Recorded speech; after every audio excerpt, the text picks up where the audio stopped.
Alrighty. Hello, hello. It's been a little bit, hasn't it? It's been what, about a week since we last live streamed, something like that? So, indeed we shall.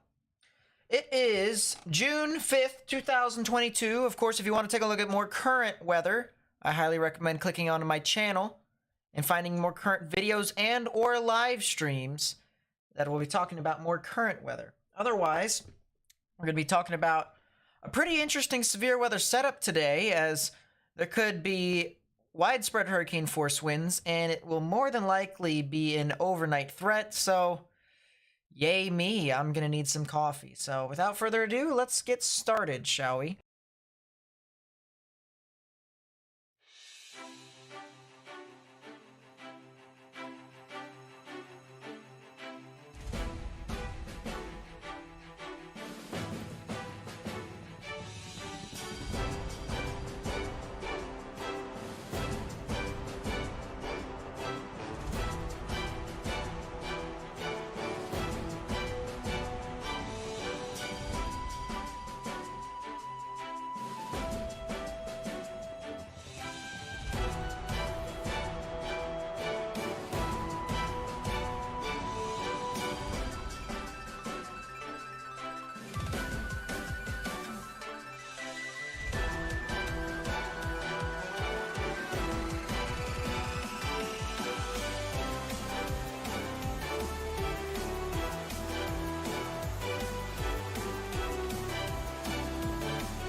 Good morning, good afternoon, and good evening, everyone. My name is Nate, and welcome back to another weather forecast discussion. I'm just kidding. It's not a weather forecast discussion. This is another live stream for live severe weather.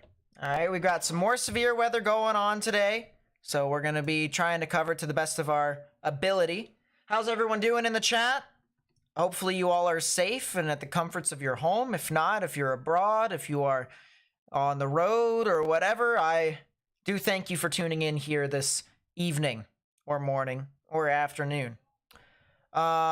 We do have a couple areas to watch here already, as the Storm Prediction Center has issued a 3 out of 5 on the severe weather scale, or an enhanced risk for severe weather across portions of the Central Plains. And so hopefully this does not pan out into fruition to what they think is going to happen, because they have mentioned that there could be a potential worst case scenario. At least earlier on this morning they did, to where they could potentially upgrade this to a 4 out of 5 in the severe weather scale for an overnight threat of widespread hurricane force winds. And that is kind of what we are going to be watching here this evening.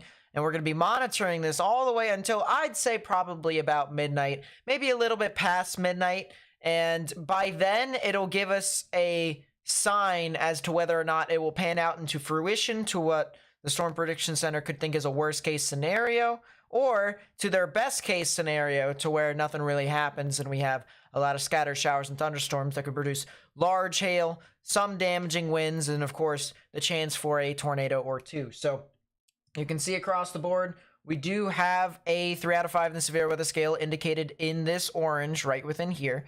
And it's for portions of south central Nebraska into much of west central Kansas and in towards northern and central portions of Oklahoma. This includes areas like Oklahoma City, Tulsa, Wichita, Garden City, Hayes, Dodge City, Colby, and North Platte. And so we have a bunch of sky cameras out here in towards portions of central Kansas. And you know me, I love my sky cameras. If there's any way that we can get a visual on any of these storms, I'm going to be trying to get it for you all. So we do have quite the risk here for that. We also have an expansive 2 out of 5 in the severe weather scale here in this yellow. This is a slight risk and extends all the way towards portions of Texarkana near the areas of Arkansas, as well as the border of Texas and Oklahoma, all the way up towards the border of South Dakota and Nebraska, with much of the states in between practically in that or in the 3 out of 5. And then we also have a much larger 1 out of 5 in the severe weather scale in the dark green around that, as well as a 1 out of 5 in the severe weather scale over here in the portions of the Pacific Northwest and the extreme eastern, or I should say western Rockies, I should say. And we also have the remnants, or not really the remnants at this point. We also have Tropical Storm Alex, which is actually fully functioned now, and it has actually put down a tropical system. The prediction that I made on the last video that I had actually came into fruition. I was actually trying to upload a video last night, and it actually corrupted on me. So I was like, well, that was great. But now, the prediction before we had the tropical system that moved on through into Florida actually came into fruition in regards to when it would actually form, or at least if it were to form, when would be the exact landfall. And it would be before the afternoon of Saturday, and there's going to be a lot of wind shear that could potentially prevent this thing from forming, at least until it gets out into the Atlantic. And so that's exactly what's happened now. Tropical Storm Alex is now heading towards Bermuda, so if you know anyone who lives in Bermuda, they would probably need to watch out, as the system is pretty gusty. I will admit, it is trying to garner more and more attention to itself, and you can actually see here on the satellite imagery, it is a weird-looking tropical system. As you can see within this brown, this is actually an indication of a lot of dry air. Let's actually change this to a different color here. We have a lot of this dry air that's starting to surge in onto the rear side of the circulation.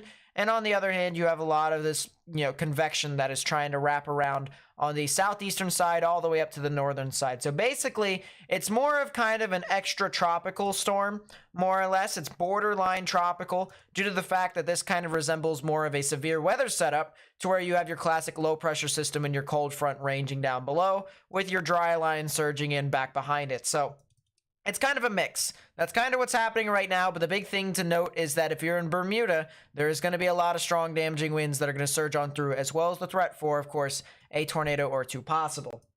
So enough with our quick tropical update. There you go. Update on Alex.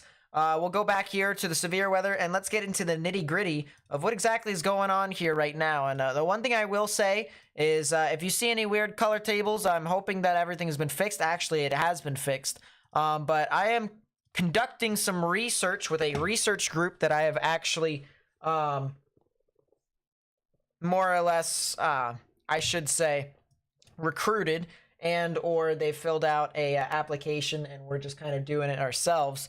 But we've been experimenting with different storm physics and stuff like that from radar, and trying to, well, I should just say we'll leave it at that. So we've been researching on all sorts of stuff with storms and whatnot. That should be able to help me in regards to whether or not I can determine as to a storm being tornadic or not. And I hope to use this information into, live streams here today and even in the future. So that way I may be able to give you guys even more accurate data that, is in front of you all. Now, it's not like I'm going to be able to explain every single little thing, and I don't think I will be able to point out specifically as to what every single little thing is that I constantly look for on radar is. But hopefully by me identifying these characteristics, I may be able to kind of get a general idea as to what the actual thunderstorm is doing. So speaking of just figuring out what thunderstorms are doing, let's start with this storm over here in Nebraska. This is over here towards portions of central Nebraska, and it would be north of North Platte, north of I-80. This would be near the town of Seneca and Thetford, and we're going to be looking at this severe thunderstorm warning over here for Cherry, Hooker, and Thomas counties until 6:15 Central Daylight Time, 5:15 Mountain Daylight Time. Now, the storm does have 60-mile-per-hour wind gusts and quarter-sized hail within it. If you actually take a look at the maximum expected hail size, you can see that is exactly correct. You can see the scale on our left-hand side that is indicating our sizes in hail in diameter. And once you get into the oranges, that's actually where you get above 2-inch sized hail. And so it is actually possible with our maximum expected hail size indicator for us to have over 2-inch sized hail that is approaching the town of Seneca. So if you're in Seneca, Mullen, Thetford over here in Nebraska, I highly recommend you go ahead and get indoors and stay away from windows if you can. If you have any sort of valuables outside, like cars, please be sure to bring them into carports or some form of shelter that way. And if you are outside, if you have any pets outside, if you have any valuables outside that could be fragile, I would highly recommend bringing them indoors as well, because they could be impacted in a significant sort of way, especially since you can see how large the swath of hail actually extends. And if I were to actually measure it here, it's about 20 miles in diameter in regards to how large the hail swath actually is, from the northern portion of the storm to the southern portion of the storm. So that's kind of what we're dealing with right now. We have this huge wave of the showers and thunderstorms that are producing large hail in upwards of quarters, if not even larger than that, up to 2-inch sized hail possible. That is not only going through Seneca right now, but is also heading towards Thetford. So if you know anyone who lives near Seneca or Thetford, I highly recommend you guys, once again, go ahead and get indoors and stay away from windows. So we do have a new tornado warning here. Tornado warning for northwestern Prowers County in southeastern Colorado, south central Kiowa County in southeastern Colorado. So we do have a tornado warning for that. I am going to want to move my radar over there. This is going to be the closest one. But we have a new tornado warning. A new tornado warning that would be north of Lamar. So this would be in at least east central portions of Colorado, if not towards the southeastern portions of the state. And let's go ahead and take a look to see what we got here, hopefully with our radar. So we go to velocities. Yes, we do have some rotation here. So just a quick reminder as to how this works. Our radar is at the left-hand side of the screen, and if you see any green pixels or greenish-grayish pixels, they are moving towards the radar. If you see any red pixels, they're moving away from the radar. So with that being said, let's backtrack just one frame here, because you'll see in the next frame that it actually kind of dissipates a little bit. But you see the reds are moving away and the greens are moving towards, with a little bit of blue and pink in between. And right in the middle is where the tornadic rotation would be. And if I were to guess, I would say this is probably a tornado that was briefly in progress. And we do actually have some very fine characteristics within the storm that is indicative of something tornadic. Now, I want to actually go back here real quickly, because it does look like that this thing did attempt to try and produce a tornado within the short span of time. You can see the rotation actually kind of fanned out a little bit because of the fact that there's a lot of hail and rain that's kind of just collapsing this thunderstorm right now. So I want to kind of see earlier as to what we were dealing with, and I'm trying to download some more data because I am a little bit curious as to how this thunderstorm looked before this. And yes, it did actually have that characteristic that I'm looking for. So did have a ZDR arc within that. It's still kind of there, but we're looking really high above the ground, so it's kind of almost impossible for us to really determine as to what exactly is there for the most part. But we do have a lot of hail. Switch over to the maximum expected hail size indicator, and you can see that we have, once again, a large swath of hail that is adjacent to the actual tornadic rotation. So we actually have a lot of activity across the board that isn't just tornadic, all right? We also have some activity that is severe as well in regards to strong damaging winds and some large hail.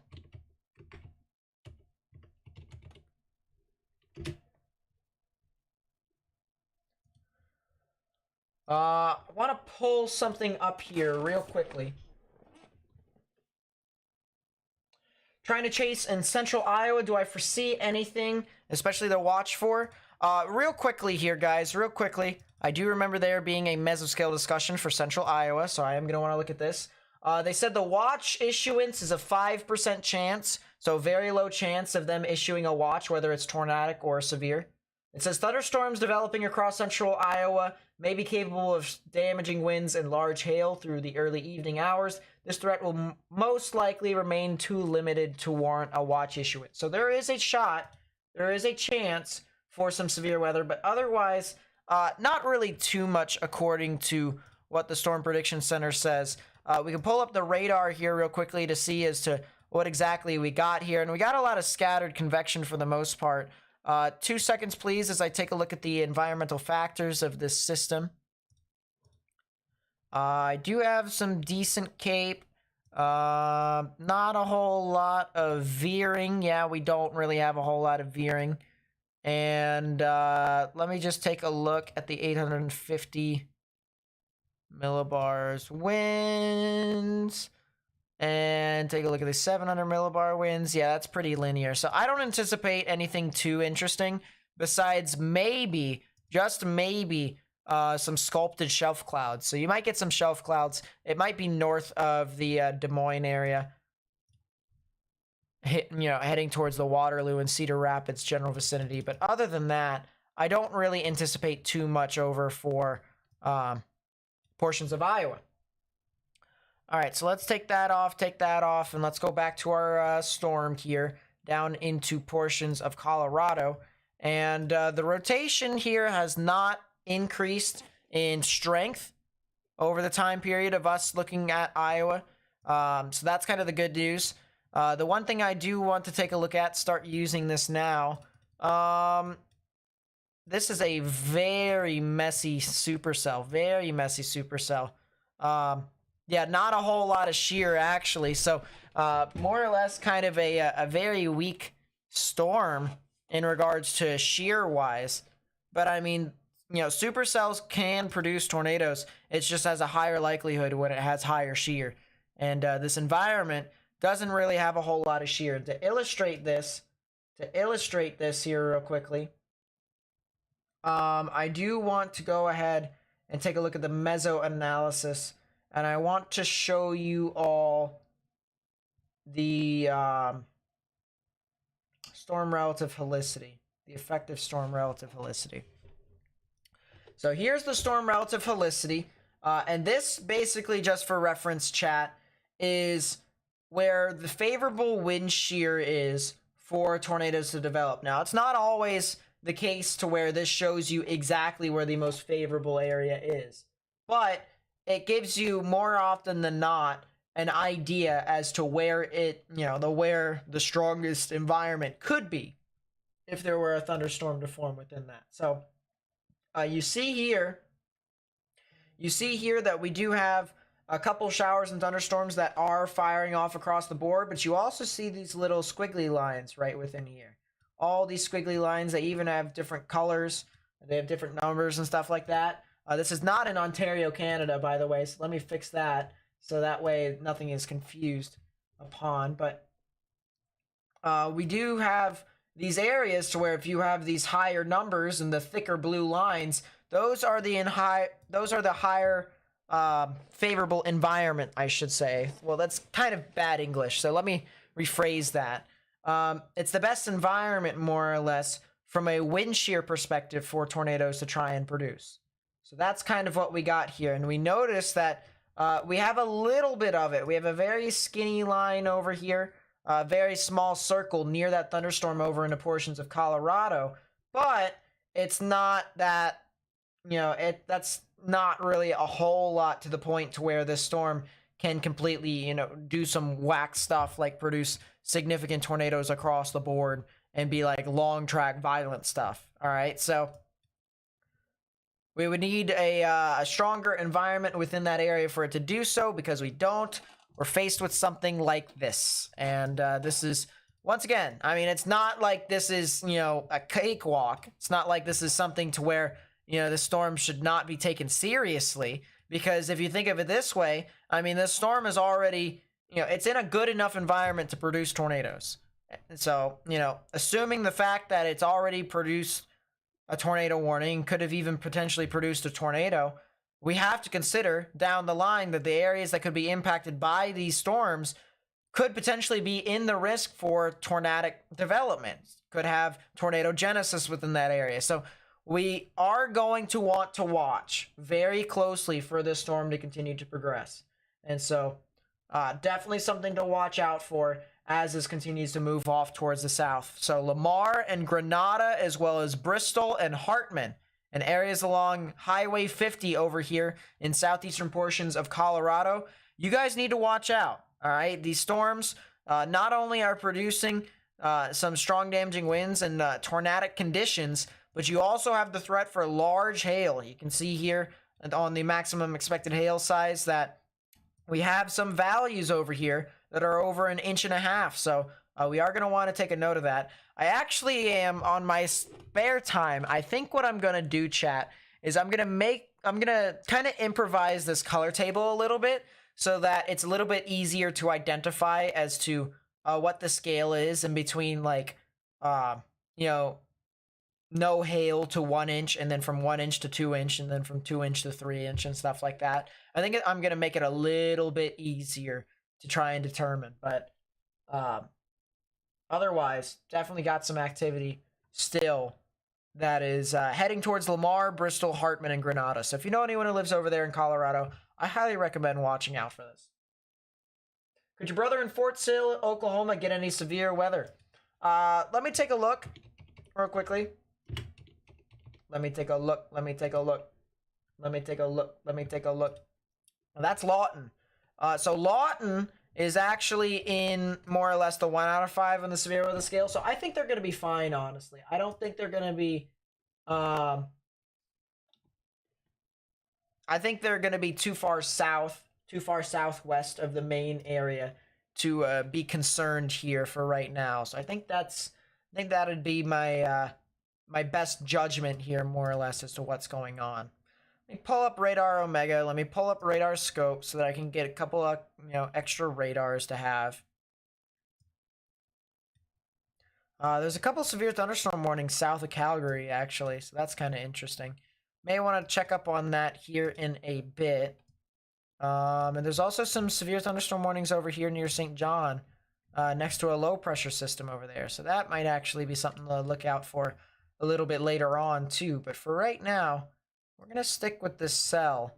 And it looks like the hail core is actually expanded. You can see the kind of yellowish colors have actually expanded a little bit more compared to the previous scan, which for whatever reason is not helping right now. I kind of don't know why the radar is not really doing anything. There we go. So that kind of with 2 inch. So now it's updated. Now it's got 2 inch size tail. All right. So yeah, that's kind of what I was thinking about. I was like, why is the radar not working? But it just ended up fixing itself. So that's kind of interesting. Also, I want to make a note here real quickly.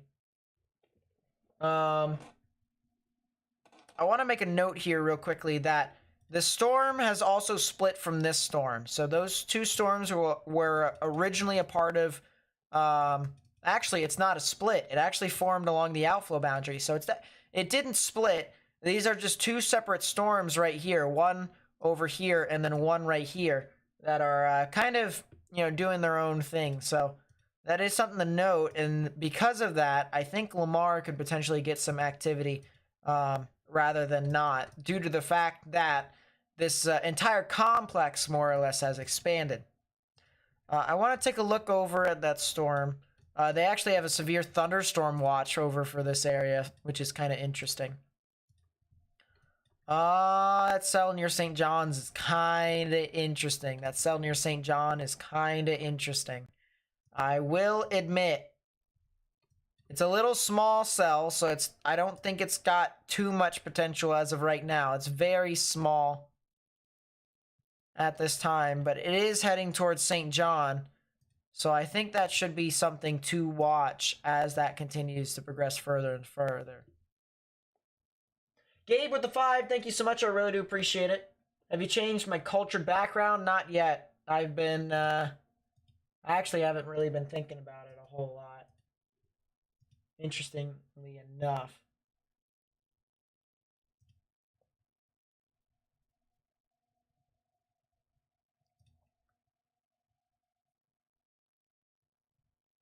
So let's go back to this here real quickly. The storms that were over near Seneca is actually heading more to the south and east. Bedford can still get impacted here, but they're going to be on the northern end of this main activity here. But these storms are progressing to the south and east, so that is something that I wanted to make a note of. We also have some showers and thunderstorms over here that are severe near Dunning and Selmo over here in Nebraska. So once again, just for reference, these storms are over here into central portions of Nebraska. And these storms seem to actually be really interesting. I'm not going to lie. Yeah, that's very interesting. Looks like there could have been a split here.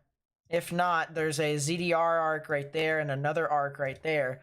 But what about the KDP? Okay, so the KDP foot is right there.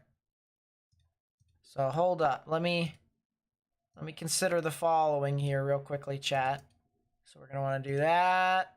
And then we're going to want to do that, and that. And then we take storm motion because we said so.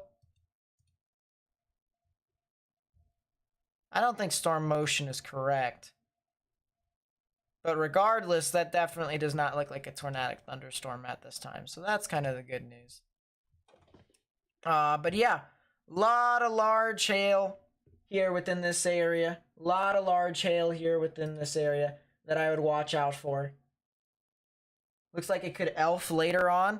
Maybe so, maybe so. And it might already actually have a little bit of an elf. But that's not... I can't really tell too much. I really can't tell. But I was just using... I was trying to use the new research that I learned into this stuff. Did I look at the New Brunswick storm? Yep, right now it's kind of considering the following more or less similar to myself. That's side lobe contamination, isn't it? It is side lobe contamination, so it's gonna be really hard for me to really figure out what's going on with this now. But yeah, the one thing I can say is that this storm is producing a lot of hail, and I still think it's moving.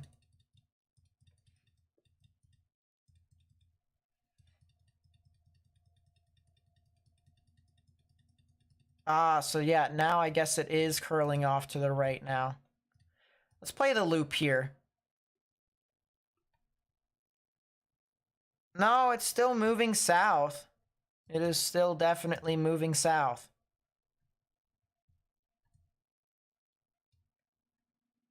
Interesting. Can we talk also about how this area has consistently had rain for probably a good, I don't know, hour now?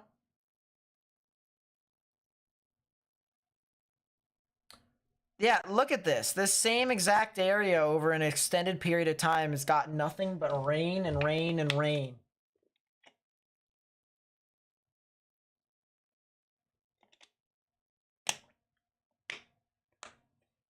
Tornadoes are possible in Wichita, but it would be an overnight threat, extreme overnight threat.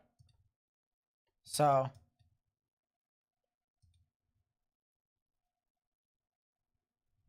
but it is going to be a lot later on this evening if something does, well, not this evening, a lot later overnight if something does happen. But yeah, this storm, dude, there probably is like actual flash flooding ongoing near Arnold, like Arnold and Myrna. That actually makes me wonder here real quickly. How much rain has fallen over that area? Not enough for the radar to pick up on, but they say about a half an inch. That can't be right. I mean, there's obviously a lot of rain over here south of Phillipsburg, north of Hayes. But interesting, I guess. Didn't pick up enough on that. Let me get my fan on. It's starting to get warm in this room, and I don't like it when my room gets super warm. So we'll do that. Make the room a lot nicer.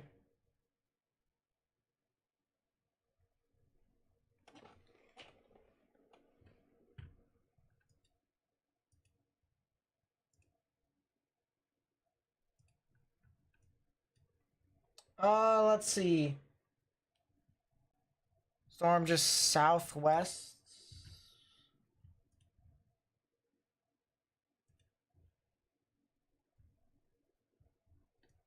Ah, that one. Yeah. I mean, only thing I got to say about that storm right there is that is it too far behind the boundary now? Because it's like it's just surging out.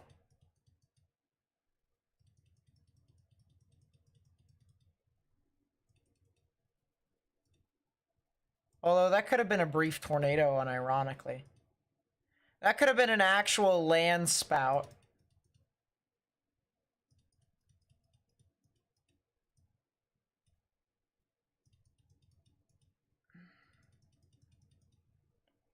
Yeah, it could have been... Could be a tornado right now, actually. So I guess it shed its rear part off, then. This storm is 100% bonkers.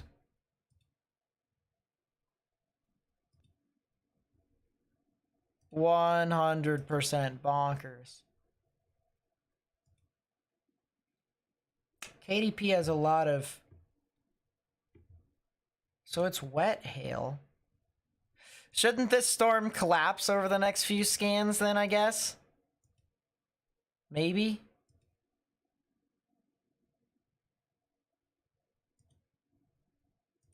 This storm is weird.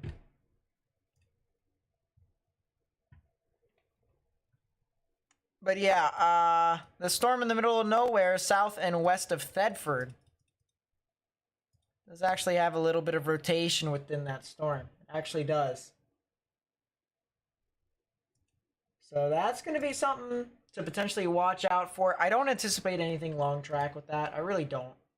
So I'm not too concerned with this storm in regards to impacting populace right now. But that is kind of interesting in how it is trying to produce one right there. It is trying. There's also another supercell over here. But it's, I'm assuming, a little bit more elevated. And it is. Actually, it's more gusty more than anything.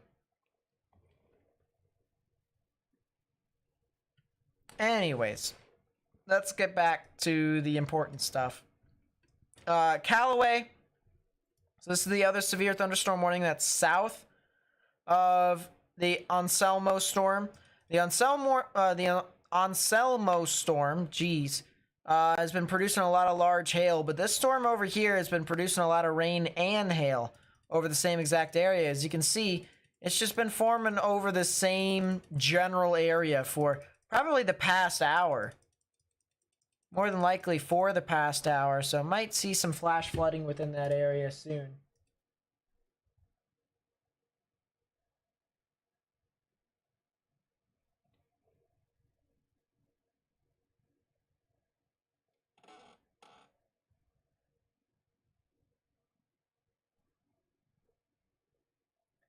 Yeah, that makes sense, Doss. That makes sense.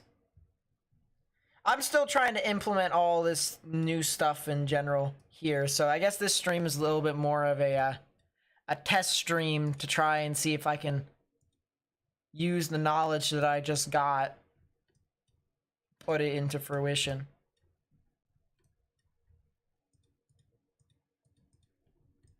But I mean, that storm is trying. It is still going. Still might be a land spout right within there. Let me take a look back at these storms over here in central Kansas. Actually, we haven't really, gandered upon it a whole lot. And unfortunately, we don't really have a good radar for areas that are over near Hayes. However, we do have a camera. We do have a camera. And I know as much. I know as much.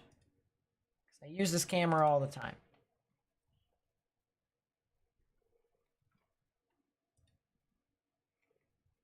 So let's go half and half. There we go. Half and half. That's in Hayes. This is not in Minnesota. Not in Minnesota. This is in Hayes, Kansas. That is not how you spell. Gotta capitalize it, and there we go. Do I have a gaming channel? I actually am probably going to create a gaming channel for whenever Outbreak comes out. Or any sort of stuff that we try and do. Yeah, we're super far away from these storms. That's pretty plain and simple from it. Don't really have a good radar that can view it too much besides the camera right above us. So let's go take a look at the camera. Let's see what's going on there. Very dark skies out in the distance. And we can tell that there is a lot of precipitation. Even to like right about here, you can see how it kind of starts to fan out in visibility a little bit more. So a lot of very heavy rain over north of Hayes. This would probably be north of Hayes that we're looking at. So that'd be something to note. That'd be something to note. How's it going in the UK? I'd probably have to look at the UK radars to actually tell you how's it going in the UK. But as of right now, I actually don't really know. I heard you guys were in a yellow warning for thunderstorms, I think it was.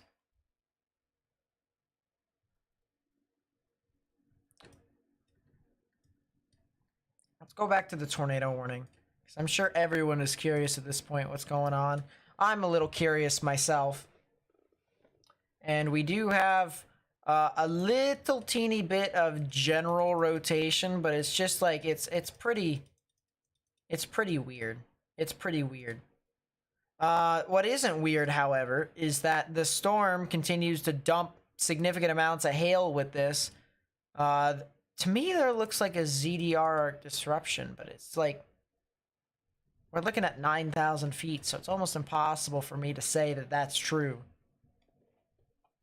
So that happens.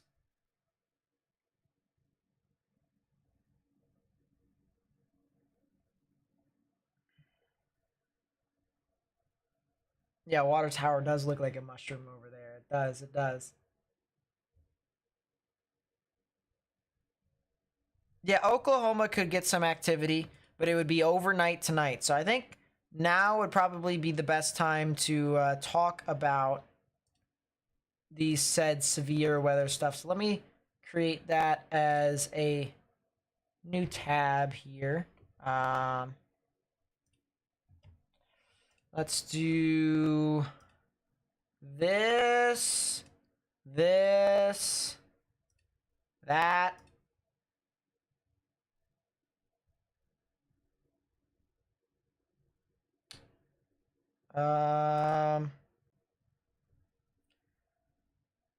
I guess this should be fine. Excuse me. I think this should be fine. Go to precipitation, go to there, go to there, go to there. Everything should be all right with that for right now. We'll get the radar set up so that way you guys can see the progression of the storm. There we are. And all is well. All is well. Okay, so here's the timings of these storms here real quickly, just to get a general idea for people who may be living in these areas that these are when these thunderstorms are going to move on through. So we have a lot of our sporadic activity over here into portions of Colorado, Kansas, Nebraska, Iowa, South Dakota, and Minnesota right now. We also have a little bit of some thunderstorms that are moving on through into portions of Texarkana. And as this continues to progress, you're going to see that by the time we get to about 10, 11, 12, We have a lot of these scattered showers and thunderstorms that form across the board, with especially maybe even a supercell that forms in southern Kansas and moves off into northern Oklahoma. So that's going to be something that I'm going to watch probably about an hour from now. I might actually be looking at satellite here right after I do this demonstration. But you can see as this continues to move on through, these thunderstorms continue to expand in coverage. And then you see by early tomorrow morning, sometime around 2 o'clock, there's going to be this massive line that is going to extend along practically much of the border of Kansas and Oklahoma, with the exception of the western panhandle of Oklahoma. So you can see how that continues to move on through, and it also pushes off into portions of the northern OKC metro into Tulsa, as well as in towards the Turnpike, and then extends all the way down to portions like Fort Smith, Arkansas, Mena, and then areas further off into portions of Little Rock tomorrow morning. So that's going to be something to note here as this continues to move on through, is the progression of these showers and thunderstorms. How does this evolve, more or less? We're going to try and figure out as to what exactly it'll happen. But very interesting, very interesting. I also want to take a look here at the satellite imagery. I want to take a look at the satellite imagery to try and get a general idea as to what is happening here into portions of central Kansas. And if I can figure that out, then I can have a general idea as to whether or not we could get our prefrontal thunderstorm to develop. And I think we might actually have a little bit of some agitated cumulus over here, just to the south and east, or if not just due south of Dodge City. So that might be something to note here.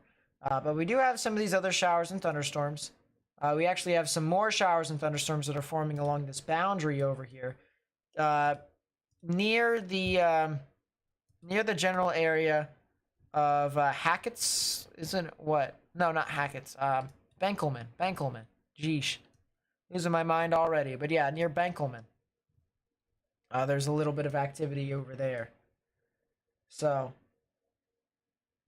that'll be interesting. That'll be interesting. There's also another outflow boundary that's surging out from the storm. You can see that right there. Almost looks like an explosion. Almost looks like an explosion from the storm. Look at that.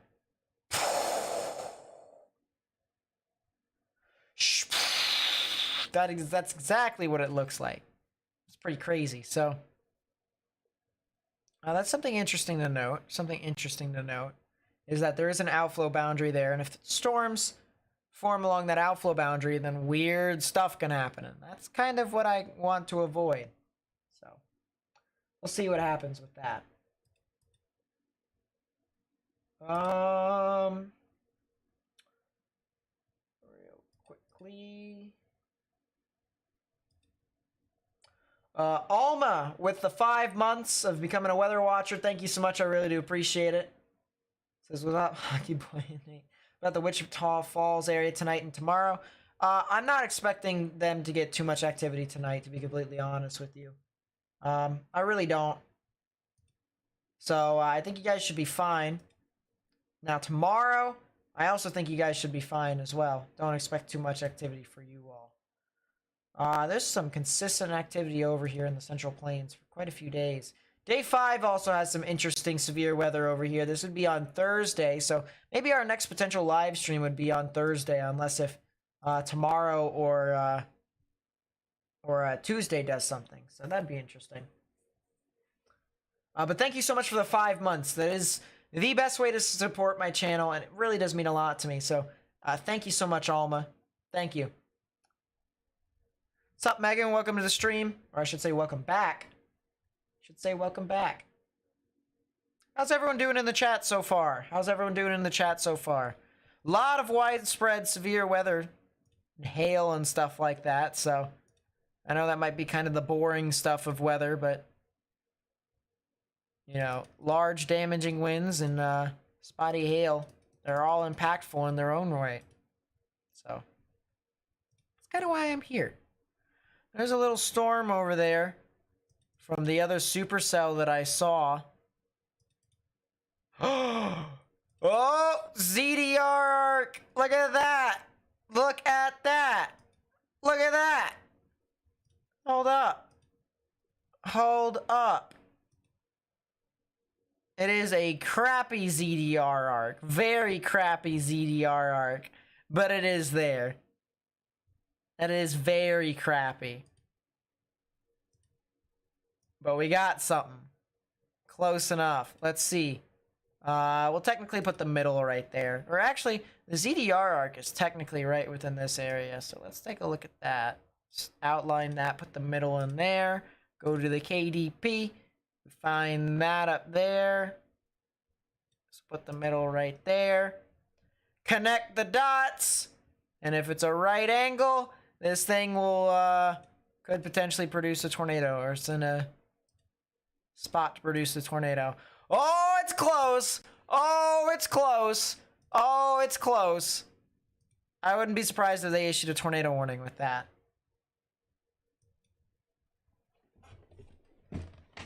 All right. Well, there you go.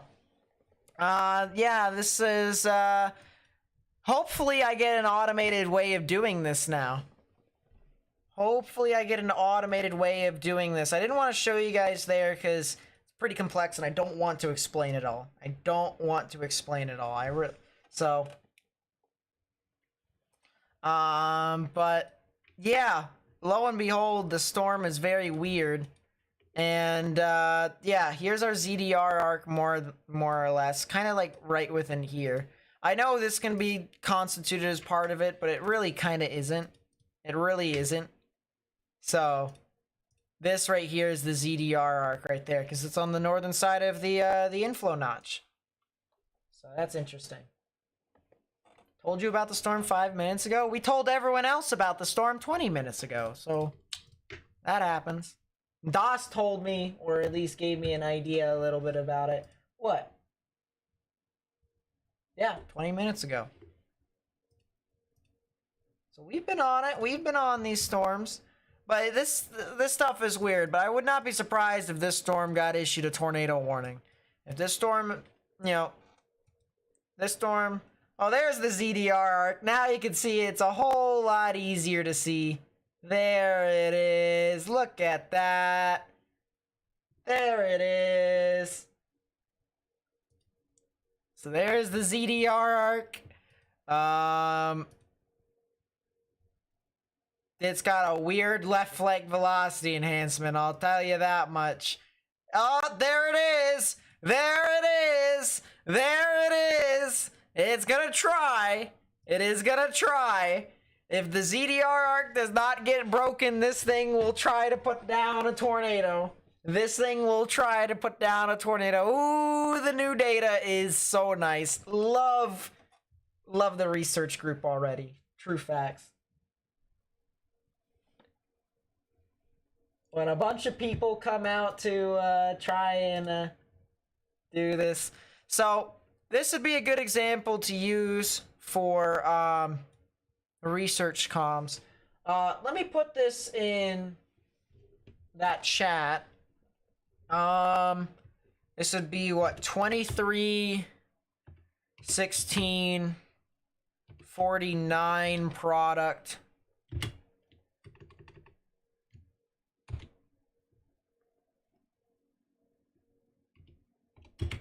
ZDR arc KLNX.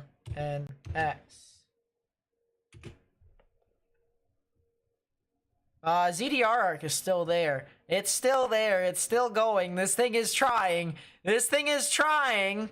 So the ZDR arc has not been disrupted yet. Basically here, what I'm trying to tell you guys, or not really trying to tell you because I haven't really tried to explain it. A ZDR arc can identify as to whether or not the low-level mesocyclone could potentially intensify. And so if it doesn't get disrupted, hypothetically, the storm could potentially try to intensify in its own right. So that's what I'm trying to look for. We have KDP right within this area right here. So we'll say right about there is the middle. We'll go to the ZDR arc right about there. Oh!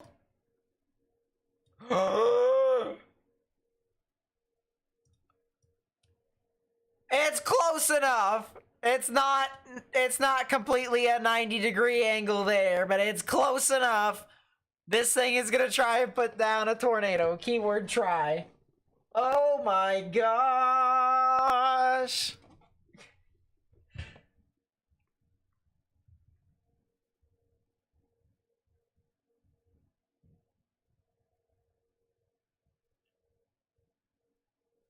That's pretty cool, Gabriella. Yeah, I'm considering the following. Yeah, look at this, Grim. It's doing it. It's trying. It hasn't been disrupted yet either, which is the weird thing. And this thing does have rotation. You can clearly see it right here. It's trying to gust out on the southern side. The tornado would probably be right within that area right there. It's working. Oh, it just updated. The ZDR arc is still there. It is not dead yet. It's got a mesocyclonic indicator. It's got a meso indicator on it now. It is trying. It is trying to produce a tornado. It is keyword trying.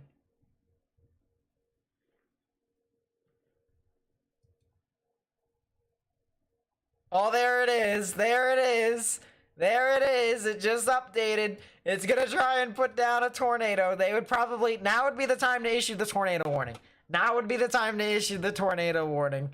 So this is south of Thedford. Is it gonna go over anywhere?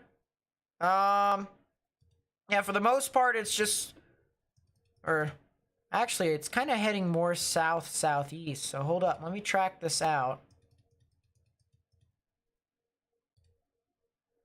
Storm motion from marker. There we go. So this is in Nebraska. Of course, classic Nebraska. Classic Nebraska. And we have a tornadic thunderstorm here that is trying. It's trying. ZDR arc has not been disrupted yet, so this thunderstorm still is going. It's trying to produce a tornado. If this produces a tornado... I'm gonna be kind of losing my mind here in a second. And it's not because it's, you know, I want tornadoes to happen. It's gonna be more because I really can't believe that the research actually works. And, yeah, so. That's side lobe contamination right there. A little bit of side lobe, though, just a little bit. But that is side lobe.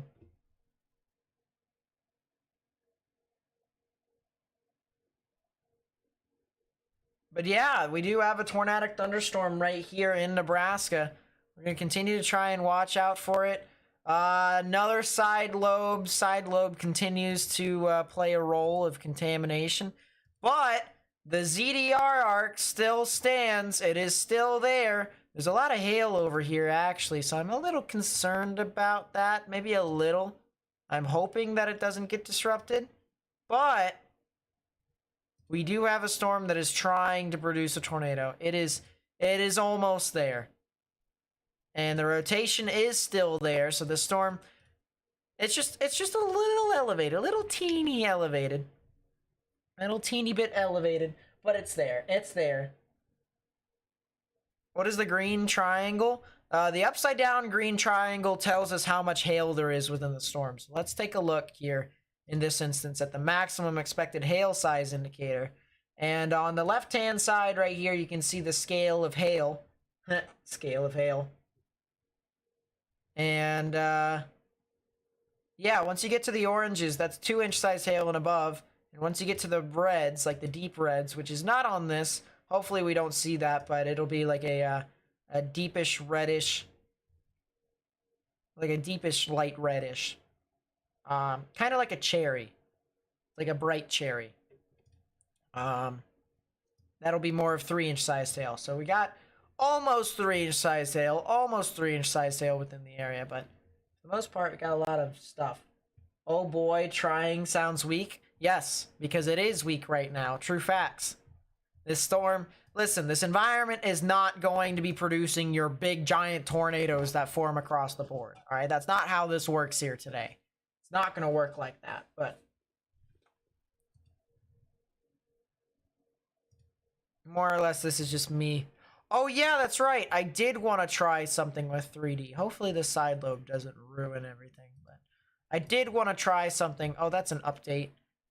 And it's still there. It's still trying.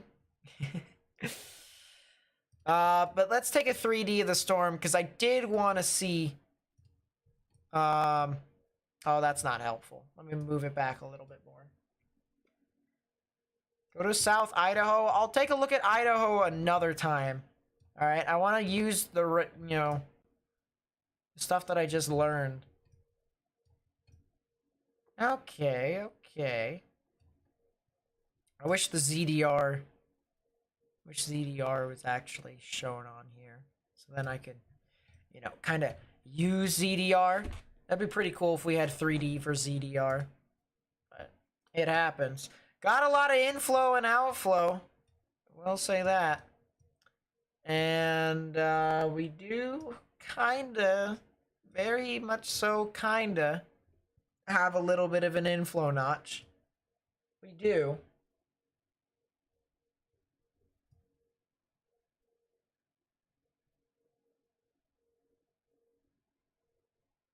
So, I mean, it is kind of there. The storm is a little bit more organized, or at least it's trying to organize itself.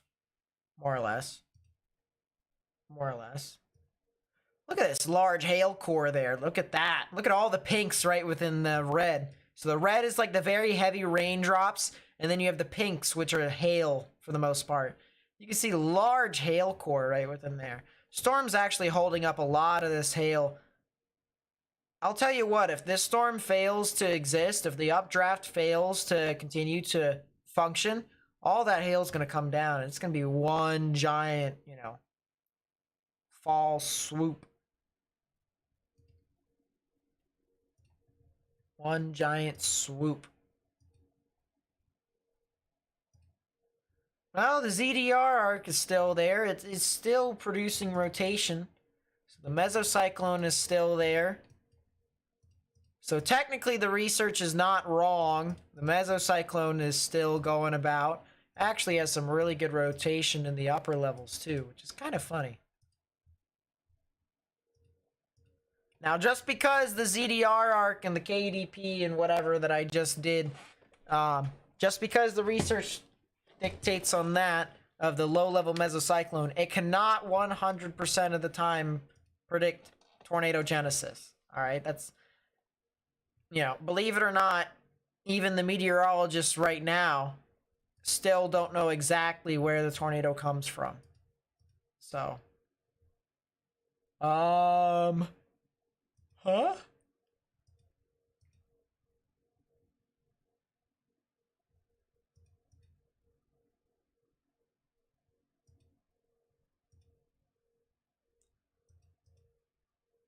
I mean, we still have something there, kind of.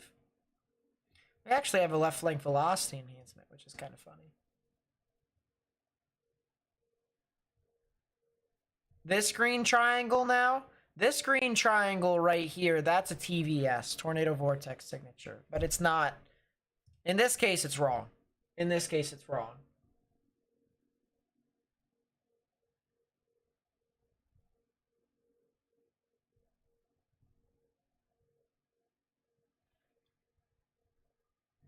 Let's put it this way. Right now, the storms are not impacting a whole lot of people. Now, right now is the good time to probably test out the theories of all the research and whatnot so that when the severe weather actually impacts people and stuff like that, like the significant severe weather and whatnot, we can use that research, we can use that data that I've been looking at, and we can get the warning out ahead of time to people. All right, the big thing here is that my idea here in regards to warnings and stuff like that, it's very similar to what the Storm Prediction Center and the National Weather Service are trying to teach its new recruits.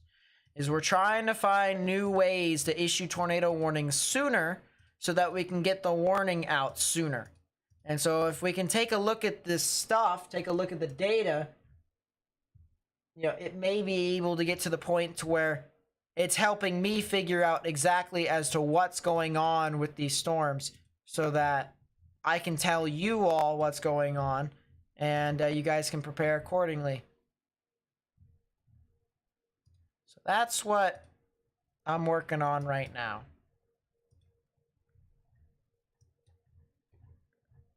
That sure ain't doing anything. And that's kind of doing stuff, but it's not really doing a whole lot. So yeah, Idaho, more like no-go. So yeah, very nice.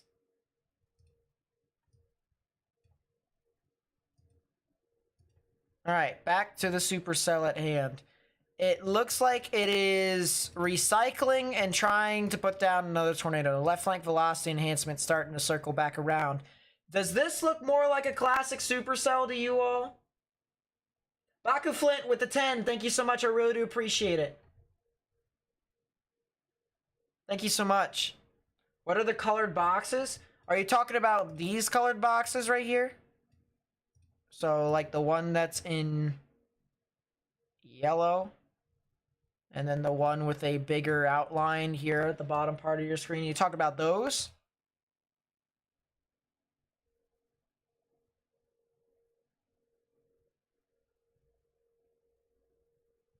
Yeah, tornado vortex signature on GR2 analyst is a triangle.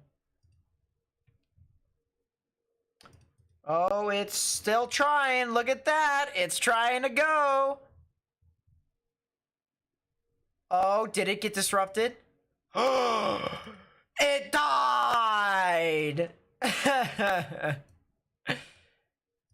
Maybe. Let's see. Oh, wait. Hold up. Wait a minute.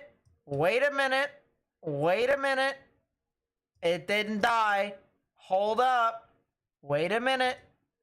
It's still kind of there. It's just super weak. What is that? Is that dry hail?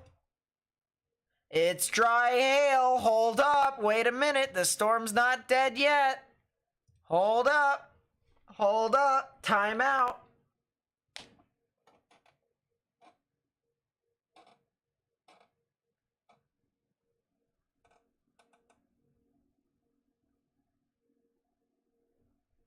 You can change your reflectivity on Omega to make it look like radar scope. So the main reason why I put the radar scope color table on here is because most people typically have radar scope, or they had radar scope before radar Omega. So I'm going to use something similar that people have. And with that being the case, made it so that it's easier for people to kind of identify with what I'm saying.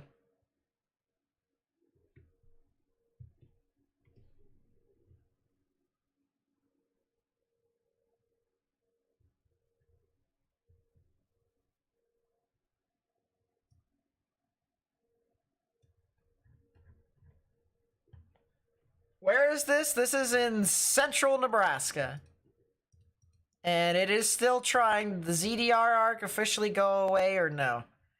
I mean, there's a lot of side lobe contamination, so unfortunately, yeah, it's pretty weird.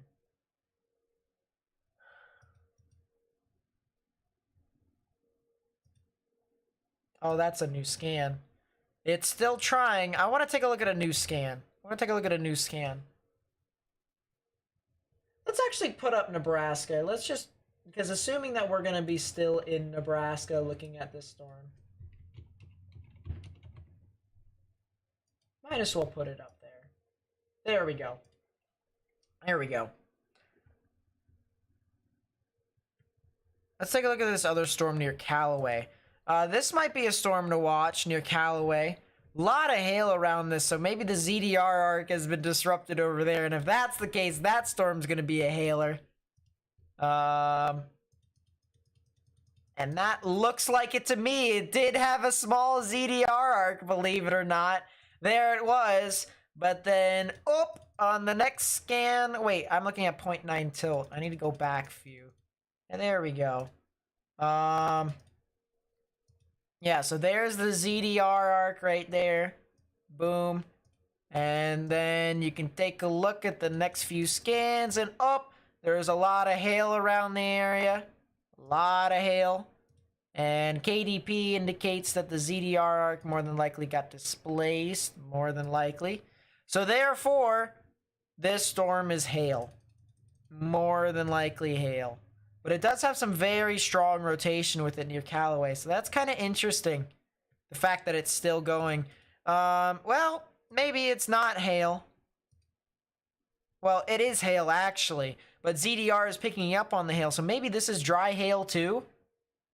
Could be dry hail as well. Right within there, ZDR is 0. If not low ZDR. So yeah, it could be a ZDR arc. Could still be a ZDR arc within that area. This is a hard one. I mean, the rotation looks like it's starting to become a lot more significant. So if you're along State Highway 40, all right, just on the off chance that this thing continues to do something, I think it might, the ZDR arc might be obscured by the hail, specifically dry hail. Because if it's wet hail, that's a ZDR arc disruption. Whenever you have rain put into a storm, that's your negative buoyancy that can rip apart the storm. So like capping inversion and whatnot. But I don't think that's the case right now. I don't think... Oh, well, I mean, that also could be an answer too. Is that a tornado in progress right now? Hello?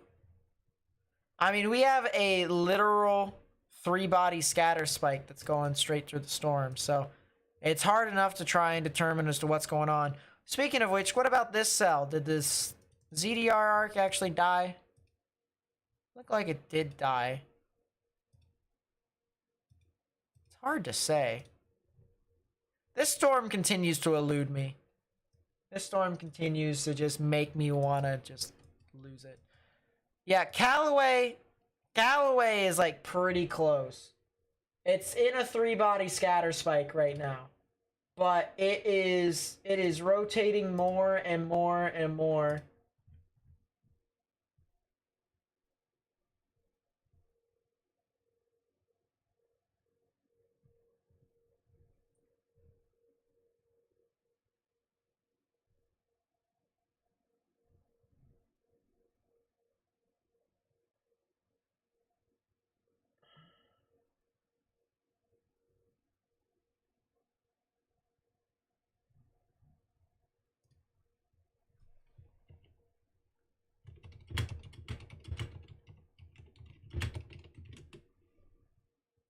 I feel bad for Caleb. Caleb, a friend of mine who's also in the research group that I am in.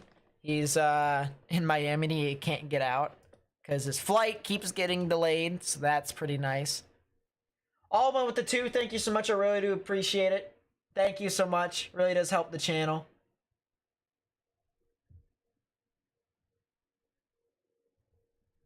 Yeah, this storm might be... This storm looks to be on the ground. Now we're starting to get negative values of DBZ. This might be, well, it's hard to say. That might also be hail. It's in a 3-body scatter spike. So I don't know. I really don't know. This is a very hard call to make. There's the updated... Oh my gosh. Do I go to KUEX then to try and see? We're looking up 10,000 feet, so, who knows? A lot of hail around the area. I don't have a 3-body scatter spike anymore, though, so that's the good news. So it does say that it still has rotation. Is this storm even tornado possible? It's not. I'm kind of surprised. I'm actually very surprised. Very surprised it's not tornado possible. The storm near Callaway still is really interesting.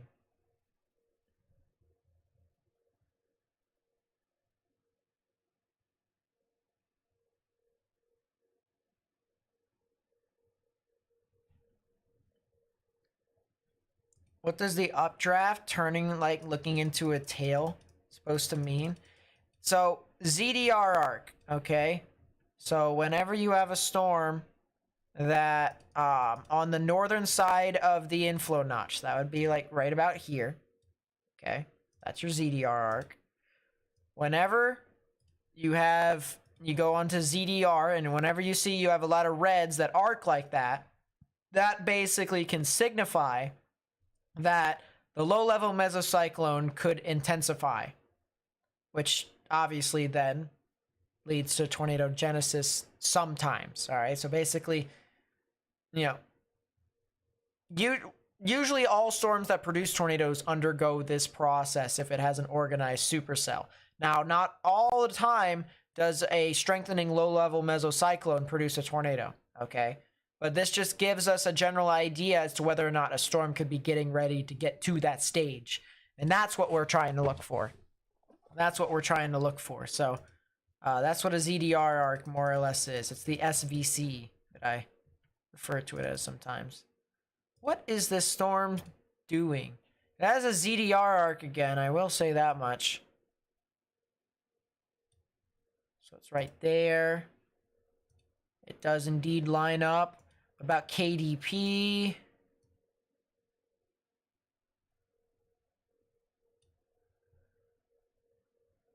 So it's more kind of like that. And take storm motion from warning. The angle is definitely considering the following. So it's not super tornadic at this time. It's going through a recycling phase. But it definitely has a left flank velocity enhancement, believe it or not. Do large storms like these dissipate their energy very quickly? I mean, it depends. It really does depend upon what type of supercell these are, like, and what type of characteristics they take. And the best way to look at that is by looking at the hodograph. So, yeah.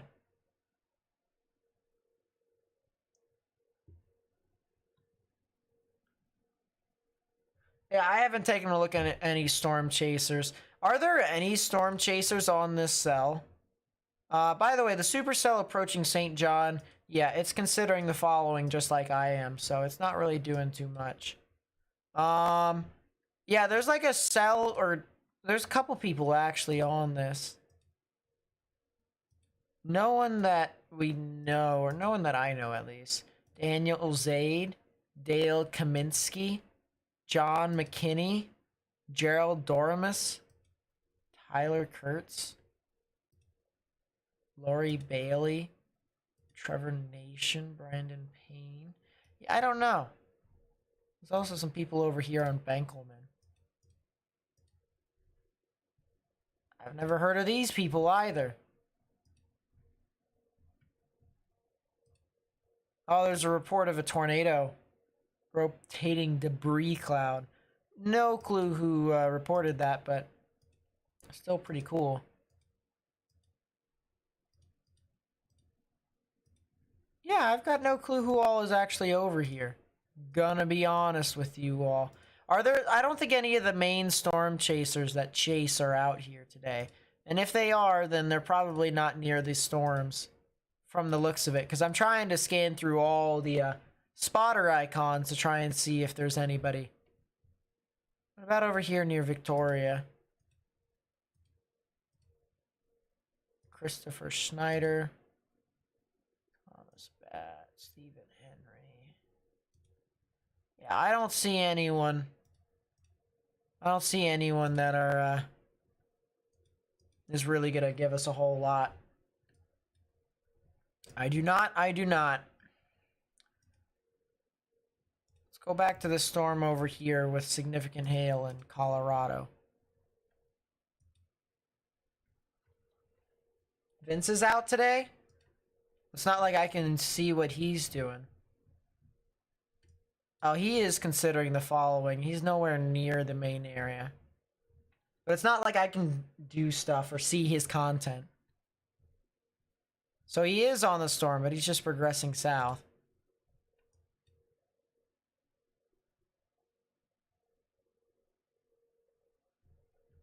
Yeah, a lot of reports of hailstones over here on Highway 50.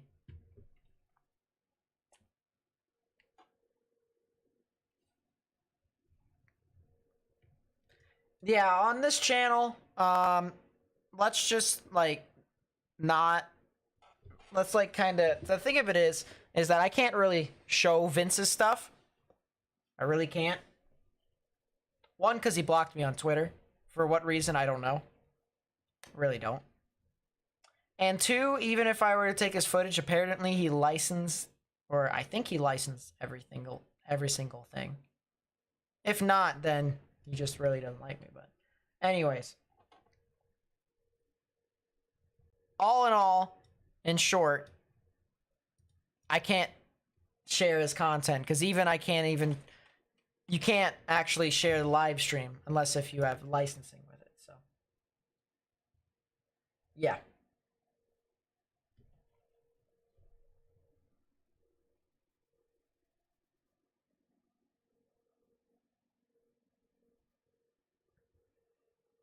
Aaron J-Jack is out in Kansas.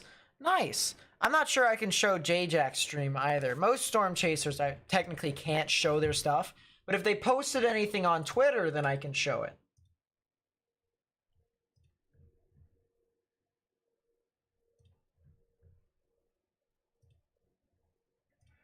We do have a picture over here near Lamar, Colorado here from Corin Lee, one of our viewers.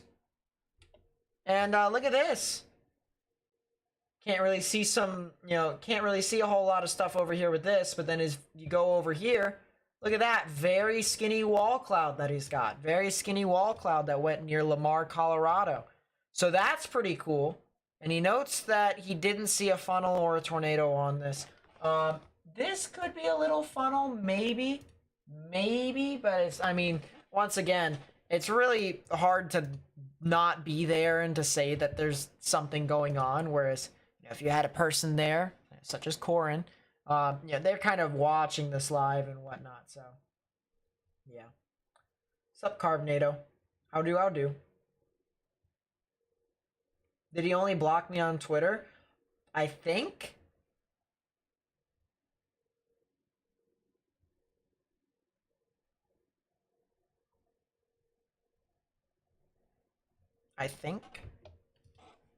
I don't know. I'm not willing to get into it because obviously, to be completely honest with you, I'm not going to try and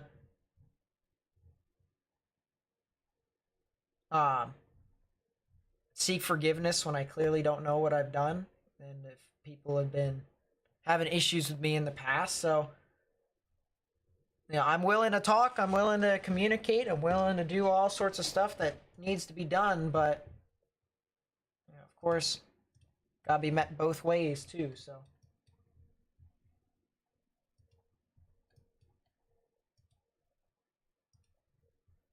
Lightning to ground potential. A lot of lightning over there, actually. Holy.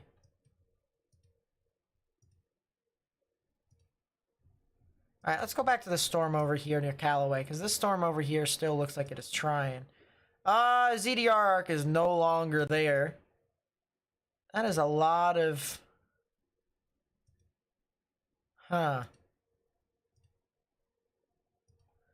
storm, I think, is kind of dying. So that might be something interesting. That's still a ZDR arc right there. The storm still is a ZDR arc over here. North and east of Stapleton.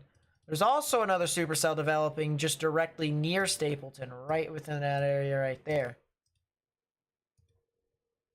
So that might be something interesting to note.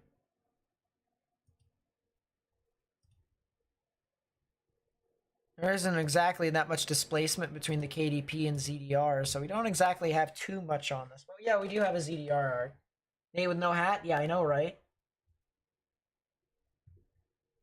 Didn't I send people over to stream or something like that and you didn't like it? So, like, I was watching his stream on the side screen, right? And I knew that I couldn't show his stuff on my stream, so I said, hey, if you want to see the tornado yourself, if you don't believe me, go view this guy's stream. And so I sent people over there to his stream. And he said that he would copyright claim me if I showed his stuff, and got all fussy that people were bringing up my name in his chat and stuff like that, which I can understand if he would copyright, or copyright strike. That's what he said, copyright strike me if I showed his stuff. And I don't know. I guess he was told eventually that that was just a misunderstanding, and I was just sending people over just to view the stuff. But yeah.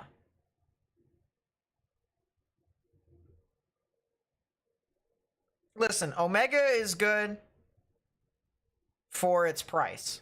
Omega is good for its price. Scope is good for its price. But if you want the best radar in all of radars, and I literally have, no joke, I have a literal PowerPoint from the National Weather Service and Storm Prediction Center when they were doing their tornado training seminars, tornado warning training seminars here. I literally have a phrase and or wording that says GR2 analyst is the best for specific detections. All right, I'm gonna show it to you guys here. No joke. Application of dual pole data in the latest science and severe weather operations. That's what the name of the actual PowerPoint entails. And we're gonna go down all the way to, what is it, here? There you go. It's here. Look at this. It says some comments when we're looking at the specific things. So this is a part of the data that I'm looking at right now. GR2 Analyst is the best tool to use. Panel, center, and marker options. Look at that. I know you can't use GR2 Analyst on your phone, but if you want to get serious in tracking weather and stuff like that, just like myself, that's the way to go. That's the way to go. Sure, it costs money. All right? Sure, it's only just $250, but you can use it on as many computers as you want after that. So if you really wanted to use it on as many computers as you wanted to, you don't have to buy it multiple times. It's just a key, and you can put the key in every single time, and then bing, bang, boom, you got everything you need. All right? But I'm telling you right now, the best radar product and all of radar products, okay, is this thing right here that I'm using right now that can help me decipher as to what exactly is going on. All right, and hopefully here soon, the program that I have, or not the program, but with the research group that we are creating here, we actually already have some members that are doing ongoing research right now on specific aspects of thunderstorms with radar analysis. Hopefully we may be able to have our own augmented program that can be able to identify some of these things and even tell us exactly what's going on. So we're pretty excited about that. We're really excited about that, actually. We're really excited about the this journey that we are embarking right now, and hopefully it's the next step for us to be able to identify specific characteristics within thunderstorms a lot more efficiently, so that way we may be able to make the right decision in trying to dissect these storms and get the word out when we need to. So that's what we're trying to do. That's what we're trying to do.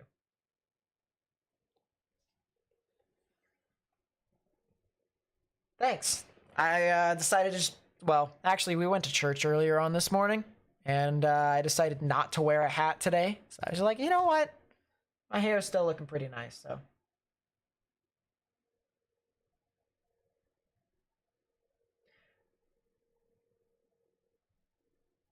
Yeah, Omega has de-aliasing and stuff like that. You can just change a bunch of stuff and whatnot. Make it a whole lot easier for you to see rotations and stuff.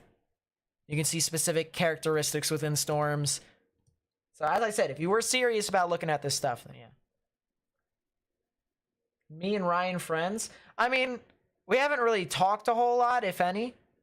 So I'd say we're more acquaintances, but we haven't really talked a whole lot. So.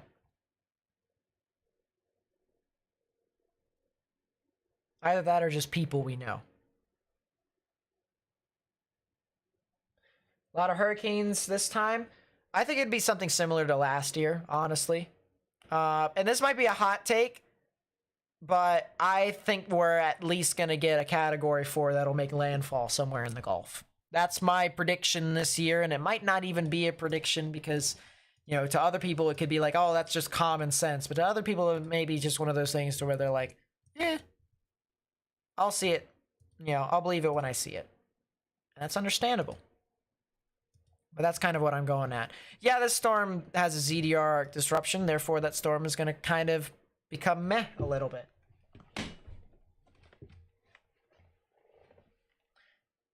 You could make a storm researcher in training program for 13 people and above.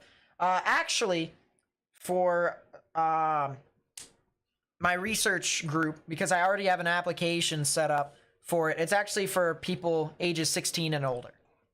16 and older. So that's how we're doing it.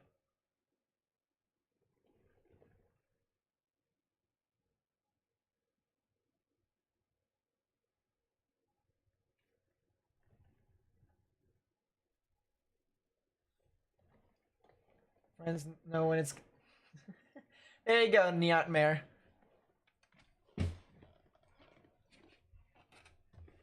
Hey, listen. As I said, Omega and Scope, they are good radar products to give you a general idea as to what's going on. And as a matter of fact, they do a pretty good job of it as well. If you have a general idea as to what's going on, if you have a general idea of how to read radar and whatnot, then that's huge. Especially since, you know, if thunderstorms pass by near your area, you can go on to Scope, you can go on to Omega here, and you'd be able to figure out what exactly is moving on through. Now, what I plan to do eventually is I think I am actually going to do a I think I'm going to do a how to use radar scope, a how to use radar Omega, and a how to use GR2 analyst. I think that's what I'm going to do. I think it'll be beneficial for everyone who has those type of products and whatnot.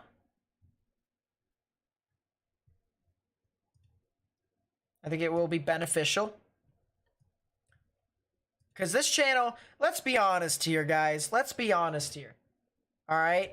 This channel is more for radar analysis. Alright? Radar analysis, if you were to pick something that this channel is really defined on, like what really defines this channel, it would probably be the radar analysis, right? And so if I do stuff like that, that kind of just give you your pros and cons of all that stuff and gives you an idea of how to use these said products. Because let's put it this way. Let's put it this way. You know, when people tell you, hey, go buy this stuff, and go look at all that stuff and whatnot, you can buy it, all right? I mean, that's sure, you can buy it. But do you have any idea of how to use it? Most people probably don't. You know, they can look at all the stuff that we do here with our live analysis all they want. They can try and imitate what they do or what we do, but if you don't actually know what you're doing, then, you know, it's not really too beneficial for you to use, right? So I think that's what I'm going to do. I think I'm going to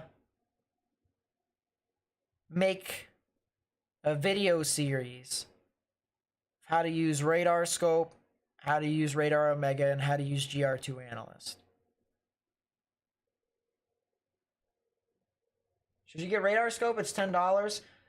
I mean, the thing of it is that it's completely up to you whether you get radar scope or radar Omega. One thing I will say is that if you are trying to look at data internationally, so like if you're trying to look at stuff over in Germany, because radar scope and Omega actually have radars in Germany. Omega doesn't correctly sort out its velocities in Germany, so radar scope would be the better option. So I sometimes cover severe weather over in Germany, and I actually have a live stream that shows that we covered a big time tornado outbreak over in Germany about 2 or 3 weeks ago or something like that, chat. I think it's 2 weeks ago. And Yeah, we had to use scope because Omega, even though it had better mapping and better uh, geography and whatnot, the radar data was just all over the place with the velocity, so we couldn't tell if a tornado was ongoing or not, unless if it was with radar scope. So that's the one thing I will say. Best free radar, my radar. Not my radar, the actual app, my radar.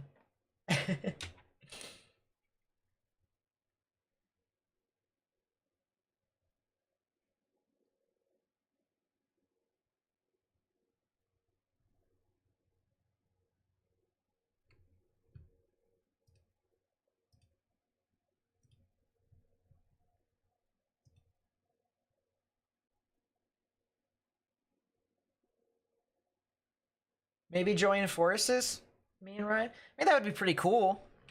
Only thing about it, though, is that he has a giant team, so probably wouldn't be any room to join as like a collaboration or something like that. Probably wouldn't be the case. As I said, I'm always down to work with people, as I work with a bunch of new people in Discord all the time. Bunch of new peoples come in. Peoples? Jeez. English. Bunch of new people come in to join the Discord server, and I communicate with all the time. We looked at I looked at the applications for the research group that I had, which, by the way, if you want to apply for the research team, I think it's Nate, and no, it's in announcements, I think. Yeah, it is in announcements. And you scroll up to something that I posted 2 days ago.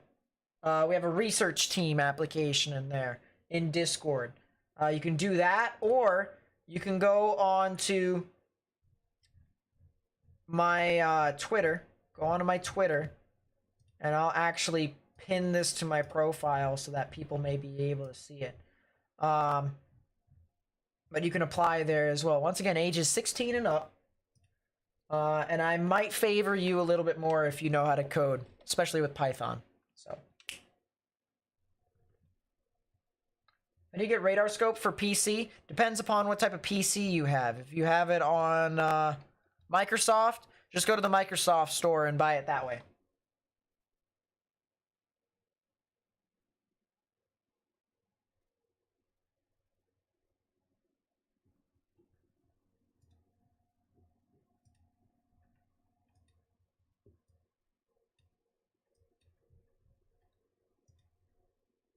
Storm near Max, Stratton, and Benkelman that is starting to kind of gust out a little bit. It's along the outflow boundary. So you see this little line that extends right along the side here? See this little line that kind of extends along the side? That's an outflow boundary. It's an outflow boundary right there. And storms typically form along that boundary. And if you kind of connect the dots between this storm and that storm, up here at the top part of your screen near Stockville, Nebraska, and this one over here near Benkelman, Nebraska, these storms are kind of riding that outflow boundary. So I kind of wonder if this will continue to be a storm generator along that boundary. Kind of wouldn't be surprised if some activity actually occurred in between the two storms to kind of congeal the two. But that'll be something to note. We also have a little bit of rotation over here near Stockville as well, so that'll be kind of interesting. That will definitely be kind of interesting. Got Windows 11, so yeah, go to the Microsoft Store. Just search up Microsoft Store, and then go to it that way.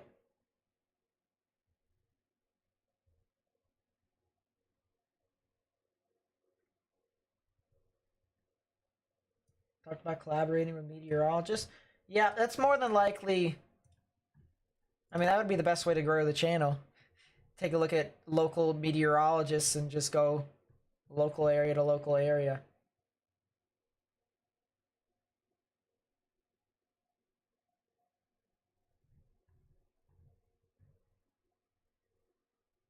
Join Discord, but there's no chat. Did you verify your channel, number one? And then number two, did you go to the rules and accept the terms of service? So you would have gotten DM'd by a bot. And it would have been one of those things where you have to verify yourself. Hurricane force winds at flight level with Alex? Really? Hello? Excuse me?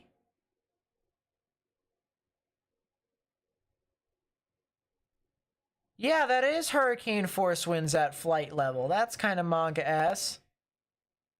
Also doesn't make sense. It's in the dry air aspect of the storm. What?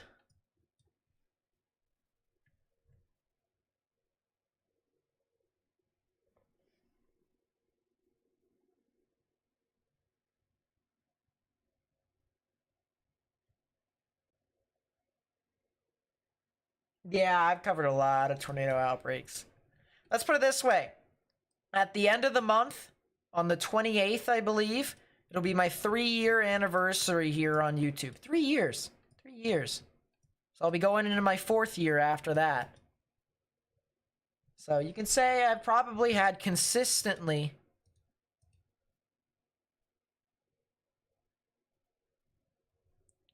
a lot of experience. Probably one of few YouTubers that have had a lot of experience here on YouTube for that long.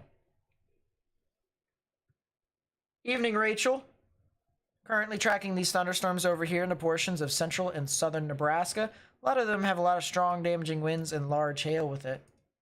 The storm near Lamar, though. Storm near Lamar, Colorado continues to be a storm to watch with large hail. Is there a tornado warning? Not at this time.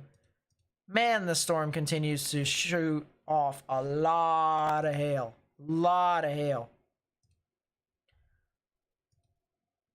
Yeah, tennis ball sized hail and 70-mile-per-hour wind gusts with this storm. Heading towards 2 buttes or 2 butts. I think it's 2 buttes, though. Lycan and Velas and Walsh over here in southeastern Colorado. So if you know anyone who lives over there, I'd probably watch out. Could be some really interesting activity with that. Unfortunately, we don't really have a whole lot of extra stuff over here near Hayes.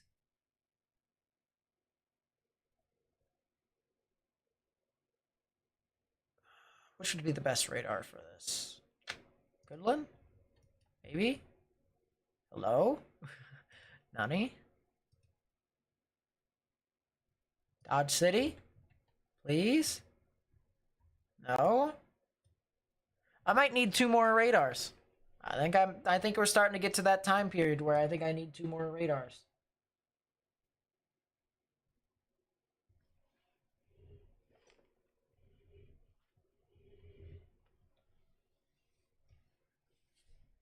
Severe thunderstorm warning in southern Louisiana? Really? Oh yeah, there is. It's near Lafayette. Look at that. For $half sized hail and 60-mile-per-hour wind gusts. Yeah, Lafayette just really did take a beating.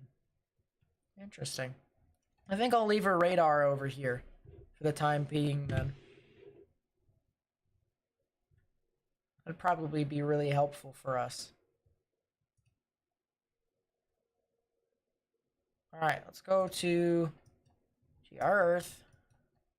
Let's put our radar over there. Oh yeah, that's right. Put our radar over there. Full screen that. And put a radar over there. Perfect!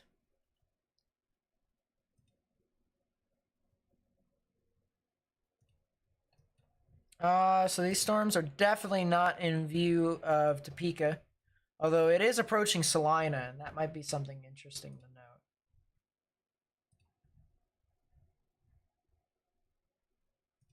note. What about Wichita? Jeez, we're really far away still. Yeah, I hate this area over here along I-70 from, like, Hayes to Salina.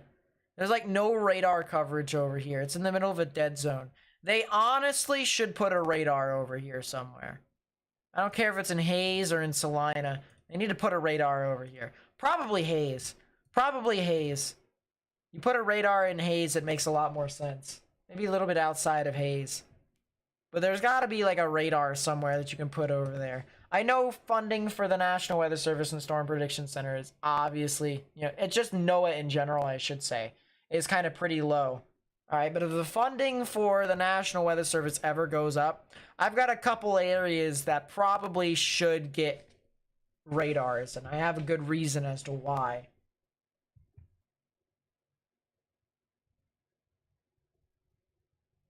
You're in Abbeville, Louisiana. Are you going to get impacted? Let me take a look. Texarkana just got hit too. Yeah, a bunch of storms went through Texarkana, actually. None of them were severe, believe it or not, but there is a couple that were kind of interesting. So what about Abbeville, Louisiana? Did they get anything? Stuff south of Lafayette. You're getting a little thunderstorm. I don't think you guys are going to get too much, though, to be completely honest with you. I think you're going to be fine. I don't see too many issues. At least for right now. Why is this storm moving southwest? Well, you might get a thunderstorm then. Huh. I mean, you're getting thunderstorm activity right now. That just scared the crap out of me. Tornado warning for northwestern Rawlins County in northwestern Kansas, southwestern Hitchcock County in southwestern Nebraska, southeastern Dundee County in southwestern Nebraska. That just scared the bejesus out of me, I'll tell you that.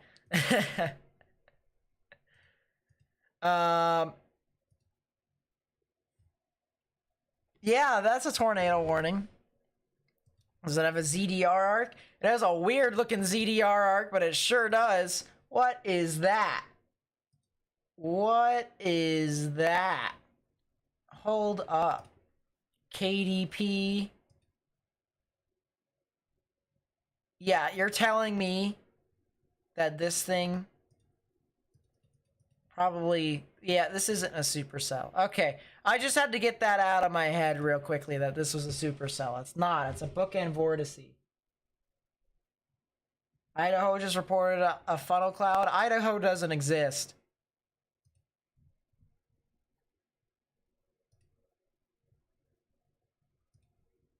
Yeah, Idaho doesn't exist. Totally fake news. Totally. There's a storm over here near Max and Stratton. We talked about it earlier and how this thing could potentially be a tornado warning storm. And I do believe that that could be the case, as this storm is trying to uptick in activity. So if you know anyone who lives near Stratton, south of Stratton, in towards the border of Nebraska and Kansas, as well as areas north of Atwood and McDonald in Kansas, I highly recommend you guys go ahead and take your proper precautions underground or lowest innermost part of your building. If we go specifically over here to Radar Omega, it doesn't seem like there's a lot of towns over in this area, and that actually is the case. So that's kind of the good news, but just on the off chance that if there is anybody who lives over here near the border of Nebraska and Kansas, they need to get underground or get in their lowest innermost part of their building, particularly a bathroom or a closet with no windows, so you can put as many walls between yourself and the tornadic rotation as possible.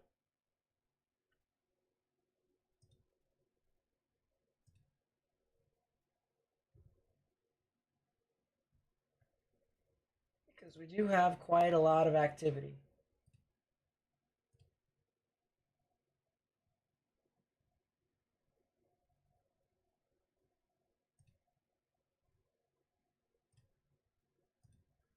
I want to pull something up here real quickly. There we go.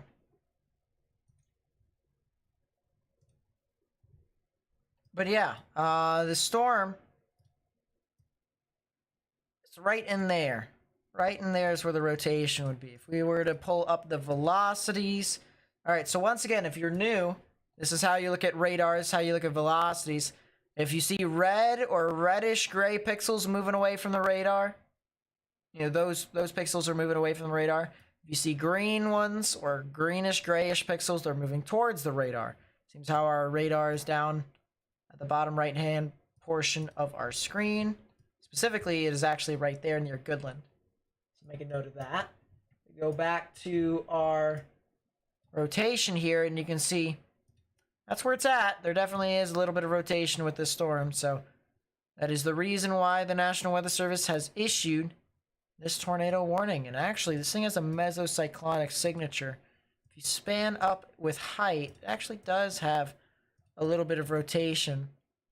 It starts at about 20,000 feet and works its way down. So this is pretty, this is quite a bit of mid-level to lower level rotation. It is trying to work its way down. So that's kind of interesting there. It's really interesting there, actually. Which radar site is the warning on? KGLD. Goodland in northwestern Kansas. Excuse me. It's really bad here in the early morning hours. Would you go to bed early, try to wake up this time for the threat? Not for today, but in general, has it ever happened? Well, I mean, I'm sure you could do it, but I typically sleep through it because I'm just like, yeah, I'm a donut. I am a donut.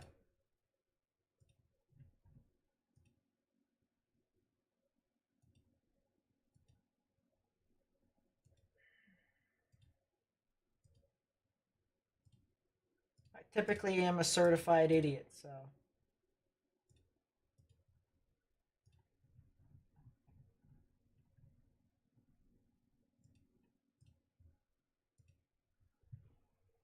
Yeah.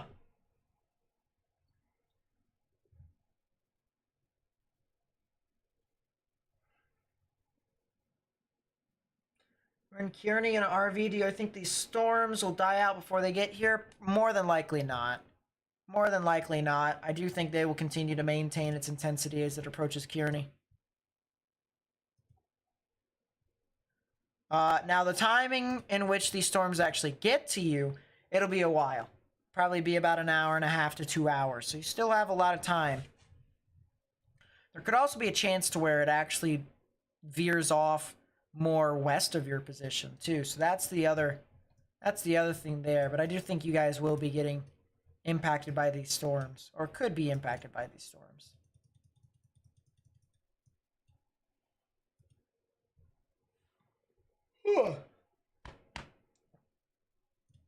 Recon currently over Alex.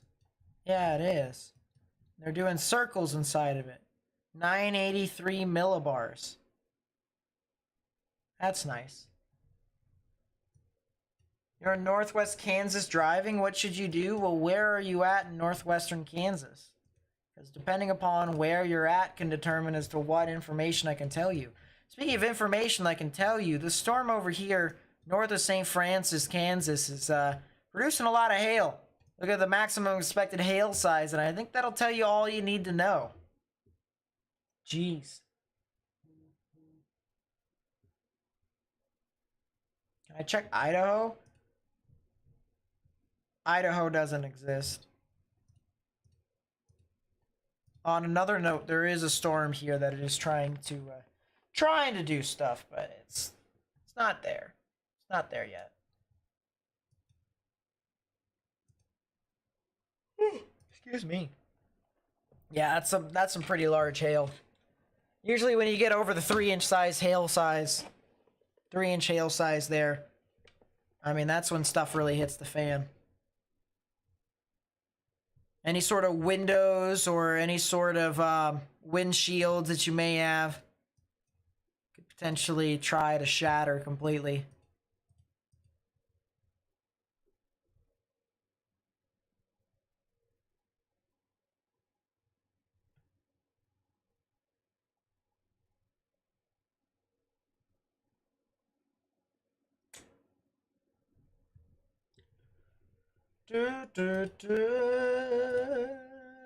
It frickin' malfunctioned again. That thing is not nice. I want to take a 3D of this, not because of anything of it looks like a supercell, More or less because I want to see the hail core. That is a mega hail core right there. Look at that. Even has a 3-body scatter spike or a hail spike. That's pretty crazy. Large hail there. Goes up and upwards of 40,000 feet. Jeez. See the spike right within there. That's how high the hail goes.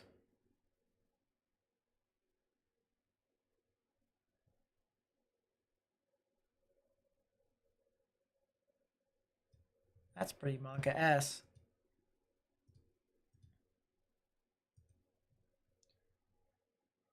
Is there anything lower than that? Oh.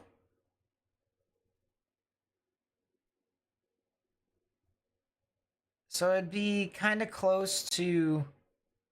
Yeah, we got 70 dBz here. About 73 dBz. 74 dBz. Interesting.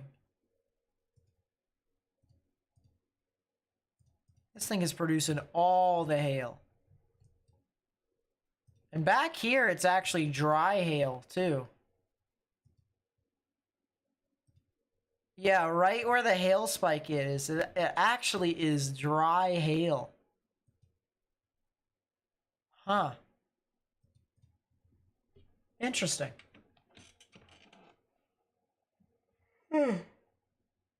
That's pretty cool, Will.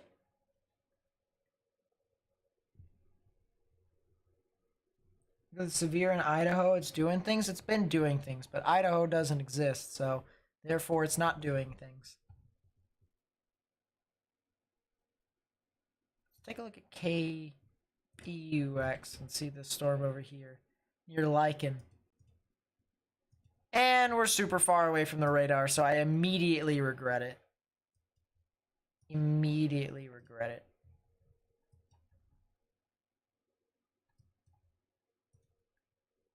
Let's take a gander back at these storms. See what they've done, or what they are doing. It's a huge cluster. Very huge cluster. I mean, it's trying, but it's just, there's so many other thunderstorms around that it's just not really doing too much. Did I have a funnel cloud report earlier? Well, that's cool, but Idaho doesn't exist, so therefore a funnel cloud did not exist over there. Either that or existed in nothingness. But otherwise, yes, I did hear about it. Difference between dry hail and normal hail, please? Essentially, okay, hail is hail, okay? So hail always falls down, and it's always just an ice chunk. It's always an ice chunk there. But hail can also fall down with either rain or not with rain. And so when you have wet hail, you have rain that is around the hailstone, so it's falling with rain. And then you have dry hail, to where it's just hail that's falling down and there isn't rain that's accompanying it. So that's kind of what we got. We have dry hail with no rain, just hail falling down, or you have wet hail where you have rain falling down with the hailstone. And we can actually depict the two, depict the difference between the two as we view it. So, yep, see ya, Logan. Yeah, Wyoming clearly doesn't exist either.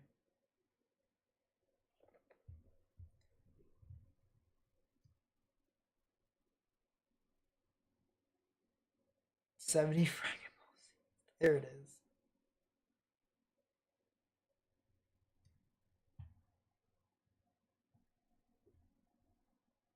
Cats are apparently overlords. Bring my cat in here and they'll probably command attention, more than likely.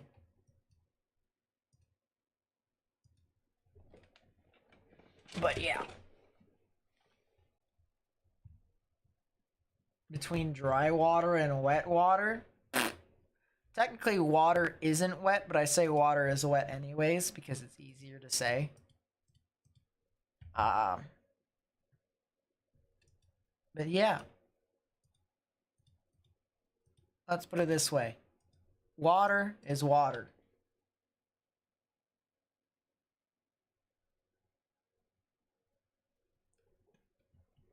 We look back at that storm over in Louisiana.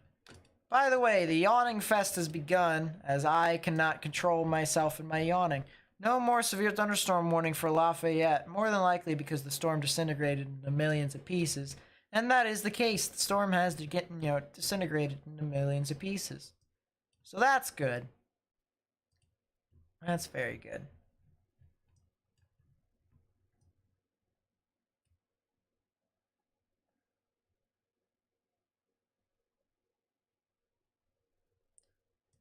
Yeah, it has something to do with the molecules that makes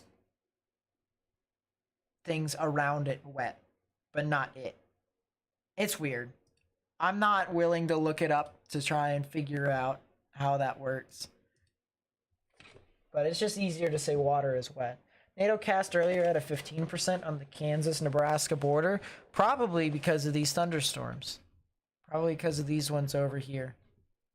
North of Colby and Goodland, which I think we actually will be able to see here in a bit, because Colby actually has a sky camera, if I remember correctly.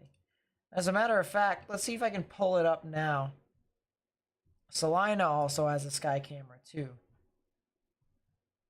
But is heat hot? Yes, heat is hot, because it has to deal with temperature. Oh, look at that. There actually is a pretty gnarly sky camera over in Colby.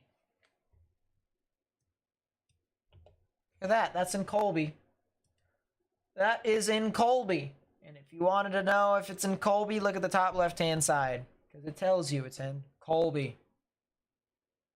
This is looking off towards the north and west. Actually, technically it's north, but you can see a lot of things. You can see the anvil precip, all the rain that's being scattered out ahead of it, which is pretty cool. This is where the actual thunderstorm is, right over here. As you can see, the little cloud tops that are starting to peek up right within here, through the cloud line. I don't know what this is. I really don't. I think that just might be just regular stratus or cumulus, something like that. I think it might be cumulus. But yeah, sky cam time for real. What's Kansas City, Missouri's main threat for tonight? Rain, maybe some wind, and maybe a little bit of hail. But other than that, nothing really. You guys are in a 1 out of 5 on the severe weather scale, and I don't foresee you guys to get too much activity besides some overnight showers and thunderstorms. It is a physics thing. It's weird. Which does more damage, dry hail or wet hail? Well, you have to take a look at all the scenarios. So dry hail is not inhibited by water. So water can actually melt the size of hail. So the size of the hailstone as it's falling down to the ground. So if the hailstone's falling down to the ground and you have water around it, the hailstone can actually melt. So, if you had a hailstone of both the same sizes, for one as dry hail and one as wet hail, the dry hailstone more than likely would be a lot larger on its impact to the ground compared to the wet hail. The one thing I will say, however, is that, if they both land as the same size, they're both going to do the same amount of damage. The only thing that is different is that now the ground is wet, so hydroplaning could also be the thing, or flooding, or other stuff like that. So, any tornadoes or damaging storms today? Yep. Could be some strong damaging winds and large hail, as we are watching this sky camera from Colby, Kansas. There's a storm off to the north, technically the north and west, that is approaching the town here, or city, one of the two. But just a refresher here for everyone. That's not Hayes, Kansas. It's Colby, so let me fix that.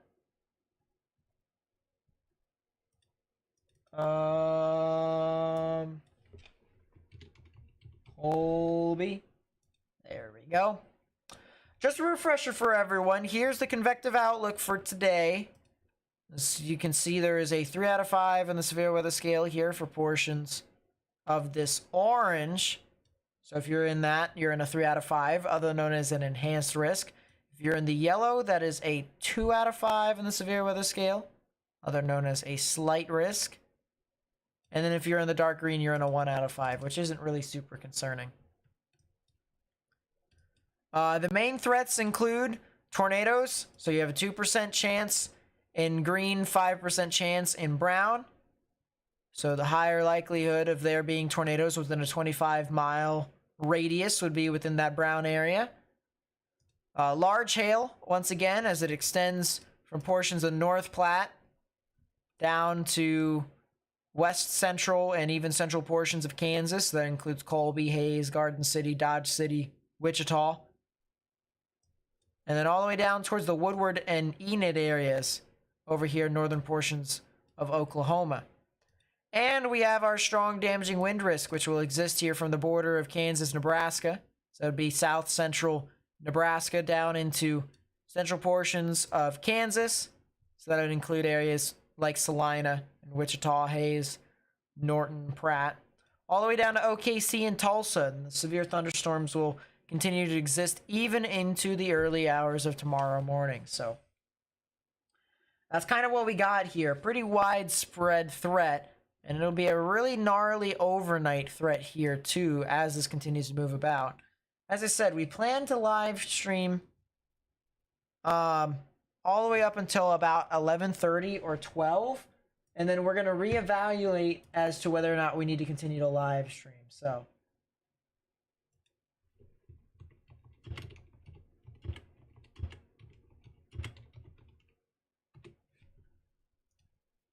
that's kind of what we're at here.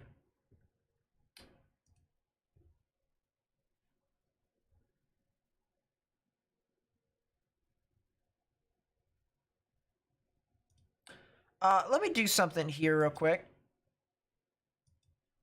Let me move this over here. Put that up. And then let's put this up right there. So there we go. Now we have a general idea as to what's going on right now. So let's actually take a look at the simulated radar. This can tell us as to where our thunderstorms could be and where they're heading off towards. And you can see we have a lot of scattered activity here right now across the board. You actually can't see the timing. So there you go. Now the timing is updated in Eastern. So you're going to have to subtract an hour if you're in Central. And as this continues to move on through, at about 9 o'clock, we have some storms that begin to develop just to the south and east, if not due east of Dodge City.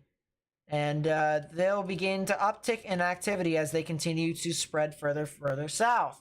Now, if these storms do not come into fruition, then we don't need to worry about tonight's setup. All right, because then the activity will pretty much be done and over with. But if these storms continue to expand, we could potentially see some strong damaging winds across the board for areas like OKC and Tulsa, even into the early morning hours of 3 o'clock, 2 or 3 o'clock, maybe even 4 o'clock if this thing continues to linger on that far. So that's kind of what we got here right now. Basically, the OKC area could potentially be impacted sometime around 3 to 4. In this model, it looks like it misses you guys just barely to the north. And Tulsa gets the main brunt of this activity. The main brunt force of this activity. But I've seen some other models that have said that OKC does get into the activity, but just barely as well. So it'll really just have to depend upon how this progresses. But you see, even this model here, this model shows that you guys even do get some activity. So that'll be Always something that we're going to watch out for very, very closely. But that's kind of what we got right now. That's kind of what we got as a general idea as to what can happen. So let me move that over. Let's actually move this here. And then we get that there. Boom. I'm probably going to want to eat some dinner here soon myself. New mesoscale discussion out in front of this activity. Watch issuance 60%. The area is being monitored for an increasing severe risk into this evening. Watch could eventually be needed for parts of this area. Latest visible satellite loops show recovering sheltered boundary layer air and backed surface winds over the parts of the southwest and south central Kansas into northern Oklahoma, ahead of a weak surface low and dry line evident over the Texas-Oklahoma panhandles. While this air remains slightly capped amid generally weak large-scale ascent, per the DDC-0Z sounding and visible satellite imagery, a few deepening cumulus towers are becoming evident along the eastern and southern edge of the anvil debris, overspreading the area from eastern Colorado. As lift along the nose of a strengthening low-level jet advances northward this evening in conjunction with a passing shortwave trough, eventual convective initiation will be possible where surface low convergence is being maximized ahead of the surface low, though large uncertainty remains. If isolated convection can initiate along this corridor prior to substantial nocturnal boundary layer cooling, increasingly large clockwise turning low-level photographs amid strong instability would support a discrete supercell or two along the Kansas-Oklahoma border, capable of all hazards prior to upscale growth with southward extent.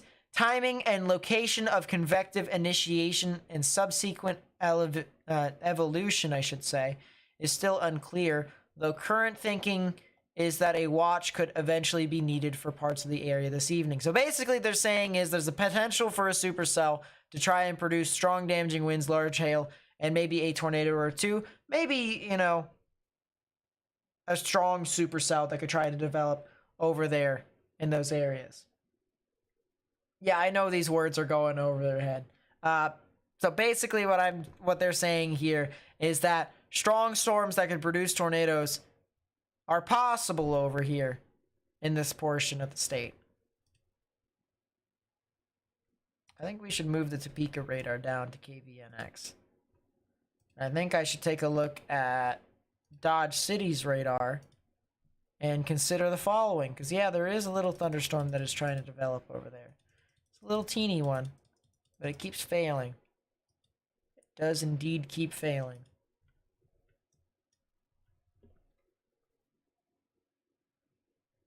Do I think tomorrow's threat for severe weather will mainly be east or west?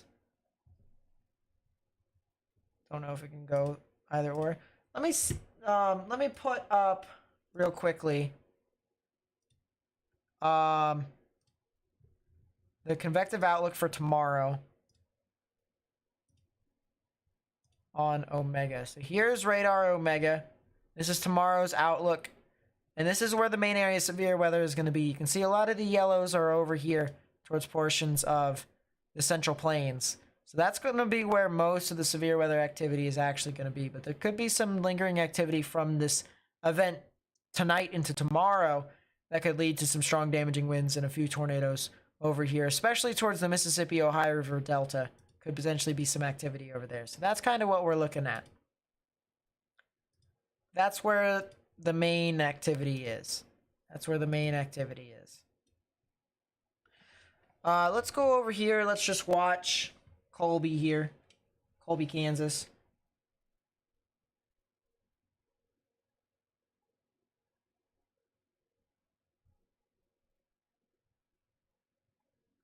That's what I said, Jessica. That's what I said. What's it looking like for Junction City, Kansas? Junction City, in my opinion, could try to get some activity, I should say. Hold Hold up. Stop malfunctioning. There we go. Yeah, as I said, they could try to get some activity, but it would be the lingering stuff from this stuff over here in Nebraska. So let me just clarify. This is the stuff that you would be watching out for, and it would be propagating towards your area over an elongated period of time. So basically, it would be late tonight before you really got anything. Like, it would be tomorrow, technically. So right over there. Boom. All right, I fixed it. Fixed it. There's your storms in Nebraska. And it's heading this way in this general area. And they're moving really slow. These storms are moving very slow. I'll play a loop over the past hour. And you can see they're taking their time. Specifically, these storms are taking their time. These other storms are catching up with the line, but then they're getting slowed down by the line. So it's kind of just been doing its own thing. But these storms would be the real main stuff. Now, you could see some activity over here with this stuff that's approaching Salina. That would be really interesting to see if this does happen. Because there is a supercell that's propagating, or at least towards the general area of Marion and Council Grove. So that would be south of Junction City, to where you guys can get your, could get some rain. But we'll have to see. It'll be cutting it close, because the further east you go, the lesser the chance for severe weather there really is. Same thing for Lawrence. You guys, further east you go, the lesser the chance for severe weather there really is.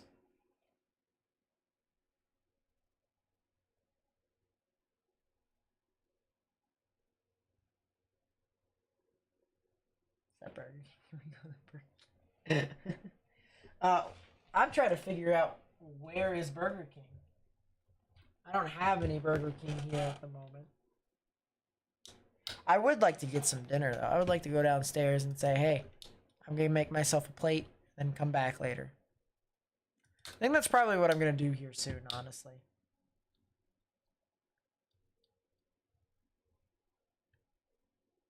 Yeah, these storms are starting to kind of approach Salina. But it will be like 2 hours before anything even gets there. So that's the thing. Northeastern Oklahoma, you guys are definitely going to get some activity. But it would be more the overnight hours from like 3 to 4, maybe even 5. There's a shelf cloud starting to appear here on our nice little camera. Look at that. Any tornado warnings? Not anymore. At least not as of right now. But a really gnarly shelf cloud that's starting to come into view here. You can start to see it. Heart and Soul with the 2. Thank you so much. I really do appreciate it. Says, are those storms going to hit Asaria?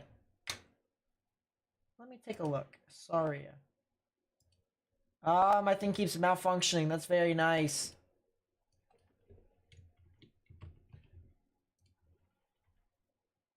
Asaria. Yeah, I do think you could get some activity. It'd probably be an hour and a half to 2 hours from now. More than likely. That's what I'm thinking. I want to actually try something here. Let's actually flip the script. Let's flip it so that that's right there. And let's put, I don't know. Yeah. Put that right there. Boom. Or actually, better idea. Put that right there. Boom.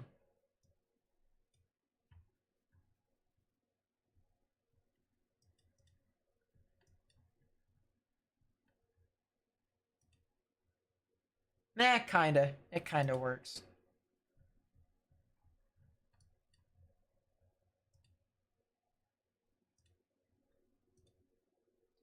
Just turn that off for right now. There we go. But yeah, I mean, that's really interesting. Wondering for Salina this evening. You guys could potentially get something from, I'd say, an hour and a half to 2 hours from now, something like that.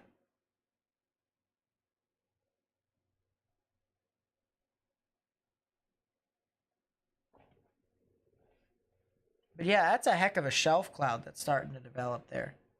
Tell you that. You think now would be a good time for me to get something to eat?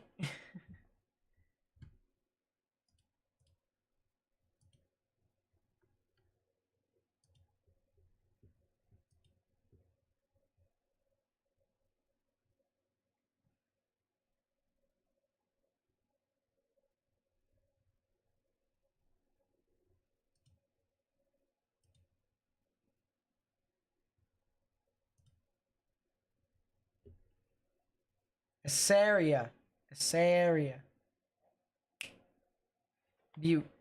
Oh, it's moving the camera. What's it doing? What's it doing? Move it over to the right some more. Oh, look at that. Holy. Look at that inflow tail. That inflow tail on the right-hand side. Don't move it back to the left. No, stay. It's right within there. Right within there. Feeds into the thunderstorm right there. Also, note the clouds that spin this way. Note the clouds that spin around this way.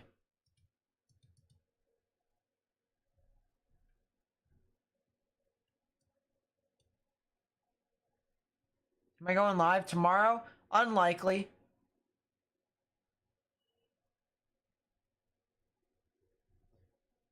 Yeah, there is a mesoscale discussion for areas near Wichita, Pratt, Alva, Oklahoma, and Woodward.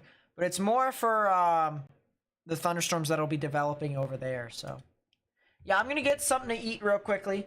I'm going to run to get something to eat downstairs, and then I'll be back upstairs, and I'll continue to communicate with you guys as we wait for, what, probably a half hour. What cam is that? This is Colby. This is Colby, Kansas. So it says it right there. Colby.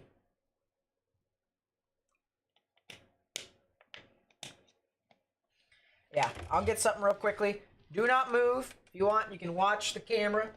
If you want, it happens. You can also see how I try to get out of my little space here. Because it's kind of,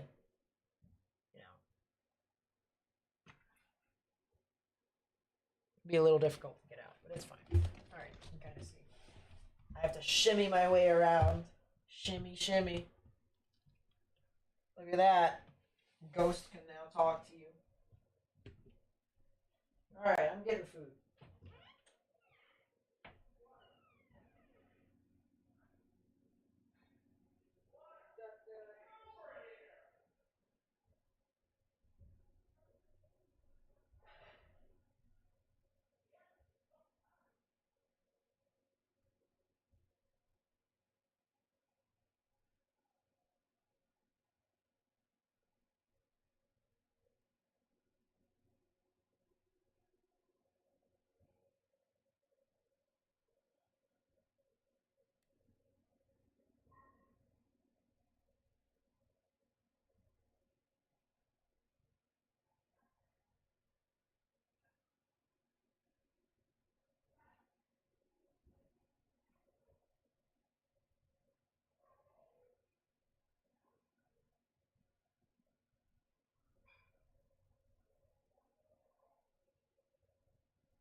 Okay. It is done. The food has been reclaimed. Not really reclaimed, but claimed.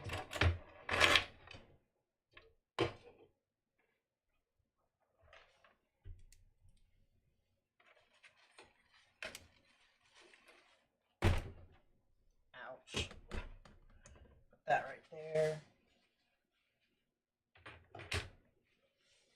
My napkin.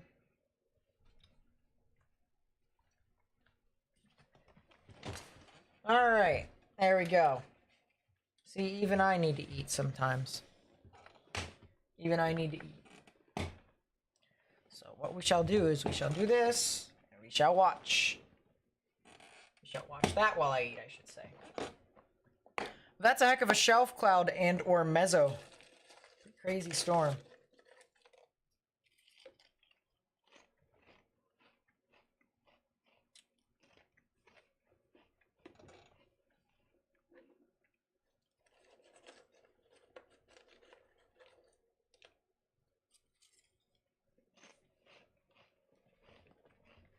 What's the story? Just a lot of scattered showers and thunderstorms, but we're waiting here for probably about another half hour. And we're trying to see if these storms over here, near Greensburg, Dodge City, Pratt, and all sorts of stuff like that. We're waiting to see if these develop. And if these do, these could potentially be your tornado producers. So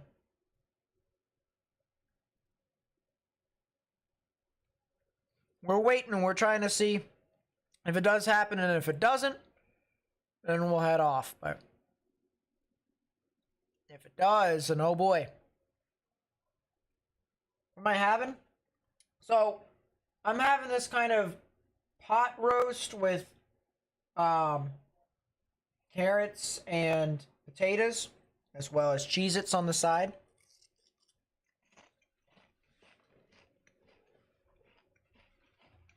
So that's nice. Ironically, I'm eating the Cheez-Its first. So that's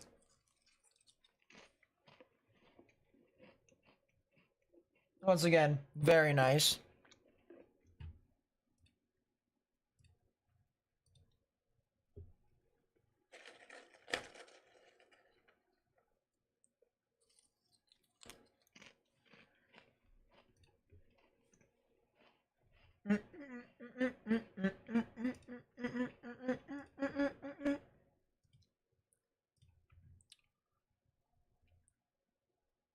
Try and look to see here.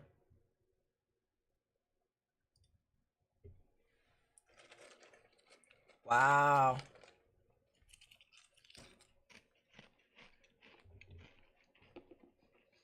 So, I said I saw it earlier. I didn't show you guys, so you guys technically didn't see it.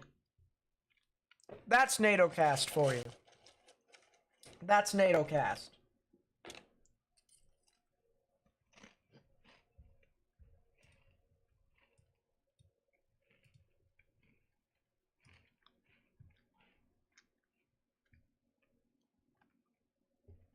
And,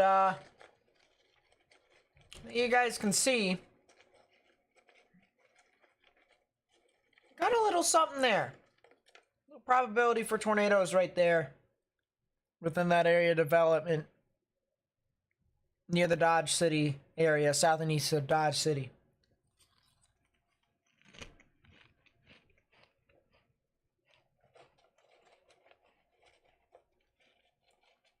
So that's kind of what I'm watching out for. Yeah, Cheez-Its are good. How's things looking in the south? Define south. There's a bunch of areas in the south. So depending upon which area you're at, I can tell you as to what's going on.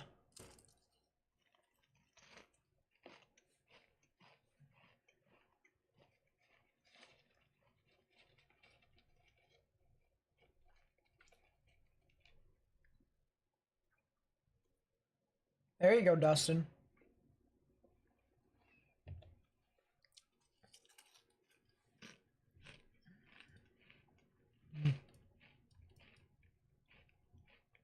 There is a little storm over here near Larned.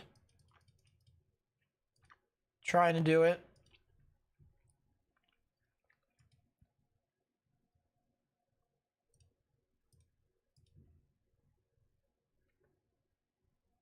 Oh, look at that. They panned over to the Mamatus.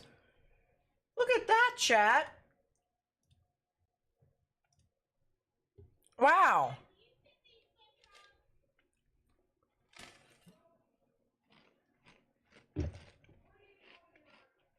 Man. That's pretty cool. I'm not gonna lie. I'm always good for some Mamatus clouds. Love me some Mamatus clouds. Well, look at that.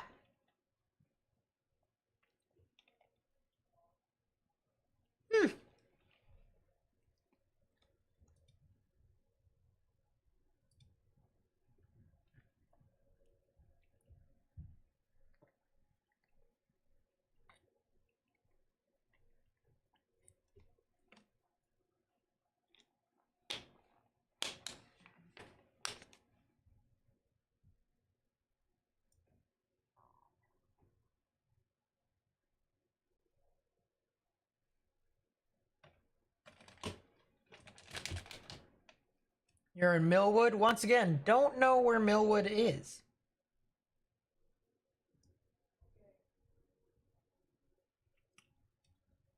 Bunch of states.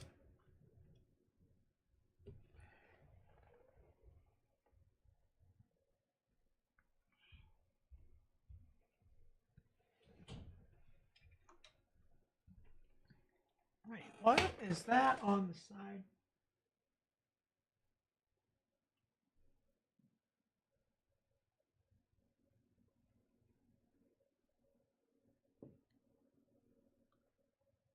What is that?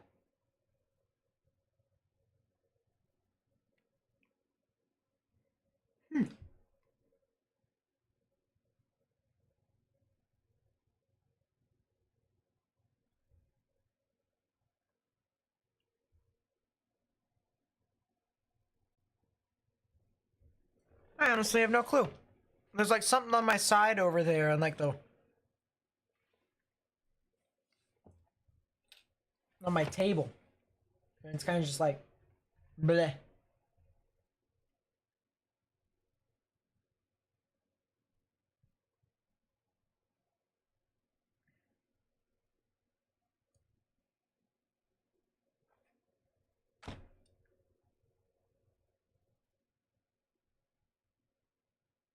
Yeah, it does kind of look like cotton candy, I will admit.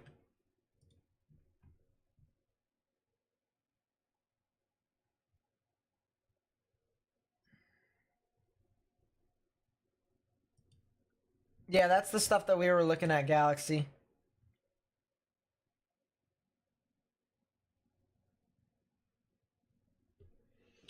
Alright, let's work on our dinner here. I ate all the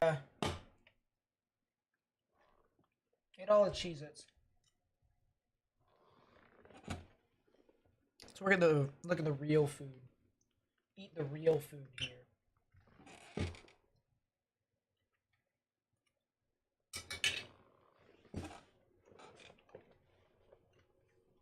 Yep, those are called Mamatus clouds. It's basically where the air below the cloud is dry.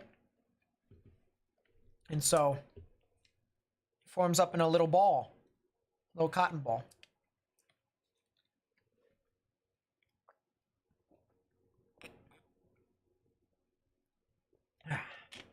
Excuse me. But pretty cool stuff, I'm not gonna lie. Pull that over to the side. Let's take a look at what the current radar is doing. There's a little ZDR arc on this storm over here, and that's due north of Colby. I'm actually kind of interested as to what that thing could potentially be doing, but I mean, obviously we're pretty far away. That is like a little supercell with a little bit of a ZDR arc. That one also has a ZDR arc on it too. A little bit of mid-level rotation. Well, actually lower level rotation. All of these actually have mid-level rotation, so We do have two little mini supercells. Two little mini supercells, one of them right there. And then another one pretty embedded in a lot of the rain, but it's right in there. You can see the hook wrapping around where the rain would be pulled into where the actual area of rotation would be. So that's kind of what we got. And if we go to the split screen here, see the top right hand portion of your screen, we still got that as well.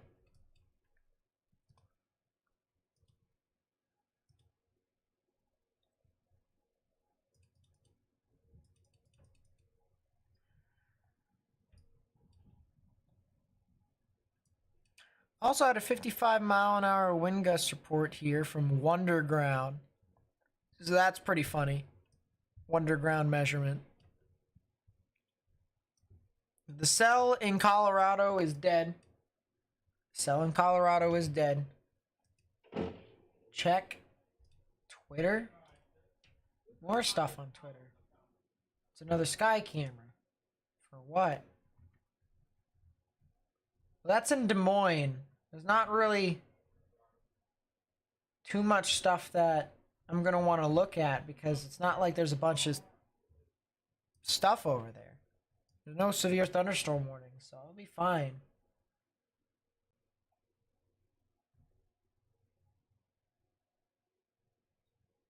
A lot of lightning in Des Moines? Maybe so, maybe so. I just saw that lightning flash.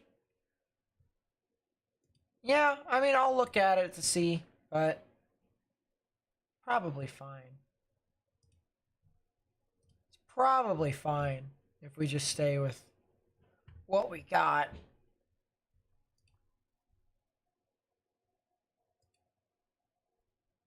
Jeez.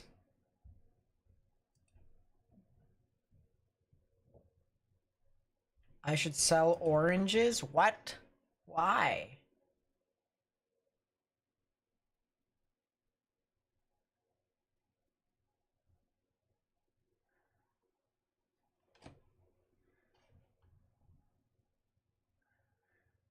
Driving in Colby right now, heading west for Colorado Springs.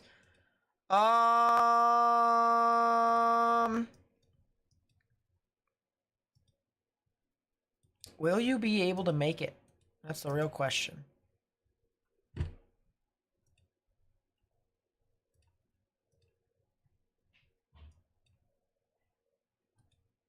Directions from here. No, I want directions from here to there. It's 33 miles to get from... So that's 28 minutes to get from there, from Colby to the state line. It's 41 minutes there. So yeah, I'd say you would have enough time. I think you have enough time to get there from there to Colorado. Maybe. I think you'd have enough enough time to do it. I think you should be fine.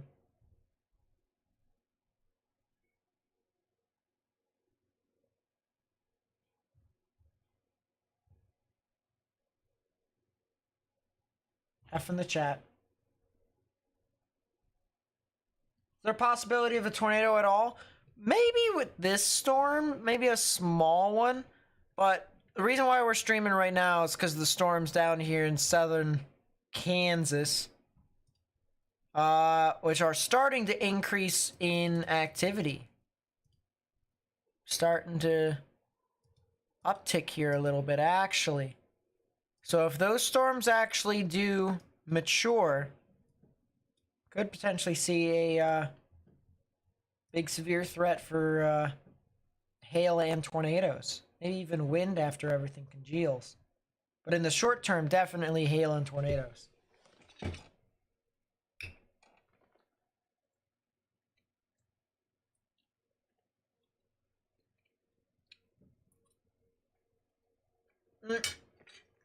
Yeah, even if you were going the speed limit, you should be fine, but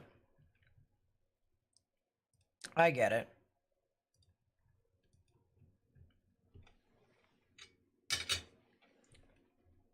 Colby camera getting crazy? Really? Oh yeah, it is. Let's look at that. Take my face cam off. Look at that. Look at that. Pretty gnarly gust front, I'll say that much. Really gnarly gust front, actually.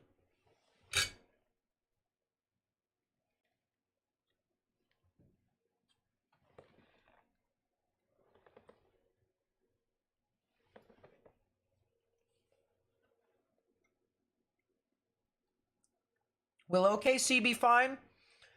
There's a 50-50 shot that it will.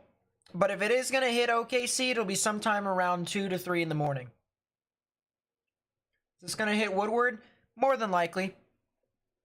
But it'll be the storms that are developing down in the southeastern portion of... Well, not southeastern, southern portion of Kansas. So those are a little bit more hit or miss. It's kind of hard for me to actually determine as to whether or not you're going to specifically get it. But there's a chance. There's a chance. Anything for Topeka? I think you guys are a little bit too far to the east.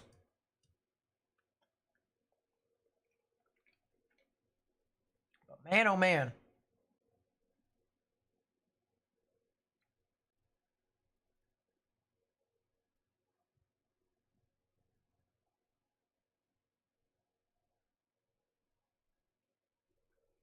What precautionary should you take? Definitely have a plan of action if you get a warning. So if you get a tornado warning or a severe thunderstorm warning, make sure that you are, you know, you have a plan of action so that if it wakes you up in the middle of the night. So let's say you set your phone for emergency notifications, which is what you should do always. Or if you have a weather radio, you set that on overnight. Make sure you have a plan of action so that if you are in a tornado warning, you can get into your safe space, which would be underground or lowest innermost part of your building. So you have a plan of action already of where to go.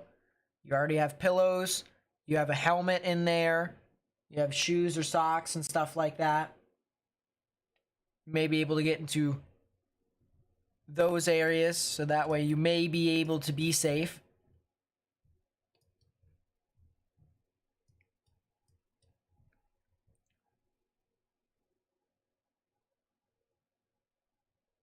But other than that,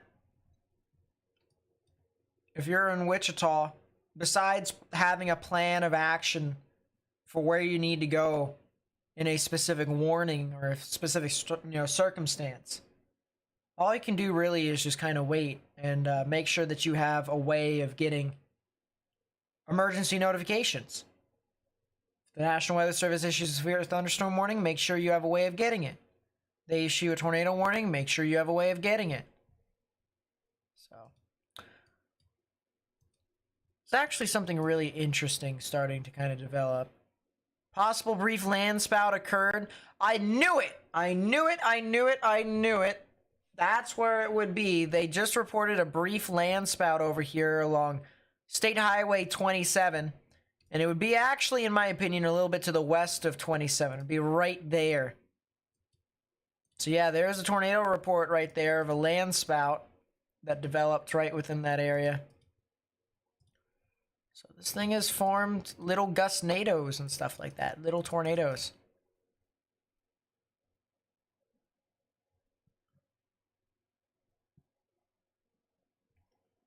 What about Hutchinson? I think you guys could potentially get a risk for severe weather within your area. But it's going to be, it's going to be more of a strong damaging wind threat. I would say. I would think it would be more of a strong damaging wind threat. But yeah, you guys could be impacted in the evening. Do I think a tornado could happen in Wichita? It's very hard to say.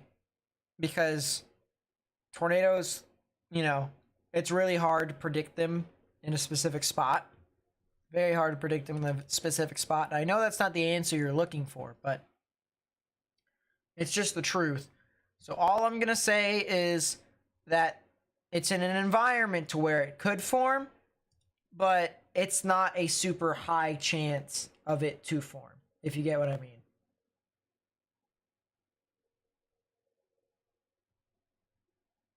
Do you think there's potential outbreaks later on in the year like last year?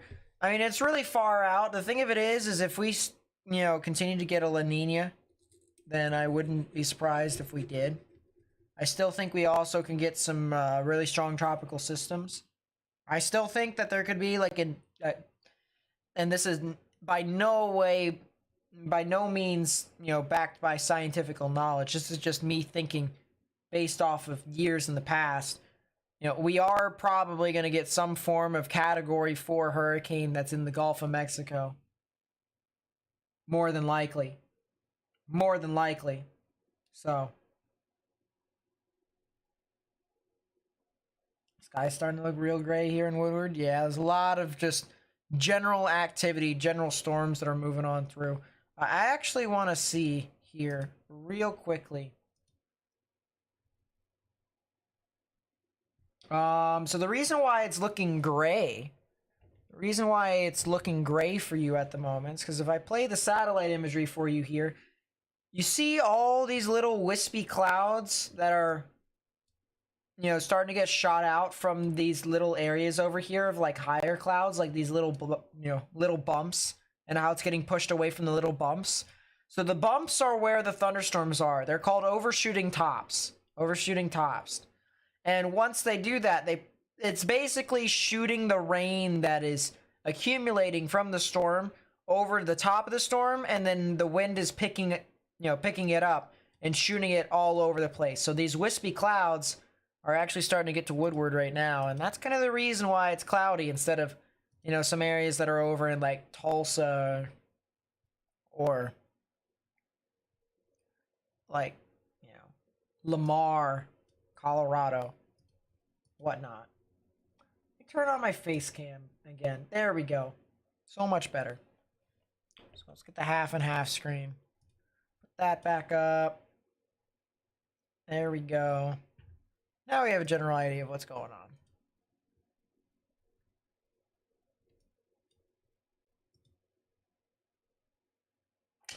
That might be the gust front right there, chat. That might be the gust front in front of all the rain, which is kind of interesting. Difference between a land spout and a tornado. Land spout, I believe, is displaced from the actual thunderstorm, whereas the tornado is not displaced from the thunderstorm.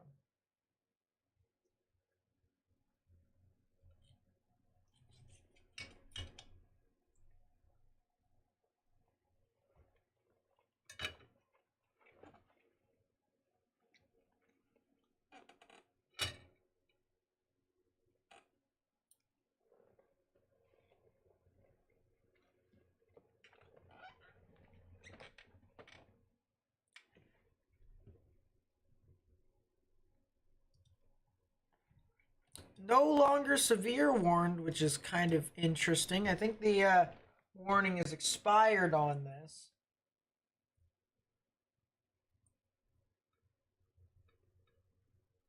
So I'm kind of wondering if they're going to do anything about it.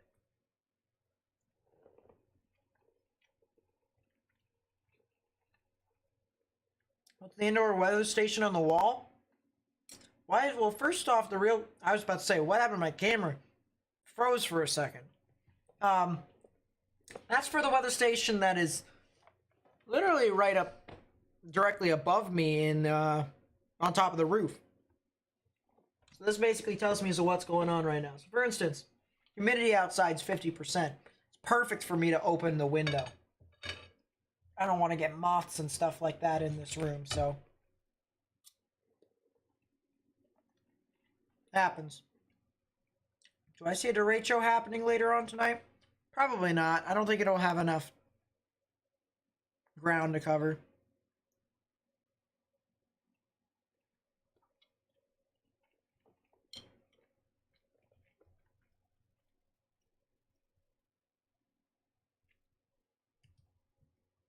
Let's play this on loop.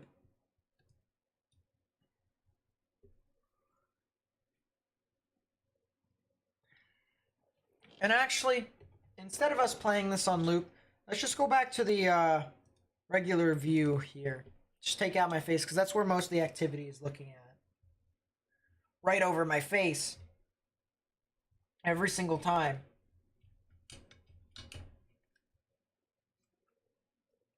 Welcome back, Caleb. How do I do? What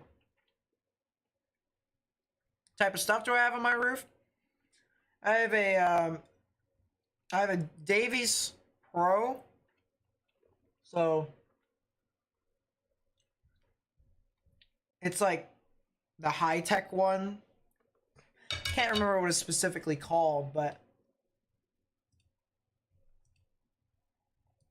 I have to search it up. Hold up.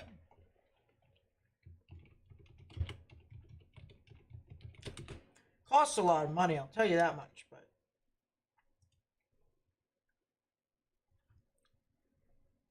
yeah, Vantage Pro 2. Vantage Pro 2.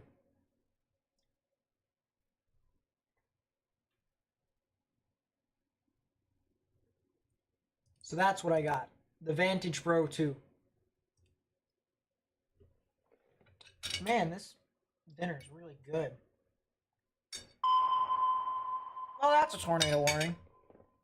Tornado warning for northwestern Decatur County in northwestern Kansas, southwestern Red Willow County in southwestern Nebraska. What?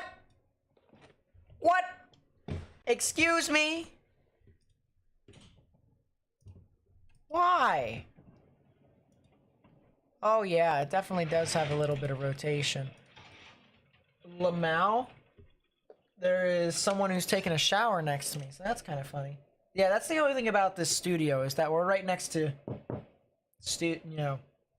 shower room. So that happens, but there's a storm over here, south of McCook, Nebraska. There's a really interesting supercell. Kind of interested as to why they... Well, actually, that might be the ZDR arc right there. Yeah, KDP foot, maybe. In the middle of the night, in my dreams. You should see the things we do, baby. It doesn't really, like, extend. Oh, because I didn't include all the KDP. Duh, I'm an idiot. So it'd be, like, right there and right there. And if we place that right there, oh my gosh, it's terrible. So I'm not sure. Not sure why they issued this, but if they... if there's a tornado with this, there's a tornado with this, but I don't know. KDP doesn't align, neither does ZDR, although we are looking up 7,000 feet, so it happens. But yeah, it's a tornado warning here right along the border of Kansas and Nebraska. It's actually in the northwestern portion of Kansas and the south central portions of Nebraska. Just for reference. Here's Colby, where the camera is at that we're looking at right above us. There's the tornado warning. There is the border. So, if you're over in Danbury, Marion, Cedar Bluffs, over here in this area, south of McCook, and north of Oberlin in Kansas, you need to go ahead and take your proper precautions underground or lowest innermost part of your building, particularly a bathroom or a closet, with no windows, so you can put as many walls between yourself and this tornadic rotation as possible. There's also another storm over here, this line that's approaching Goodland and Colby. I'm actually really interested to see what happens.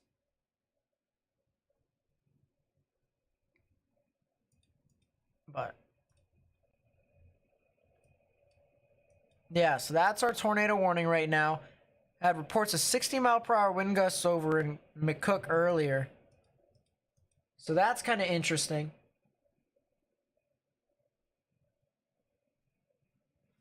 Yep, got my water right here. I've also got my dinner right next to me. Can I check Oklahoma? Sure. Short. Oklahoma. Oh, that storm is really weird. Doesn't really have any storms at the moment. But they will get some activity later on this evening, more than likely, into the overnight hours. Actually, it's not really going to be later on this evening. It will be in the overnight hours. Depending upon where you live, could see some very strong damaging winds, too.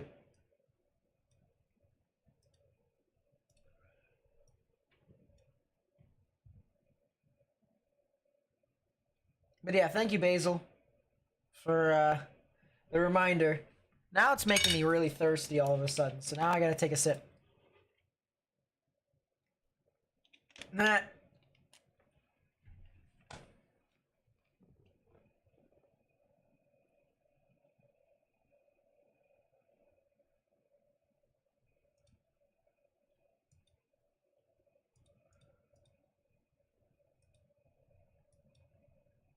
Is there a radar that's closer to this? No. Not at the moment, unfortunately. As I said, I'm a little hungry, so bear with me here as I eat my dinner.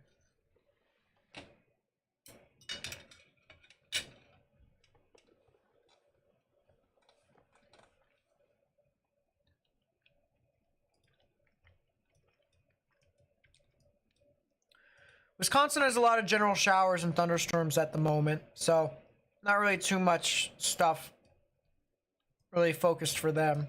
So you guys should be fine.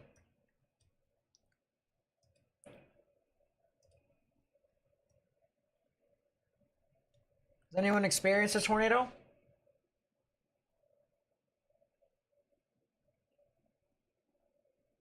Just did. Actually, a week ago. Saw my first fully condensed tornado. I've seen other tornadoes too, but this one was a first fully condensed. Made a video on it too, if you want to watch the video. Very clickbaity, but it is still on YouTube.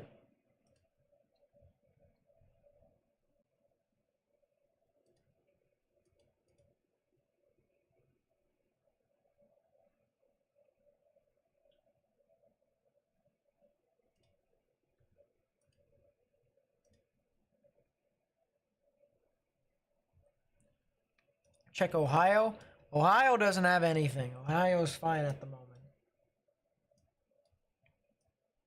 Been in one EF4? Jeez. Yeah, my tornado was an EF0 that I went to go chase, so.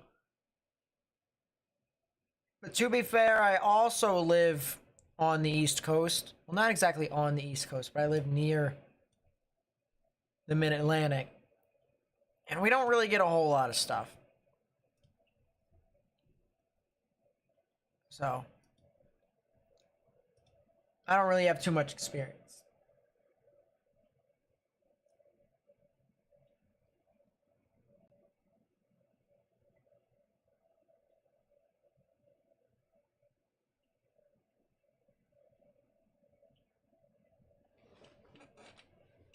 That's pretty crazy, Sean.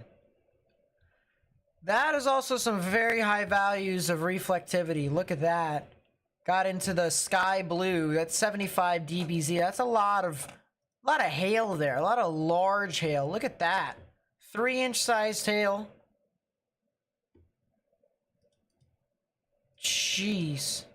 Very large hail with this storm. Very large hail.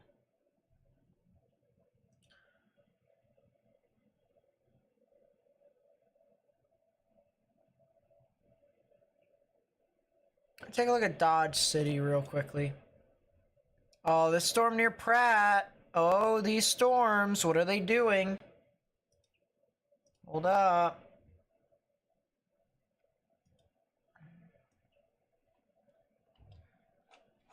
Try and find where the thunderstorms are at, I guess. Yeah, look at that. Down here. Down here. That's where I want you guys to keep your eye on. Yeah, they're starting to peek through the little wispy clouds, the little anvil precip. Stratus. Look at that. We got some more right within there. So these storms are trying. These storms are trying to develop.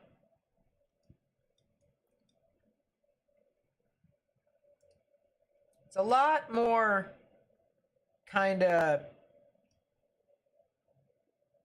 messy, I should say, on satellite view, but there still is something there.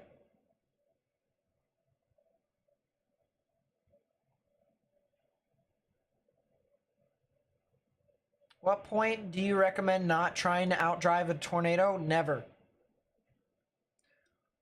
I'm just kidding. You know, it really depends, all right? What I really try to do is if you're going to outdrive it, don't try and go to the direction of which it's driving towards. Or not driving, moving towards. All right? Move adjacent to it by going, you know, if it's going east, head south.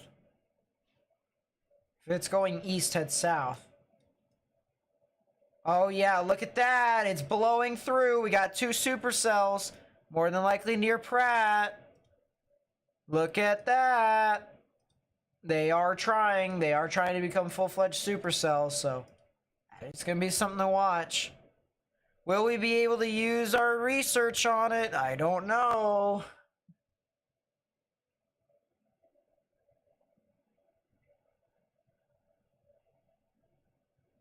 Is it rare to have tornadoes in December?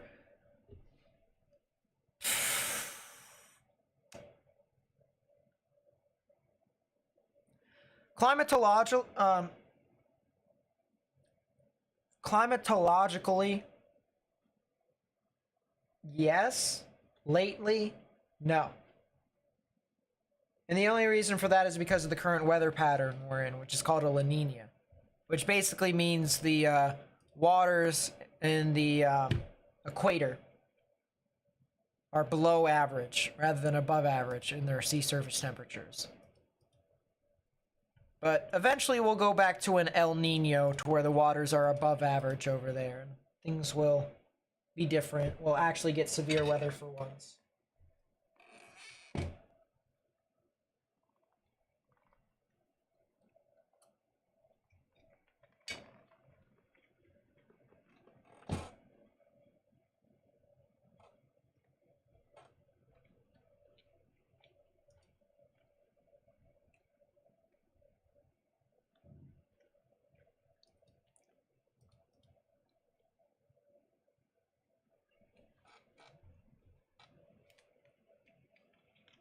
I wonder if I said that incorrectly.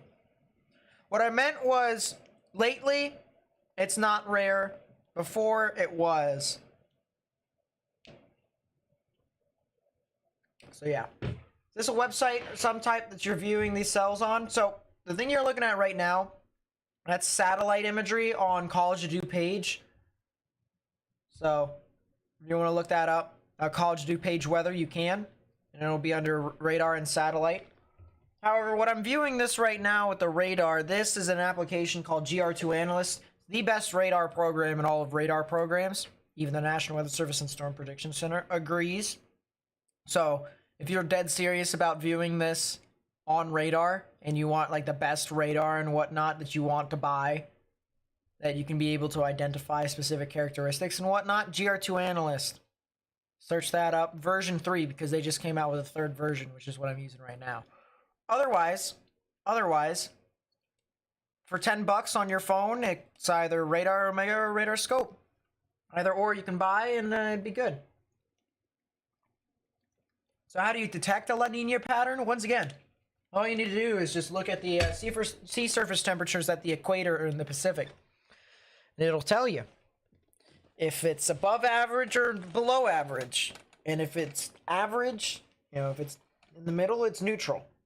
So it's a neither. But if it's a La Nina, it's below average temperatures along the equator. So make that make sense, Weather Weenie. It's weird. I'll tell you what. It's weird.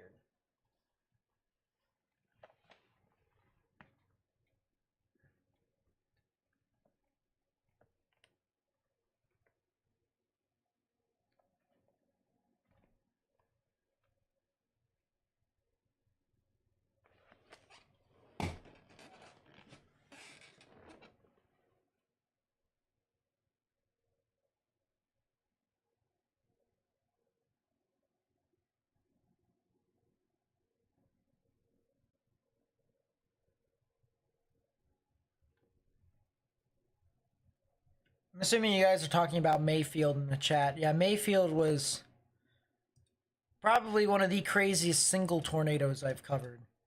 The Mayfield Dawson Springs EF4.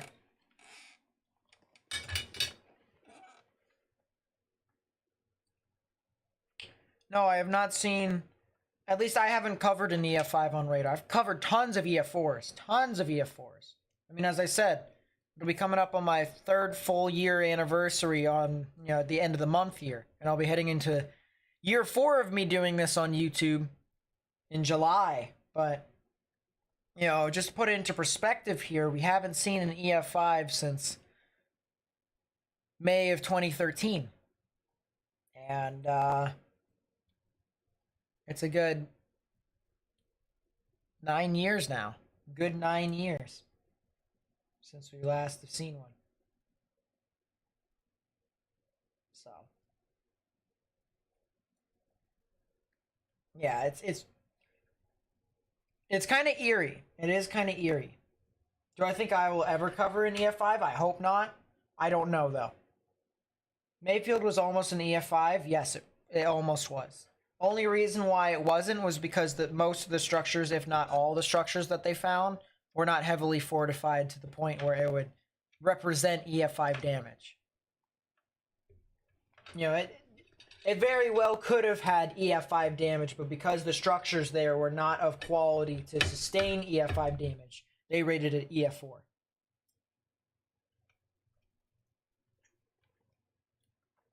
That makes sense.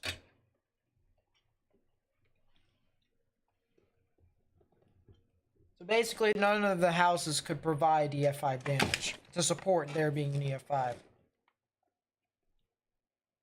And part of that was because the maximum amount of damage that it could provide was EF4. Just houses are built that way. Some of them, at least.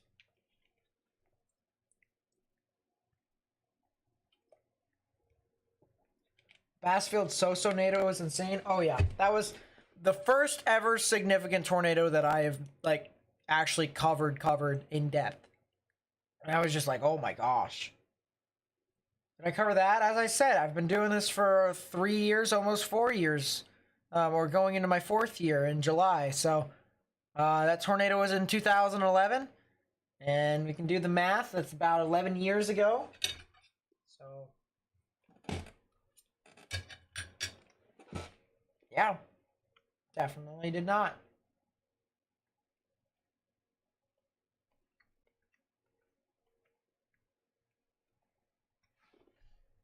But yeah, rated it high in DF4.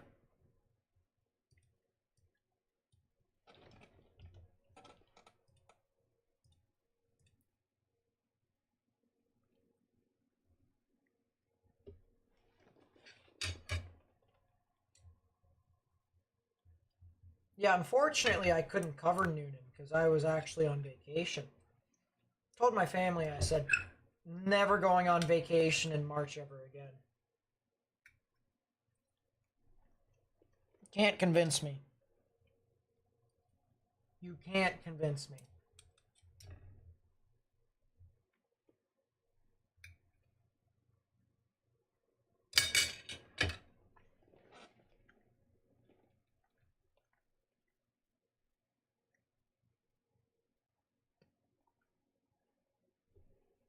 Woo! Woo, son!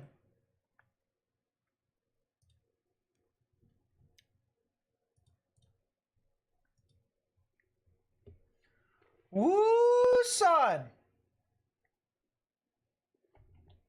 This is not sponsored by Arby's, although although I wish I was. Call me. Is that a little land spout right there?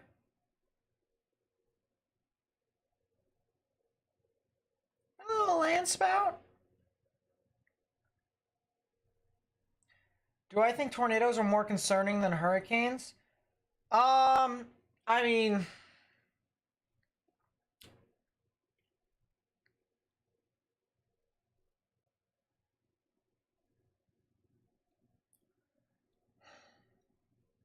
What's the best way to answer this? Yes and no. Yes, because tornadoes vary in strength. And when you have a day where you think there could be significant tornadoes, there could be some instances to where tornadoes can completely level houses and hurricanes cannot. On the other hand, no, because they do a lot more widespread damage. So it really depends upon, you know, what type of tornado compared to what type of hurricane. Because both of them are bad in their own right.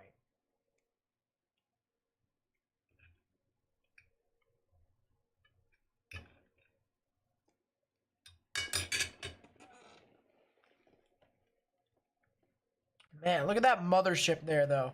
Look at that. Heck of a shelf cloud.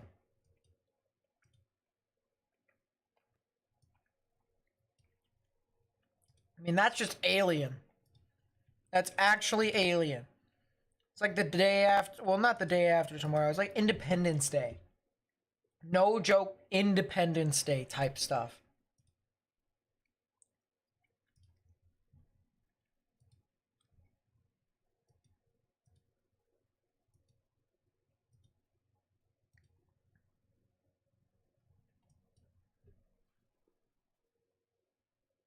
Yeah, that is true, Sean.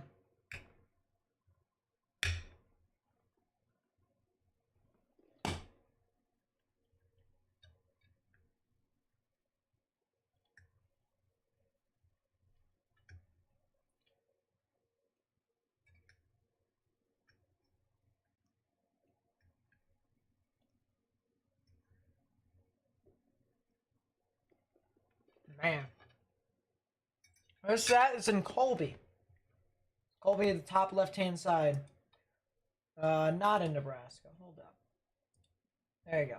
Fix that again. Yeah, that Arby sign. I know, right? But it is what it is. Still have an amazing shot. I mean, this just... I could... Why did that just... Oh, well. As I said, I could just, you know, keep this up here and watch this. Because I kind of want to see the progression of this, you know, absolutely insane feature that is starting to approach Goodland, Kansas.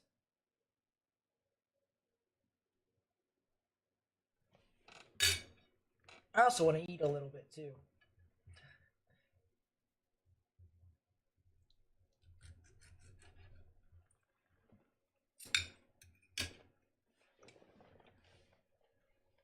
My hurricane outlook for this year? Probably like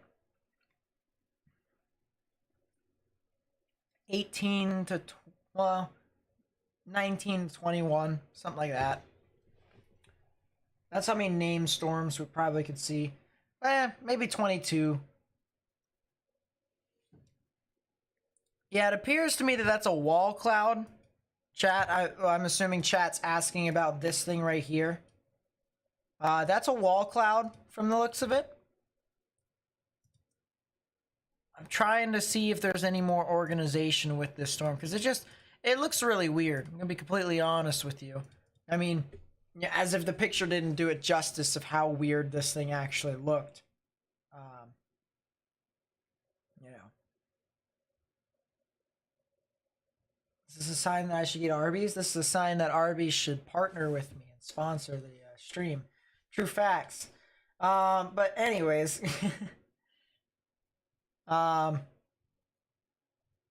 yeah.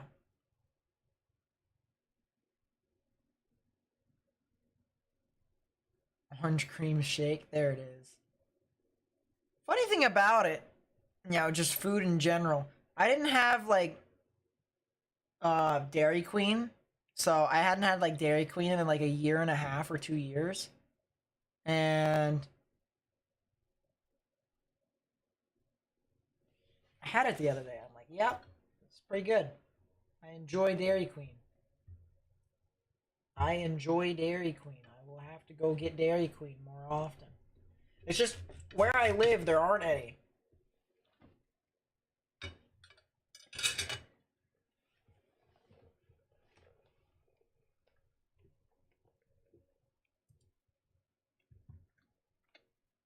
Man.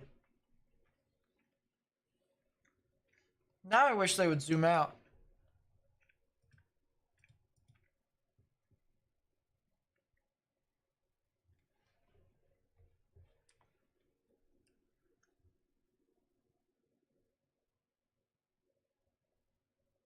Sounds about right, Aqua.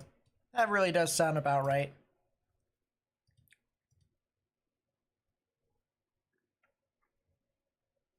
Yeah, I'm going to leave it on here. I'm going to continue to look through all the different areas of radar. Cell near Croft is starting to become a lot more organized.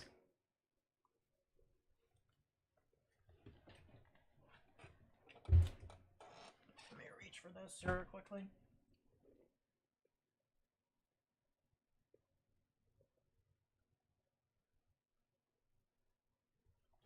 There you go. Hey, they moved it. Look at that. Wow.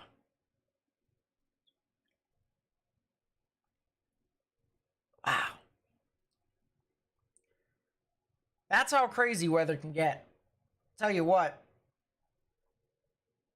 I mean, you know, tornadoes and stuff like that, hurricanes and stuff like that, sure.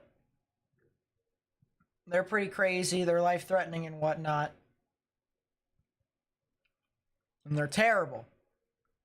But stuff like this. When you look at that, and you wouldn't think, you really wouldn't think that the weather can do this stuff, but sheesh. Cotton Candy Blizzard is amazing. It's my favorite. As well as cookie dough, of course. Cookie dough is really good as well. But cotton candy, love it. Believe it or not, I'm actually a little bit lactose intolerant, so I can't get like huge amounts of it. Unless if I want my stomach to, like, you know, dictate the rest of my day. But medium is like the max size I can get. But even then, that's good enough for me. Has anyone even ordered a large blizzard before? Like, I genuinely want to know now.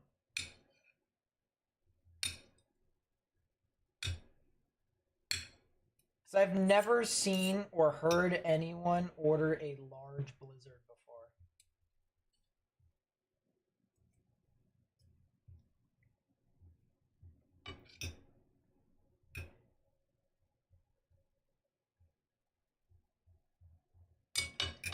Swelch with the 5. Thank you so much. I really do appreciate it. This has been my go-to channel in severe weather.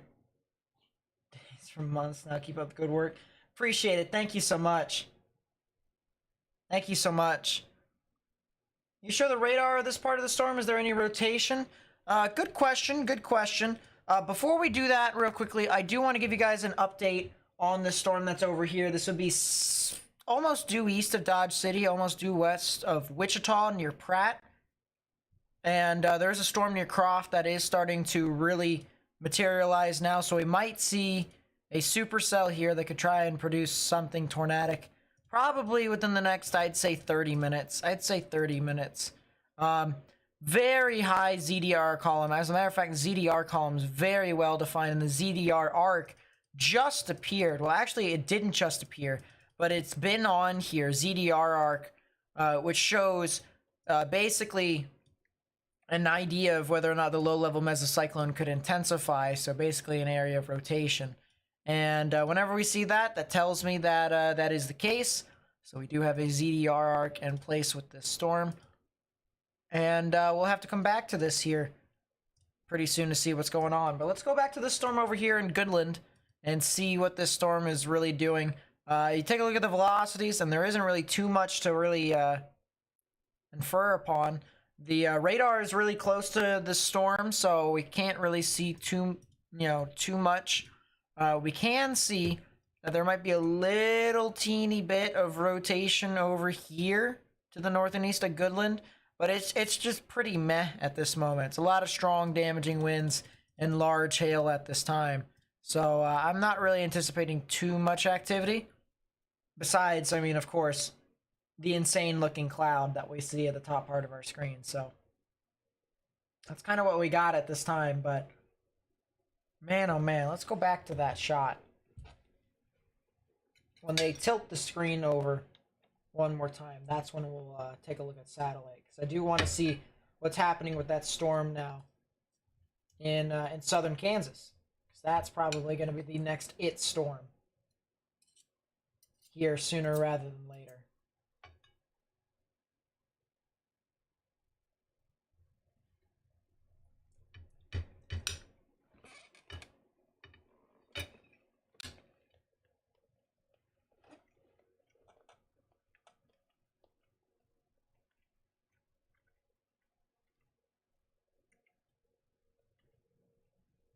Nah.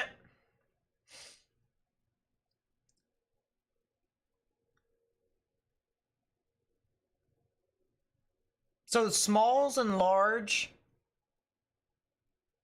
are popular? What? That doesn't make any sense.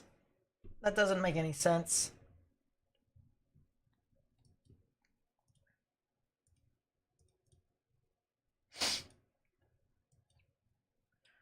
Bunch of funnel cloud reports over near Cedar Bluffs and Marion.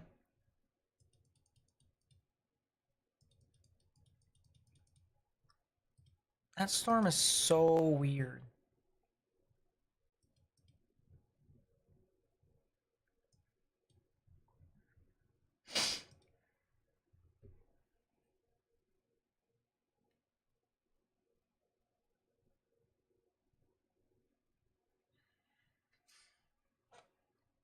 Yeah, there's also a McDonald's. You can see McDonald's is clearly sponsoring the stream.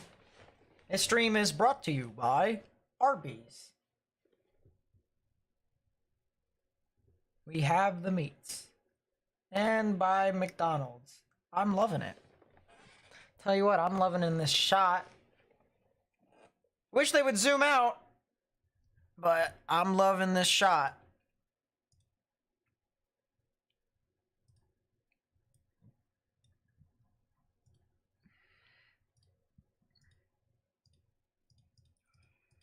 All right, let me conduct my research here real quickly, and then we'll pan off to this screen here. So there's the ZDR arc right within there, and the KDP foot is over here. So we take the middle, connect the lines.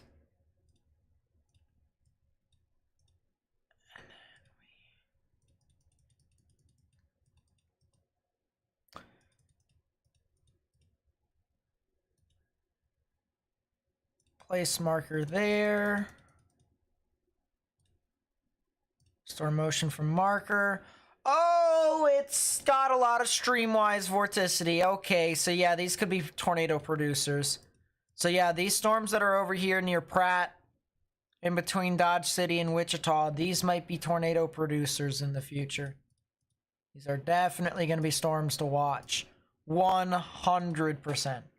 100%. But I can't show you as of right now, because obviously it's not doing anything at the moment.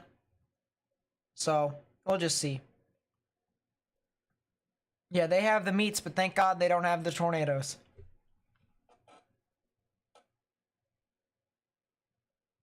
There's a steakhouse Wagyu burger now? Jeez. Every single time I think of Wagyu, I think of the Gordon Ramsay Kitchen Nightmares episode.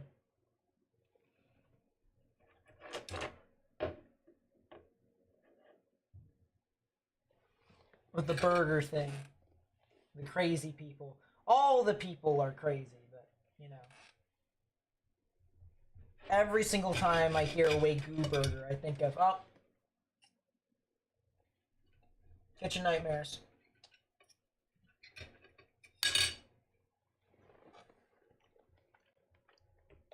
Alright, so let's take a look at this storm here real quickly. Also gives me an excuse to look at Twitter real quick.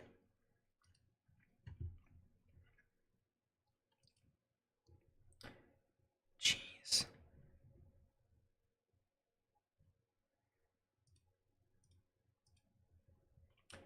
That's some pretty cool stuff right there.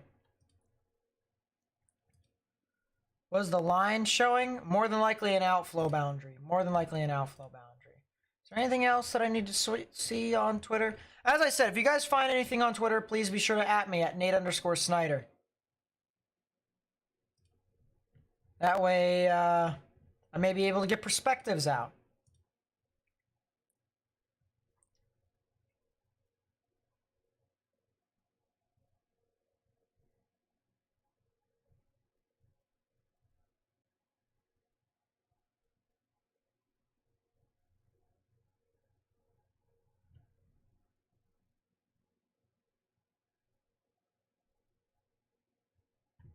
There we go. All right. So back with this. Storm near Croft. Doesn't look like a whole lot right now. You take a look, however, at the enhanced echo tops. Basically tells you how tall your thunderstorm is. You can see our scale at the left-hand side. So you see 20, 30, 40, 50, 60. That's 1,000 feet. So 60,000 feet, 50,000 feet, 40,000 feet, 30,000 feet, 20,000 feet. So it's in KFT. You can see the oranges are 40,000 feet and above. That's a terrible orange circle. Got that right there. You also have a red circle right there, or a red dot, red pixel. That's over 60,000, or not 60, 50,000. Jeez, I'm losing my mind already. Losing my mind. But it is that stuff. There's a severe thunderstorm watch for Wichita and Tulsa now. OKC actually left out of it. A tornado or two possible. Wow, so what's the probs? 25 on your tornado prob for the severe thunderstorm watch? Sheesh. Way to not install confidence on this event.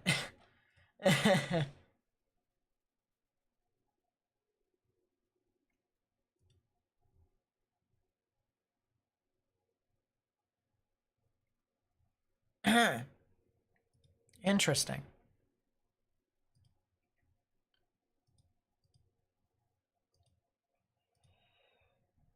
I think it might be because of how messy these storms are. Could be because of that. But we'll see. We'll see. What am I eating? Right now I was eating pot roast with potatoes and carrots, which were really good. They were very, very good.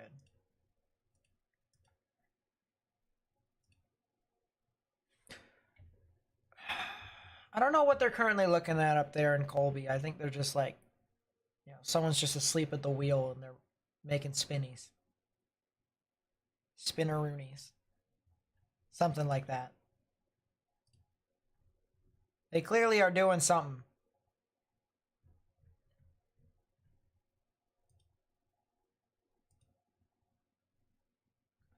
Yeah, they are doing spinneroonies all over the place. Round and round and round and round and round and round and round and round and round and round and round and round and round and round and round. We're going round and round and round and round and round. We're going round and round and round and round and round and round and round and round and round and round.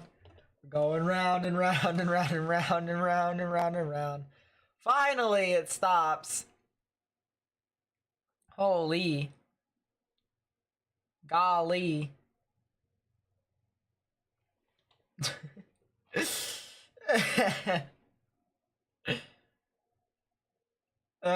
still a pretty crazy shelf cloud.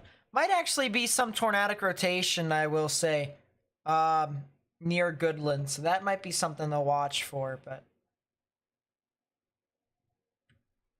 yeah. Jesus loves everyone with the 10. Thank you so much. I really do appreciate it. That really does mean a lot to my channel, so thank you. Thank you so much.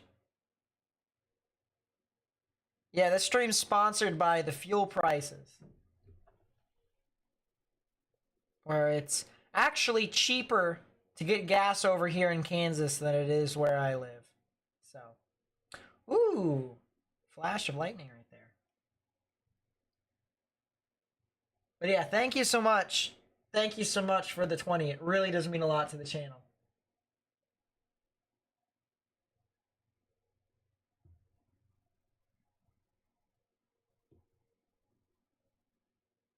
Yeah, apparently I'm sponsored by the 24/7 travel store.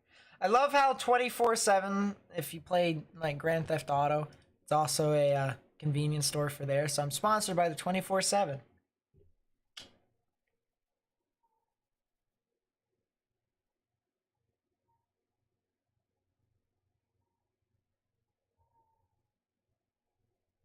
Yeah, we're getting nice lightning flashes here with the storm. I think it's because this storm is starting to intensify a little bit more, and we might be seeing something tornadic here in a bit. Or at least we could.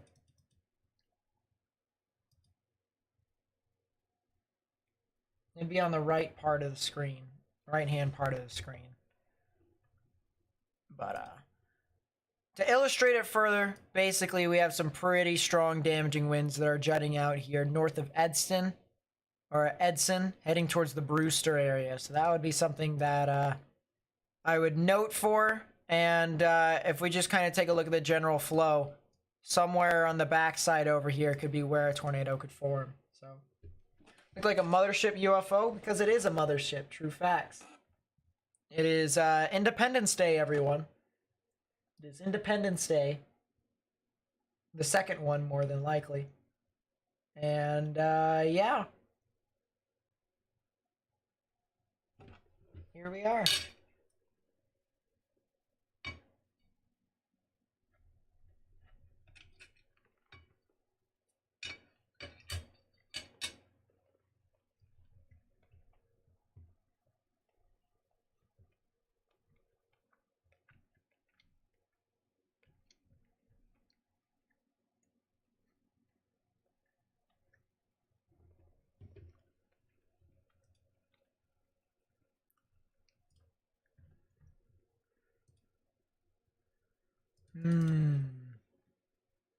Interesting. Yeah, the storm has a lot of streamwise vorticity with it, so I mean, it's going to be something interesting. The storm that we're watching over in south central Kansas, does it materialize to something?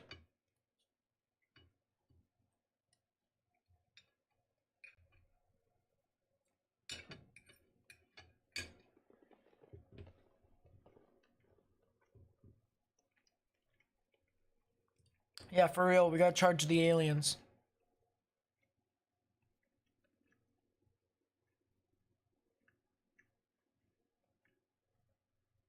Charge the aliens for the fuel.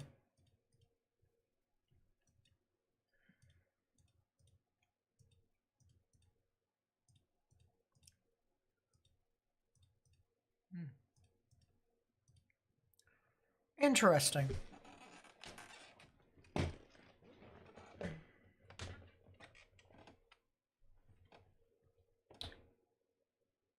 Let's go back to the cell that is over near Goodland, because that storm... I mean, I'm sorry, but that storm just looks absolutely insane. It really does. Probably one of the craziest things you could see. Within all that, it's just what we're looking at right now. And I mean, that's just... Man. Yep, see ya, Nikki. I think the plan still is to stay up until midnight Eastern and then assess further. So another 2 hours before we decide if we want to go to sleep or not. So far, the storms are developing. And they are doing things. It's becoming a lot messier, though, I will say.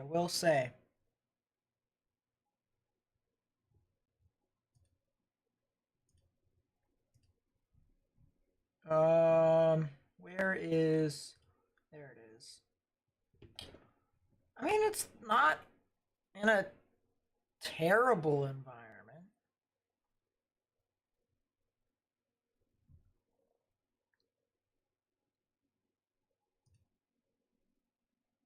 It's just it's not in a good one either.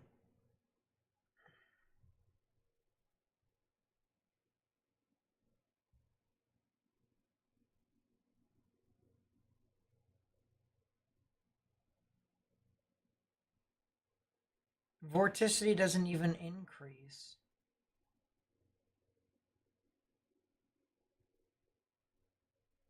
According to the models here, probably means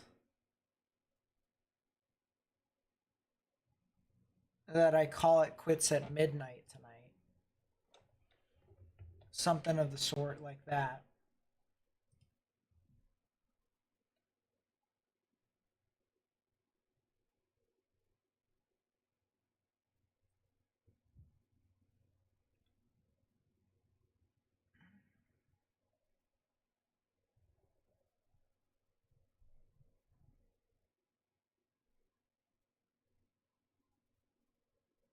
Yep.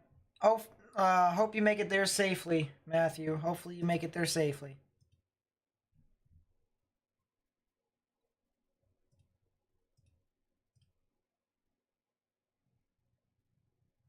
Let's go half and half screen again.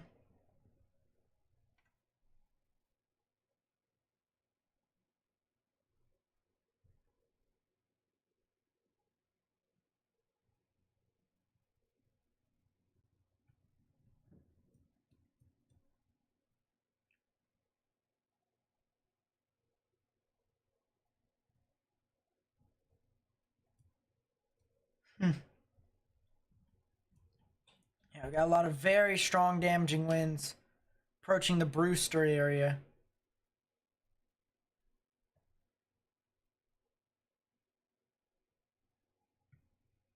So I think the storm might have gusted out. Massive outflow boundary, by the way. Look at this. Look at that little tail. It's not really a tail, but it's pretty cool looking outflow boundary. Let's actually play the loop. Look at that. How the boundary extends outside of the area. I mean, that's just pretty cool.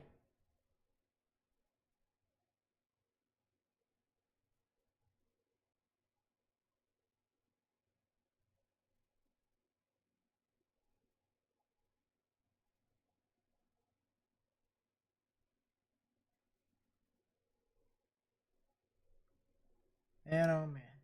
As I said, look at that. Come in.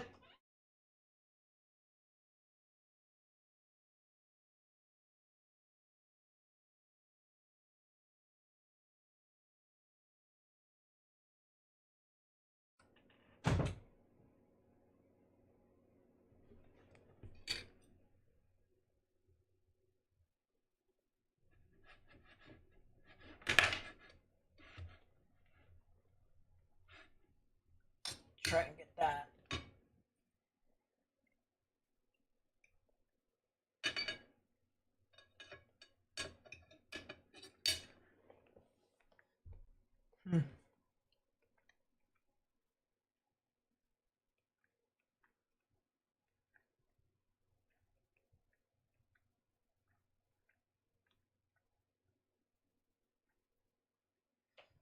Yeah, it looks like it's riding along the eastern side of the outflow boundary. So that's kind of interesting. Idaho doesn't exist.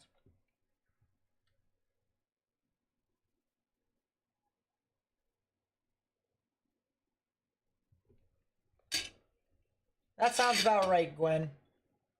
That sounds about right.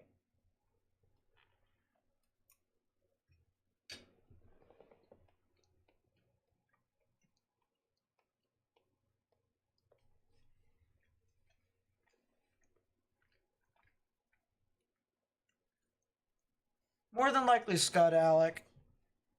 I don't see too much tornadic rotation with this storm. except for on the northern side. So that would be at the radar. So it'd be like over here on the eastern side, like right there. That's where I would be watching.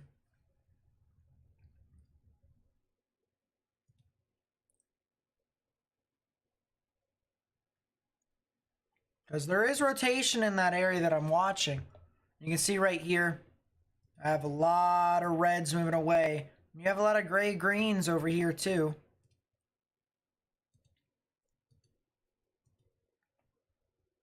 Put that together and you have a little bit of rotation right within that area. So that's kind of what I'm watching. And it would be right in this general area.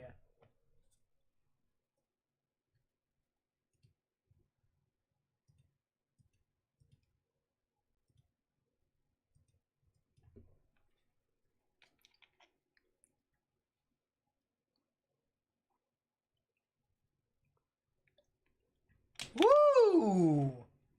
See that, chat? Not sure if you guys saw that. That was pretty cool.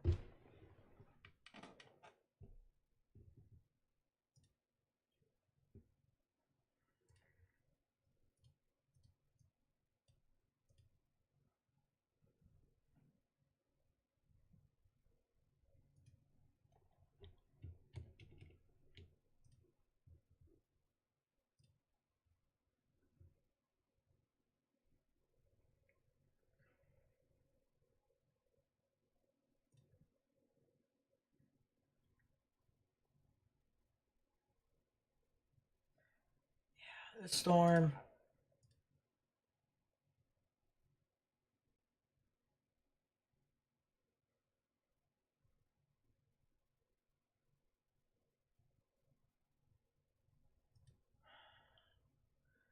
As I said, what I'm trying to do right now, chat, is I'm trying to see if I can find tornadic rotation within this. Or maybe something tornadic within the cloud line here. There is something that I'm watching very closely. Host for dinner tonight, pot roast. So very good stuff. Yeah, I'm trying to find something here. Looks like there is a little bit of rotation. It would be over here. It would be over here where I would find it. So maybe if the lightning could illuminate, I mean, obviously, you know, I'd be asking a lot out of the storm, but the lightning could illuminate on that part. Yeah, let's move me to the left. Probably would be easier.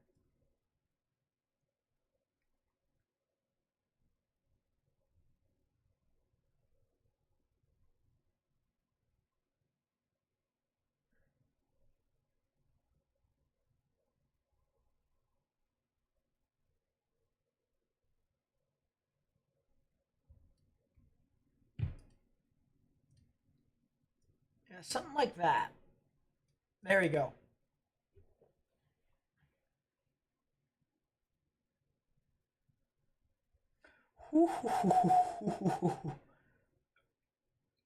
Wow.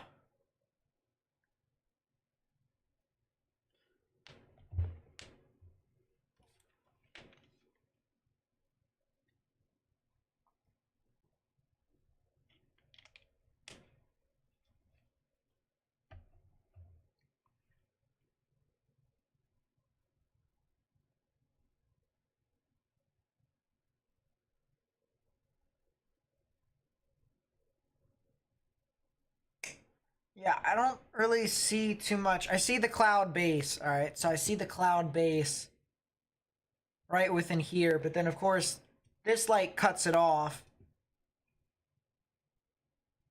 And we don't see what's happening over here.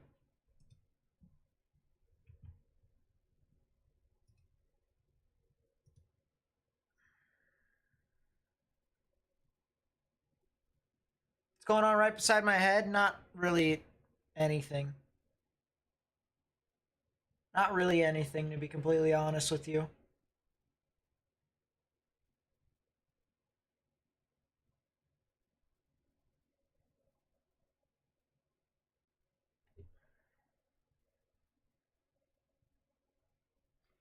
I wonder if that's I-70. That looks to be I-70. Because you can see the traffic flow like that. So if that's I-70, then the rotation hypothetically would be right over here somewhere.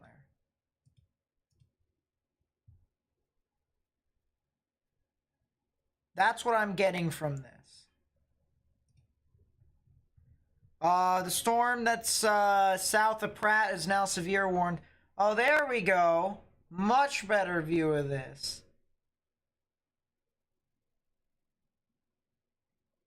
Much better view of this. This looks so nice too. Oh, that's a wall cloud right there. Look at that. That's a wall. Wow. Wow. Wow.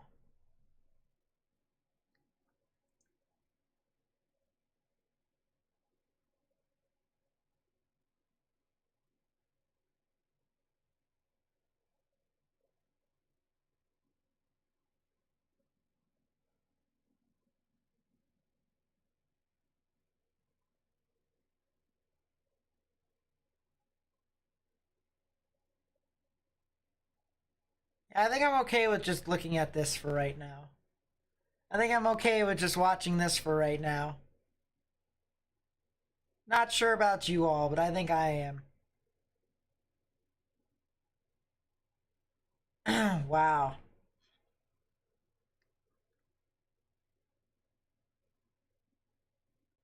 No, this is a sky camera.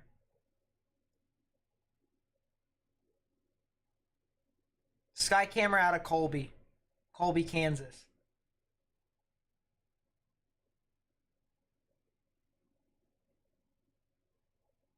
Jeez.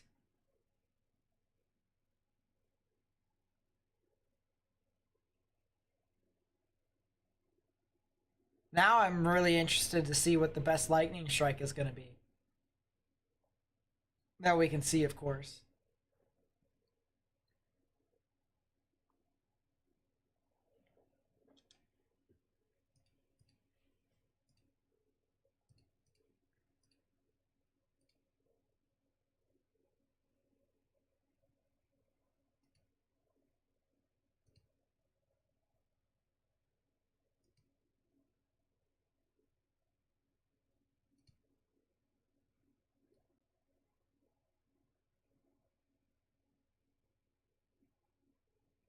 Man, oh man. Just briefly, I want to inform you all that the storm that we've been watching south of Pratt in Kansas now is a severe thunderstorm warning. So severe thunderstorm warning for Sun City and Medicine Lodge. That'll be in effect until the top of the hour, until 10 p.m. Central Daylight Time. So $half sized hail with that storm. I want to notice, or not really notice, I want to mention that the storm is trying to hook around, but it's very low precipitation at this time. It has a lot of minimal precipitation on the southern side of this cell. So it may not do it here on radar, but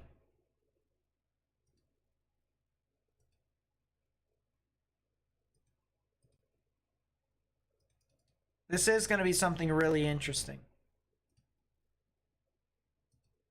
It might be is that a ZDR arc disruption? I don't know. That's a ZDR column though. Jeez. Insane updraft going up to 20,000 feet. Yeah, that storm's pretty cool. But not as cool as this one.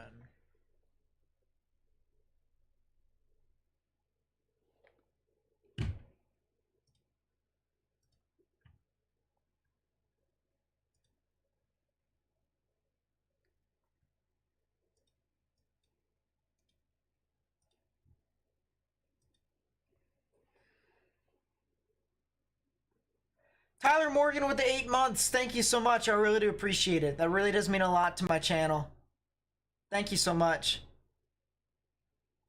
Thanks for the 8 months of being a weather watcher.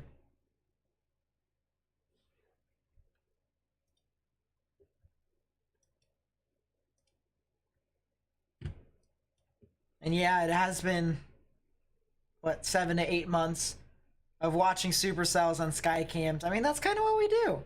We kind of just, try and get different views of the storm because we can't be there in person, usually. So, best way to identify storm structure, try to get an idea as to what's going on is by pulling up that sky camera. And, yeah. That's pretty much all I'll say about that.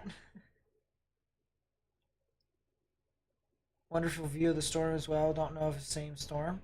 I might want to look at it on my side screen. I can't show it to you all, unfortunately, but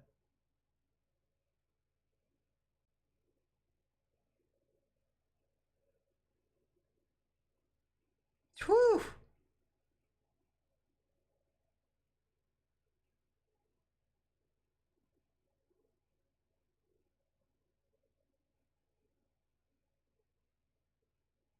That one was a nice one.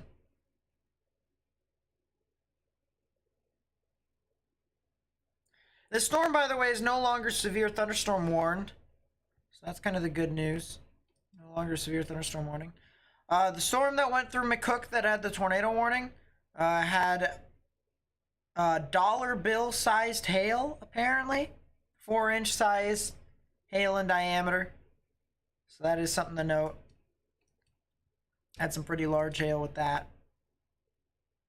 Might be something bowling right here. That might be something to watch from a tornadic perspective. That was some really interesting lightning. Wow. Wow. How long is the stream going to be? I'm assuming that I'm going to try to cut it off at 11 Central, 12 Eastern. That's what I'm going to try and do. But, who knows? Who knows? Who knows? Who knows?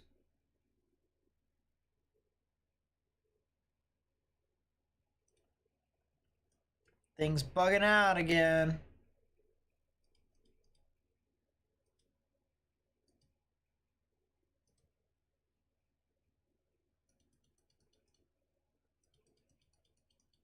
Oh, that was a ZDR arc disruption. Was it? Lower level mesocyclone isn't going to intensify anymore, so is it just going to stay as it's current? That's weird.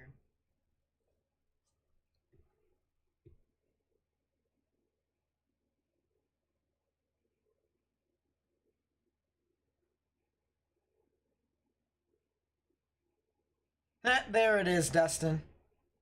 That's classic.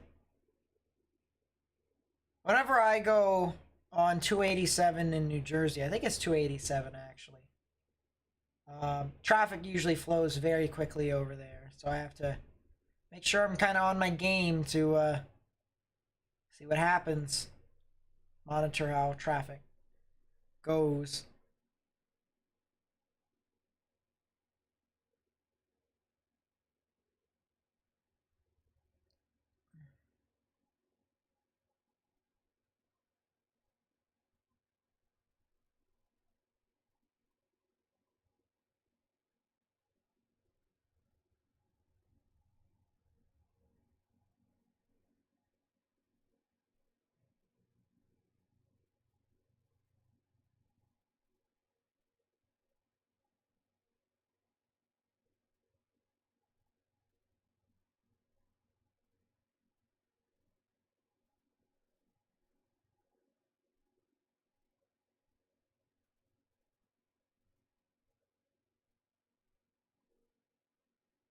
Hmm. Nice severe in the Idaho Panhandle. Idaho doesn't exist. And yet I'm gonna look at it anyways. That thing sucks. Sucks. This other storm sucks too. Yeah, Idaho doesn't exist. It alivens. That cell near Sun City is looking really interesting. Very interesting. Ever heard of 287? Is it 287? What is this? What is this road over here? It is 287. How have you not heard of 287? 287 goes from Phoenix all the way around to Pluckamin, or Pluckamine. Connects up with 78. Goes all the way up to Morristown. Connects up with 80. And then it goes up more and more. Connects with State 208, so Fair Lawn. And it goes all the way up, meets up with 87, and then boom. No longer 87, so that's 287. So it's basically the northeastern portion of the state. It's like a giant beltway around the suburbs of New York in New Jersey. That's basically how that works. Excuse me.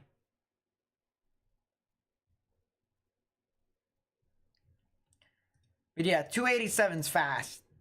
Makes me want to consider the following like 9 times out of 10. Pretty large hail with that cell that's approaching Sun City now. 3.5-inch sized hail. I'm in Utah, around the country, to be honest. Yeah, people do drive crazy everywhere, I will admit. That's kind of an American thing. America just does it. Because they want to. Because they can. Jeez! I want to pull up the radar for these cells in southern Kansas here. These are the echo tops. And these are how tall these thunderstorms are. You can see on the red here. Alright, red is 50,000 feet echo top. 50,000 foot echo tops and taller. And look at this. We even got some dark reds here. Indicating, almost 59,000 foot echo tops. That's crazy. Of course, as I said, the large hail. I want to see if I can take a 3D of this now. 3D?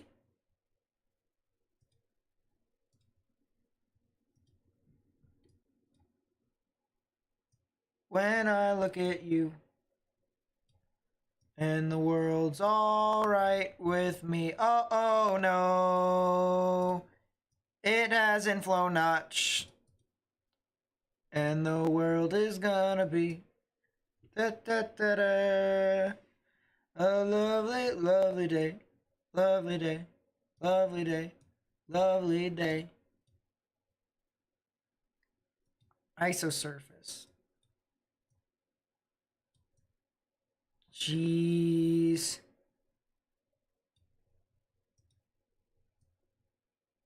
Yeah, that is a heck of an inflow notch. That is a heck of a supercell.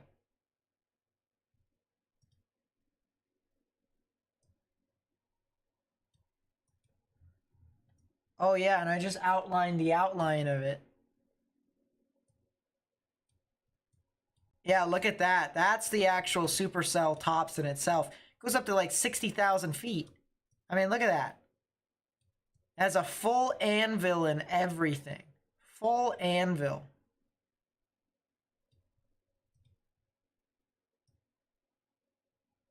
Look at that. That's some crazy structure right there. Any shear on this? Light, maybe moderate shear. That's why I'm watching this cell very closely. I'm trying to see if this thing actually could become tornadic.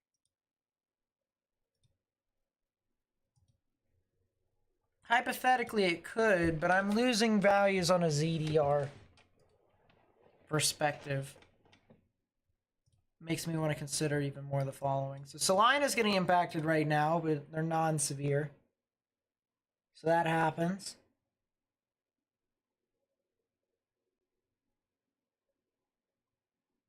It's my beef with non-existent Idaho. Their weather is non-existent. Nothing happens.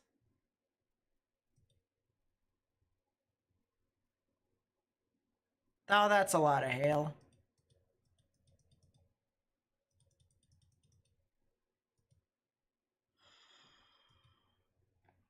So it looks like the ZDR column is not, or not ZDR column, ZDR arc is no longer a ZDR arc. So it's hard to say. How about I-84 in Waterbury, Connecticut? It's awful traffic. Oh, yeah. But that's more of a standstill type thing. It's not like flowing and just people.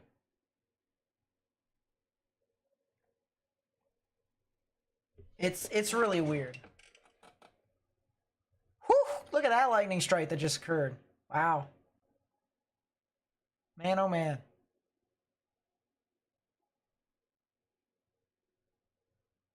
Mariupol, what's up? Welcome to the stream. Welcome to the channel. How do I do? Yeah, there's a little bit of shear on this cell. So hypothetically, the storm could try and produce a tornado, but at the same time, I mean, I'm looking at the values of ZDR, and I mean, I see a moderate ZDR arc right there. And if we use the KDP foot, it should be right in there. So let's say right about there-ish is where we'd want it, and right about there-ish. So we connect the dots, connect the line, and we put the storm track there. Why is it going due east now? There we go. Now it's moving south. And I mean, yeah, I mean, it has a lot of streamwise, has a little bit of crosswise vorticity, so it's trying. It's trying to do stuff, but I just don't see it. I don't see it. So, I mean, it's kind of eh. Lotto win with the 10. Thank you so much. I really do appreciate it. Says the singing meteorologist. For real. It just, let's put it this way. All right. I'm not sure if you guys do it too, but whenever you guys, you know, got nothing to do and you're just like thinking and whatnot, you just start blabbering stuff out of your mouth. All right. You just start doing random stuff.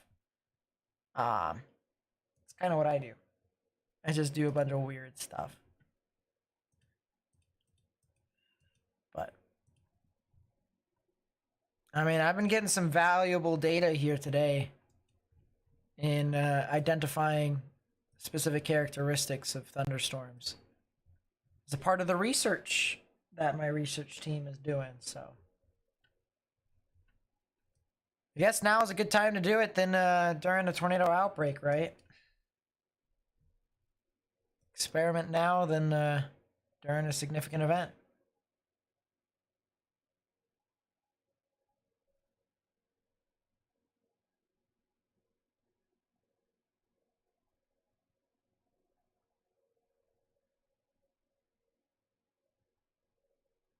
True, true.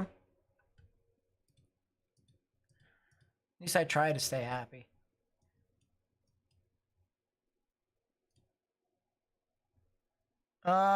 Wichita. Hey, there still is a little bit of a ZDR arc over there. So that's kind of interesting.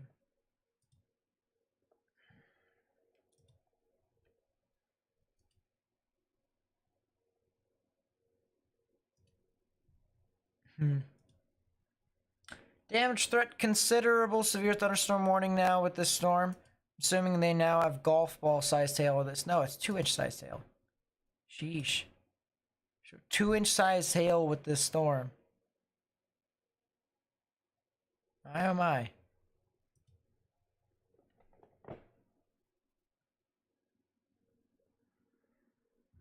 Storm south of Oberlin. That's where Aaron is at. Oberlin is what? Oh, that one. That one. Goodlin.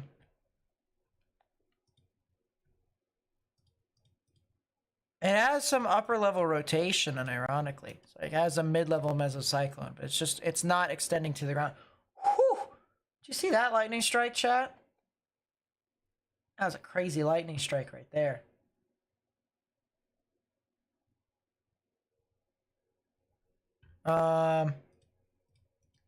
But yeah, it's not translating to the ground, so not really doing too much in turn.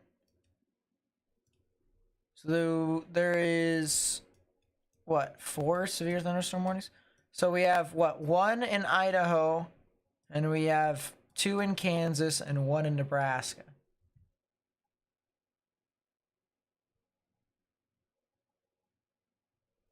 You'd have to sit out in front of it, Patrick. You can't be behind it. It's the only way you'd be able to chase that. Only way you'd be able to chase that.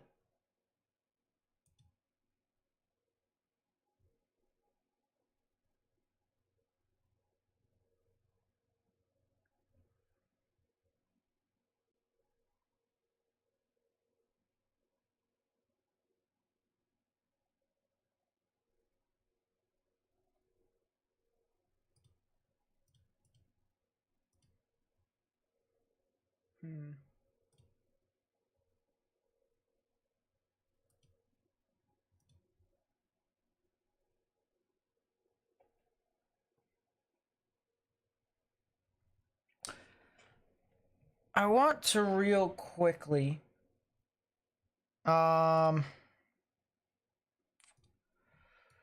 down here.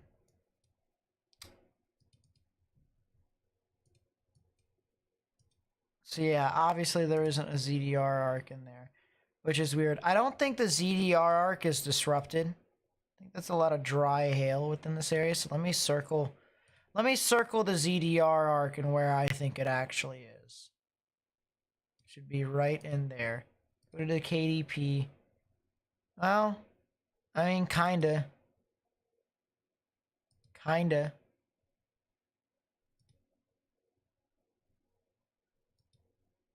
Looks like it's just not disrupted.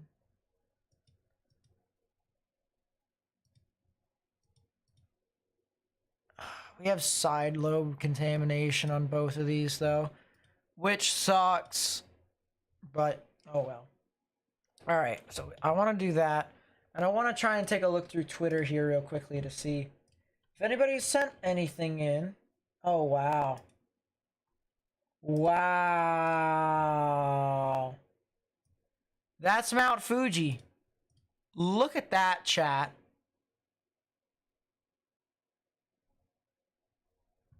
Look at that.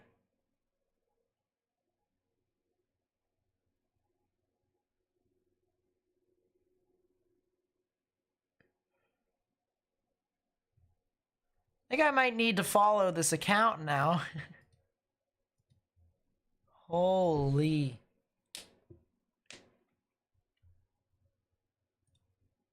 That's pretty crazy. I'm not gonna lie.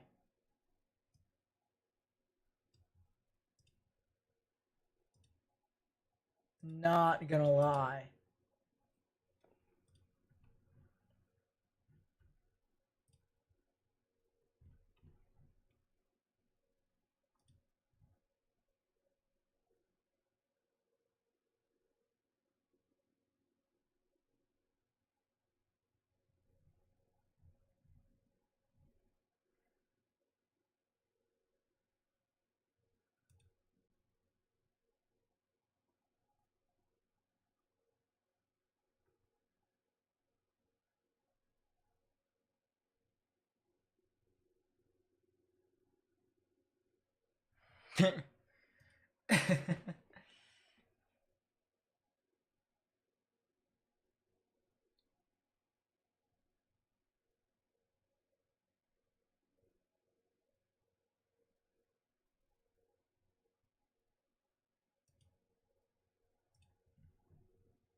Oh, that's pretty funny.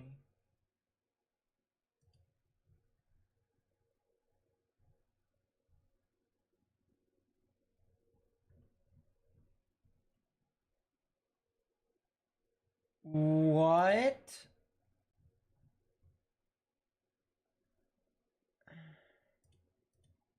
That's pretty crazy too. What is your Nobel Prize discovery you made Saturday? What do you mean my Nobel Prize discovery? I didn't make one. It's just that I found the research that other people did, and I'm starting to incorporate it into what I'm doing right now, as well as my research group is also trying to automate it and stuff like that. So we're testing different things, and in order for us to like automate it, we need to test a few things about the thunderstorms first. So, you know, if the OKC Metro will see any storms, more than likely, if they do see stuff, it'll be around 2 or 3 Central, sometime around then. Teach you how to use velocity? Yep, sure. So velocities here are as simple as this. First off, identify as to where your radar is at. Second off, if you're looking at a storm, realize that the greens are the winds moving towards the radar and the reds are moving away. So, for instance, if you were to take a look at the radar right here, pretty cool thing. Green is moving towards the radar, moves through the radar. Red is moving away. The radar cannot see winds that are moving perpendicular to the radar. It can only see stuff that are moving towards and away. So this gray stuff right here, it interprets it as 0 wind only because the wind is moving perpendicular. So now once it starts to move away from the radar, that's when it starts to show up as red. Once again, if it gets closer to it, it's green. Same thing can be implied with the supercell. You can see greens are moving towards the radar, reds are moving away. But you notice this is gray right here, so it doesn't show you the wind curling around like this. You just have to know, hey, it's curling around like that. So, yeah, that's basically how velocities work. Oh, no. The only thing about it, though, is that we are probably going to try and create something that could change could change how people view weather, though. I will say that. It could change how serious people view weather.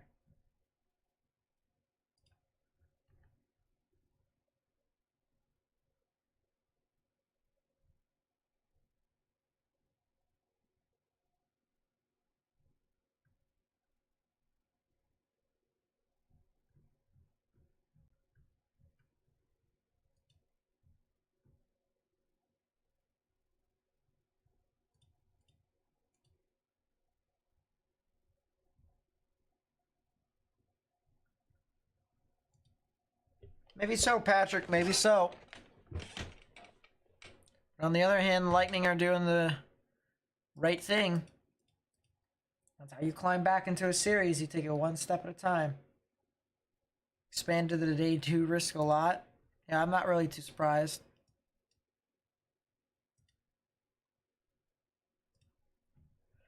Damage threat destructive for baseball size tail for Sun City and Lake City. Holy. The Supercell is really interesting looking. I wonder if that's the ZDR arc right there.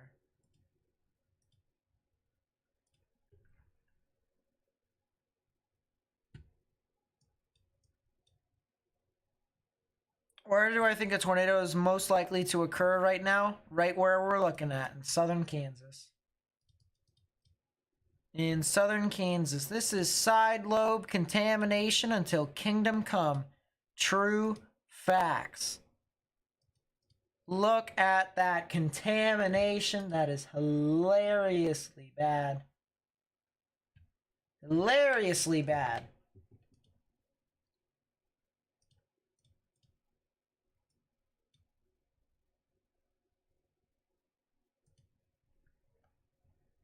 Heard anything about how scientists are trying to change how we rate hurricanes? Heard something about that briefly the other day. I haven't personally heard it. I've heard it more about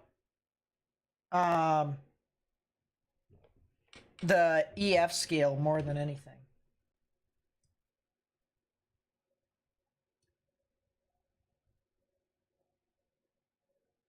What?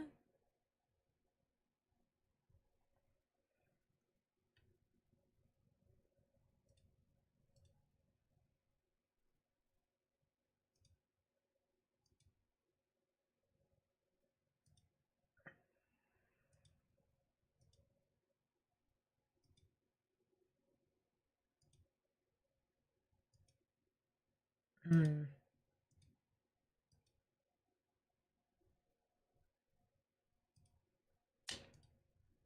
Just listening on something here to the side screen. Yeah, as I said, that's contamination until kingdom come. True facts. Uh, let's go half and half screen here because you can start to see the outskirts of the actual Supercell that was over near Colby now. You see the sky is now starting to lighten up. But on the other hand, I mean, you have this very night purple. It's a very... Actually, I actually kind of like this kind of color here. Where it's like this dark lavender color. Very, like, nightshade purple. Like, it's a really nice looking color. I'm not going to lie.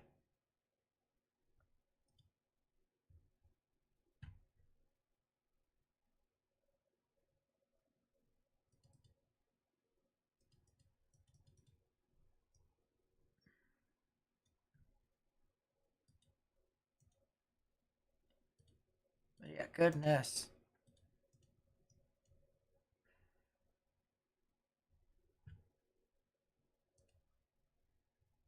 Let me do this. Alright, done that. Just on the off chance that something's happening. I just wanted to listen to something.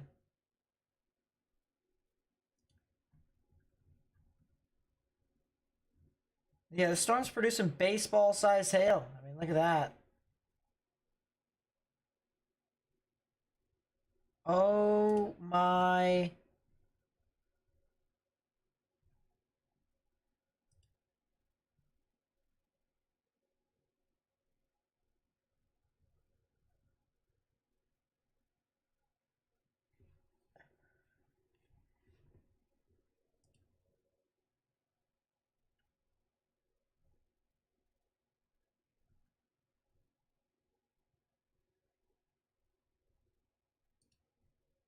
Jeez. Any tours? No, not today.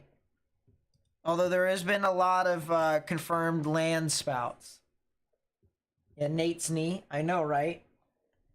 When I decide to not sit in a chair, I do this. Like, not sit in a chair correctly. How can I tell if it's contaminated and what is not? One velocity will look a lot better than another.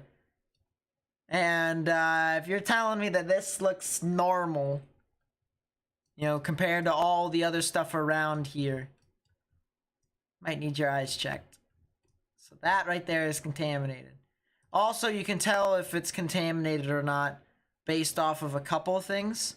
So, like, first off, if you go to PHI, usually when you have a bunch of weird stuff like that, where it immediately changes into, like, different values of PHI, then that's pretty contaminated. Spectrum width will go ape when it's contaminated. Correlation coefficient will go ape when it's contaminated. And of course, velocities will go ape when it's contaminated. And so will NROT too, to an extent, but that's only because it's looking at velocities, so. Did I get a haircut? No, this is just me putting gel in my hair. True facts. Explain more, I'm intrigued. It's just a certain way of how the thunderstorms come together that can tell you how much crosswise vorticity is currently within a supercell. And of course, the more crosswise, or the more there is... what's the best way to describe it? There's two types of vorticity. There's streamwise and crosswise. So it's... the more streamwise vorticity there is, the higher the chance for a thunderstorm to enhance low-level rotation. The low-level mesocyclone, which in turn could have a chance of producing a tornado. And so we're trying to look at those characteristics. We're trying to study the different shapes and sizes, so that way we may be able to automate it and be able to find it ourselves. So that's kind of what we're doing with the research team that I was talking about. So when I pinged the server and I said that we were going to be doing research and whatnot, Of course, we're looking at research papers and videos and all sorts of stuff, but we're also going to be conducting our own research ourselves. So, yeah. Do one big Q&A stream. I might do a video instead. I might do a video, but it could be a stream. I mean, I do a Q&A stream every single time I stream, to be fair. To be fair. But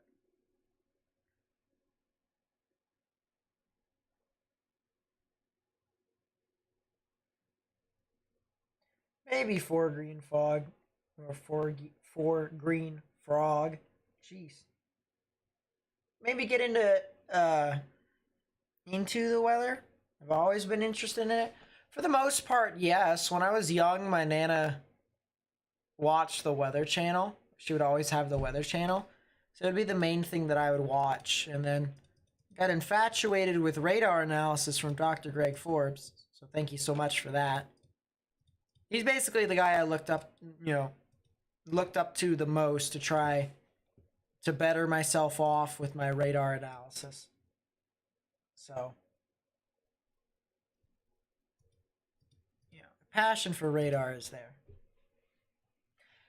But yeah, that's what I'm doing. We got giant research group which looks at severe weather, tropical weather, and then seasonal weather and stuff like that.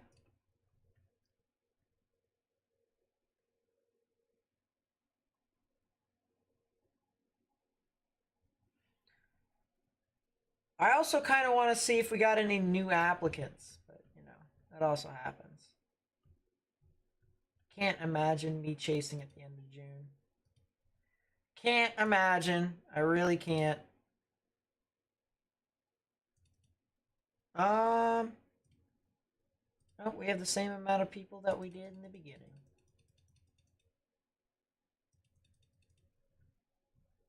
Which is all right.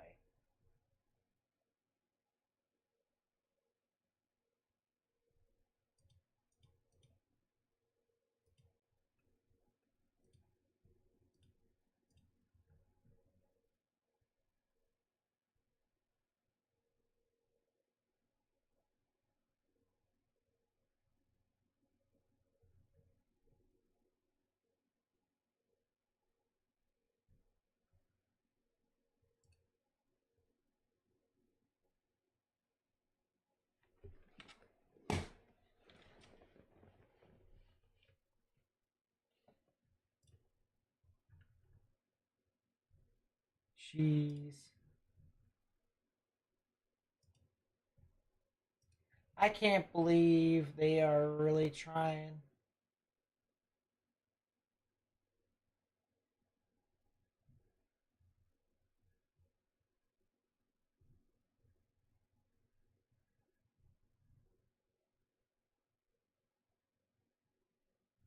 Jeez.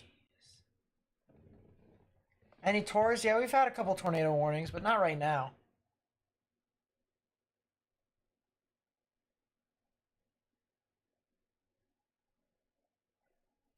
Yeah, I mean, let's put it this way, all right?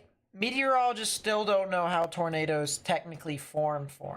Like, they have an idea as to what it follows, the pathway could follow, and how rotation does it, but believe it or not, the radar, unless if you have like a significant tornado, you can't actually see the rotation of a tornado on radar. It actually is from the mesocyclone. Unless if you have a large tornado, then yes, you can see the rotation of the tornado. But it's actually the mesocyclone that you see on radar. So that's all the more knowledge of of people to know that is what I guess I'm trying to say is we know a lot less about tornadoes than most people think we do. Not looking like a derecho tonight, right? Yeah, that's what I'm thinking. But, I mean, and again.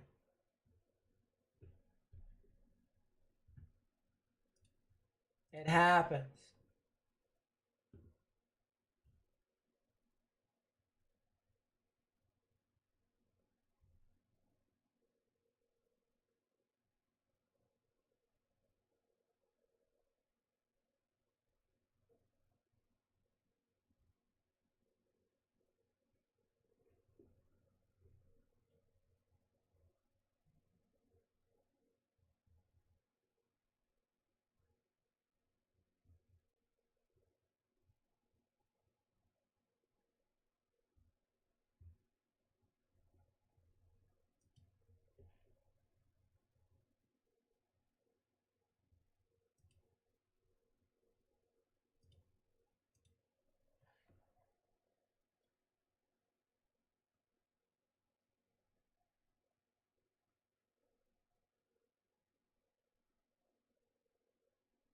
Why don't you do both, Baku Flint? Become a hurricane hunter. If you want to become a weather guy and if you want to fly planes, be a hurricane hunter. About the same. It is about the same. Let's actually pull up this here. Watch this.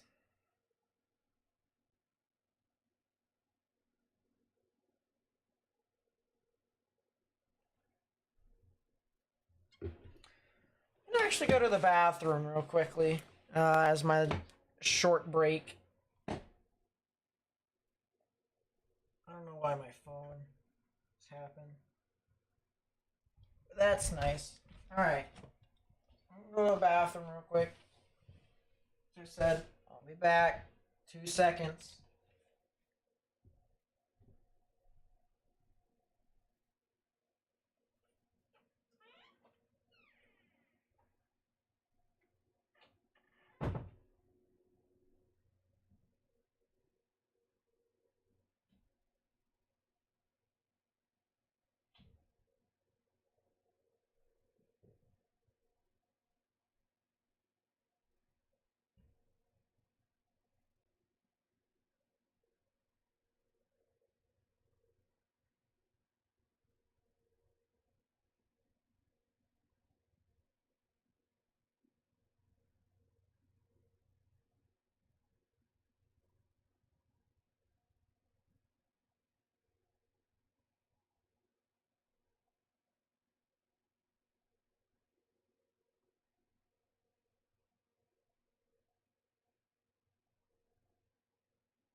Okay.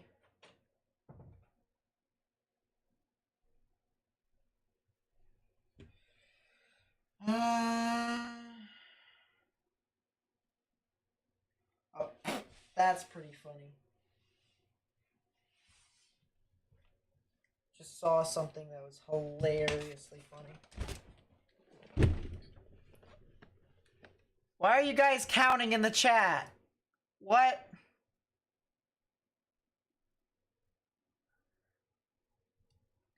You know, there's some times where I actually am worried about you all.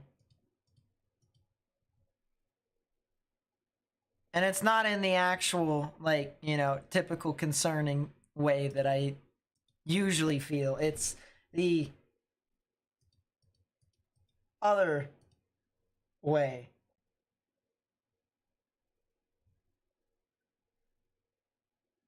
There it is, Granny. There it is.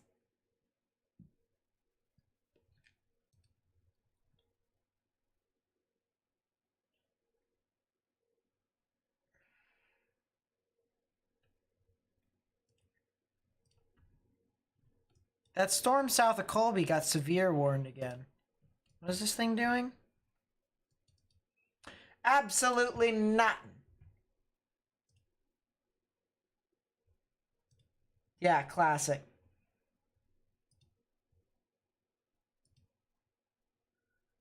Classic, classic, classic.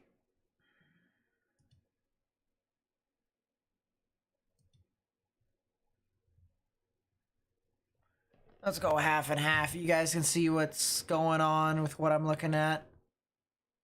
So the little storm that was over near Brewster finally got severe warned again. And before it actually had 4-inch sized hail as a maximum expected hail size indicator. So that's what, 4.37? 4.78. Wow, look at that. It's like getting into the white values. And then it dropped off. And then it dropped off. Actually, we went half and half already, so. There we go. Pop my neck.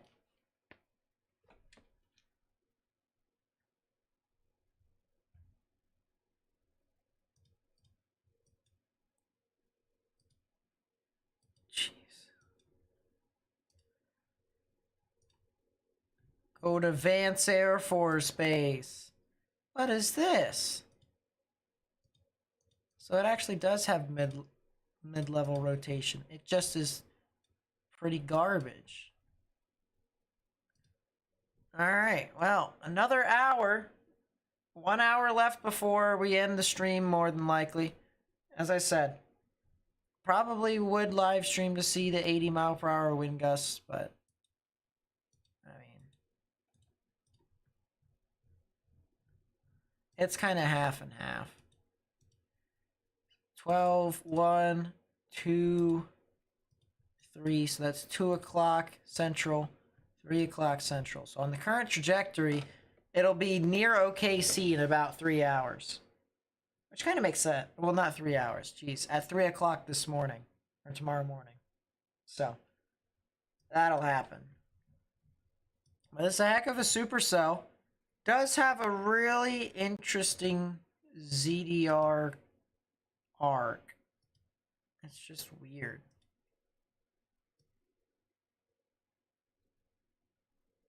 So if we do that, KDP, do that, survey says storm track.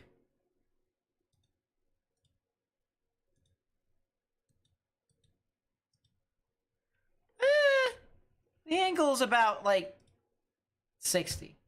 So that's kind of meh. I'm looking at different weather offices. Why does the velocity couplet look different? Because the radar is looking at different heights. So what's happening is when the radar down here, all right, looks at these showers and thunderstorms, it sends these beams on a ascending angle. All right, so it goes higher and higher the further and further away you actually are.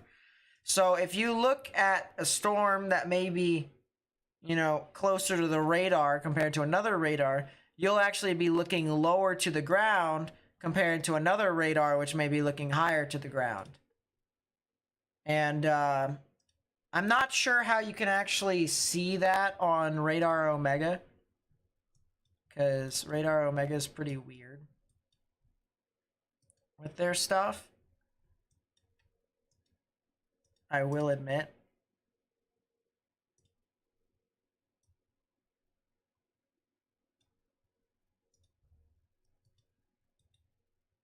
Yeah, I can't figure out how to measure it with Omega. But with Radar Scope, I know how to do it. So let's show you how to do it with Radar Scope. So here's the way that you can see how high you're looking up above ground level. This is kind of the reason why I kind of favor a little bit more scope, because this is just how I use the radar. All right, some people use the products. This is another way. So this is called beam height. What you do is you take your distance measurement tool and you go to your radar site. You see there is a blue dot in the middle. You click and drag, and not only does it tell you how far away it is from the radar, it also tells you how high it is above radar level. So that's called beam height. Beam height, you can see it's 3.6 kft, 3.4 kft. All right, and that's kilofeet. So 3,500 feet above ground level. So that's from what we are viewing with this storm over here with KVNX, or Vance Air Force Base. And then if we go to Dodge City, try and see how high we're looking up. This is 6,000 feet. So 6,000 feet above ground level. Beam height is 6 kft. So that's a useful tool there that I constantly use to try and determine as to which area or which radar is the best option to view these storms. That kind of makes sense.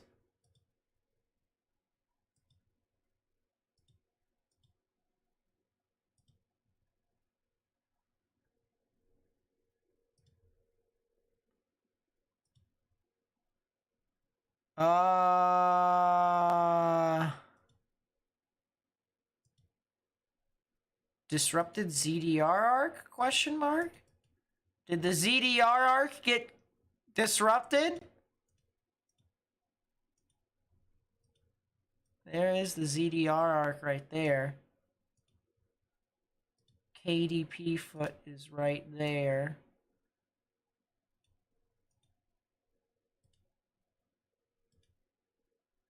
Storm track there. Place marker there. So yeah, the angle is pretty bad.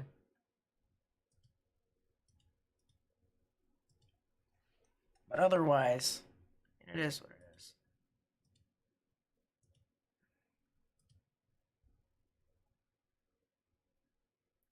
Name of the program I'm using. This program I'm using right here is GR2 Analyst. This one's the best radar product in all of radar products. So if if you're thinking of taking this stuff seriously at any time in the future, or as a hobbyist, but you are constantly, sitting at your computer and you just so happen to want the best radar product out there, then GR2 Analyst is the way to go. And the National Weather Service and Storm Prediction Center even use this product, as well as Dr. Greg Forbes from the Weather Channel, who is now retired, but that's the thing.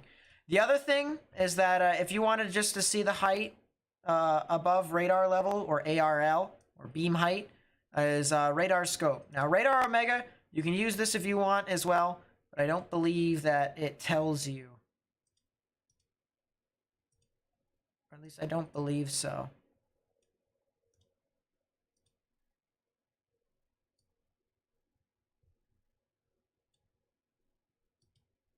It's not what I wanted. Yeah, it doesn't tell you.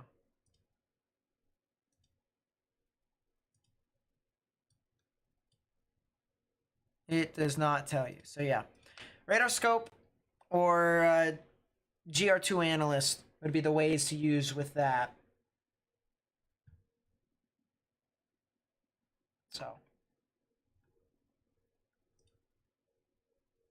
But yeah, pretty cool stuff. Has anything happened in the funny server?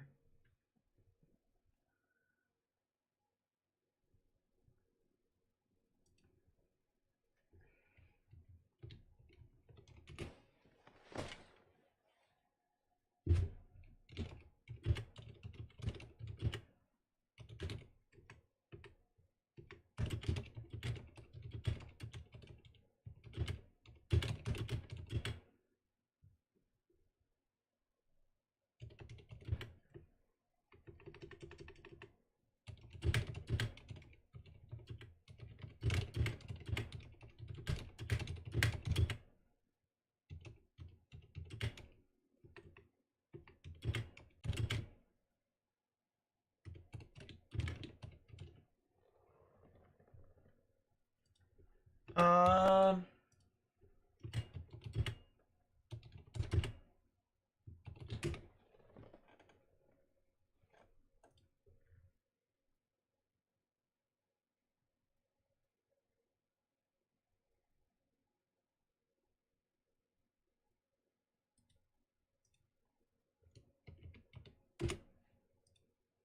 there you go. How to do that.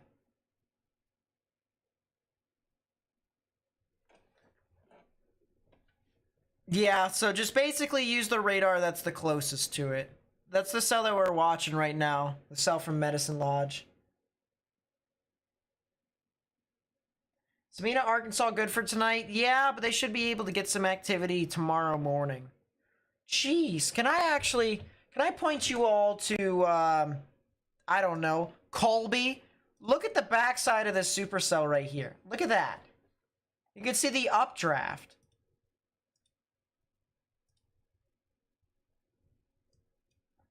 Look at that.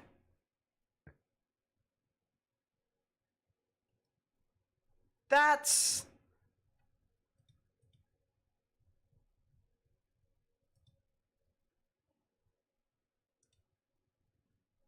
not legit.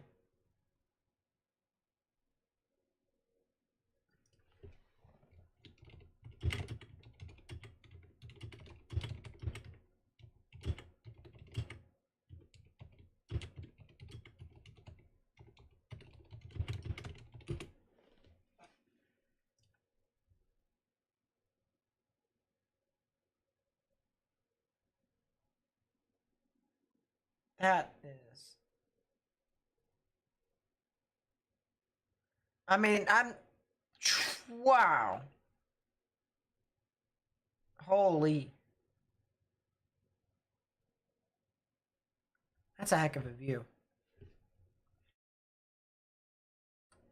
Excuse me.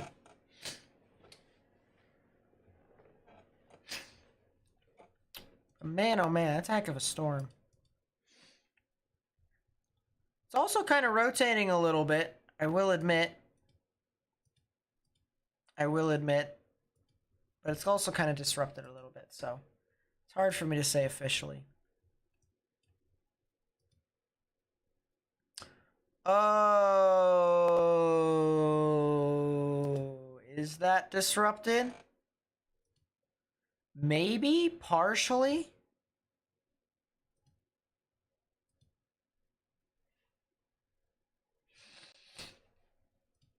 It looks like there is rotation with the storm that is in southern Kansas heading into Oklahoma right now. It looks like there is, but it's just hard to say for certain. I think what's happening right now is there's a little bit of contamination. So it's making it a little bit more difficult to see. But man, I mean, that is something to note. I still can't believe that that is happening. I mean, look at all the lightning within that storm. It's on the backside of that supercell. And just for reference as to what supercell we're talking about here. All right. Go to the half and half screen. There's Colby. That's where we're currently watching this from. And there's the supercell right there. And we're looking due south. Actually, we're kind of looking a bit southwest. Just a smidge. But yeah, it's pretty much due south. And I mean, this is just, wow. Look at that. Holy. Golly.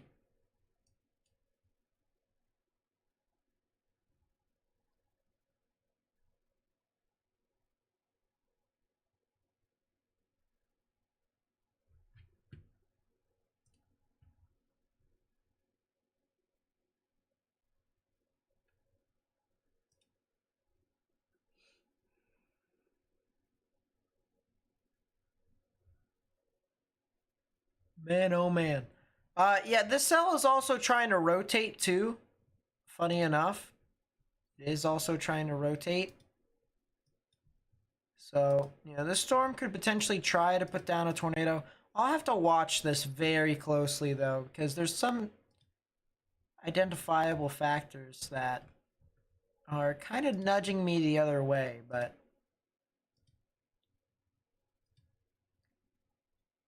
I mean, yeah.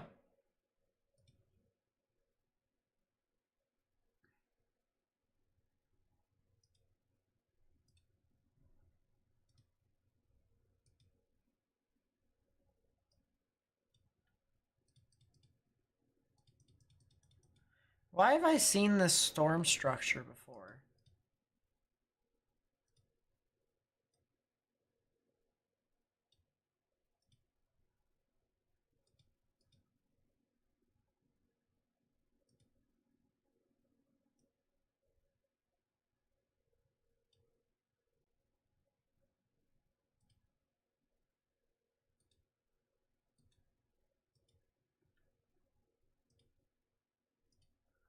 Yeah, it still has a very acute angle as of right now, so not really too much. Yeah, that's understandable, Jenica. If you want to,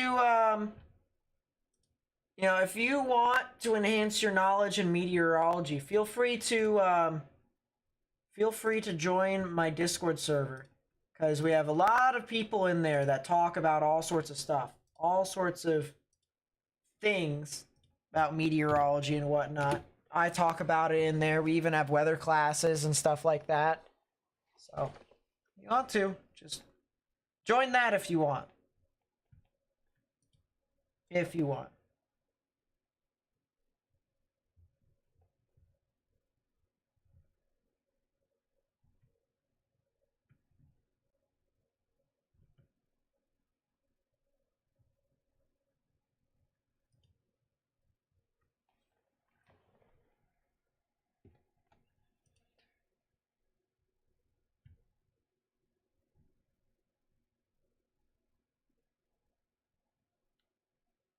What's up, Caleb?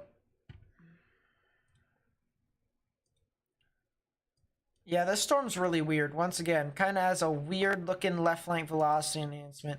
Weird ZDR arc. Very weird ZDR arc with a lot of 3-body scatter spike contamination within that. KDP foot is kind of off. Very much so off-centered. So a very acute angle. You might actually have some contamination within that ZDR arc. What? What? What? What is this? Excuse me? This is why I never use that product. I think it's making me consider more of the following than I ever thought I would. So ZDR arc. Place it right about there. KDP foot.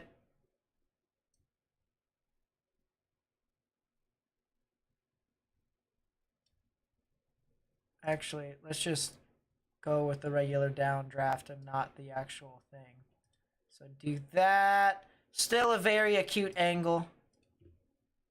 So it's kind of just not doing stuff. But to give you guys an update, more or less. All right, so let's talk about the storm that we're looking at right now.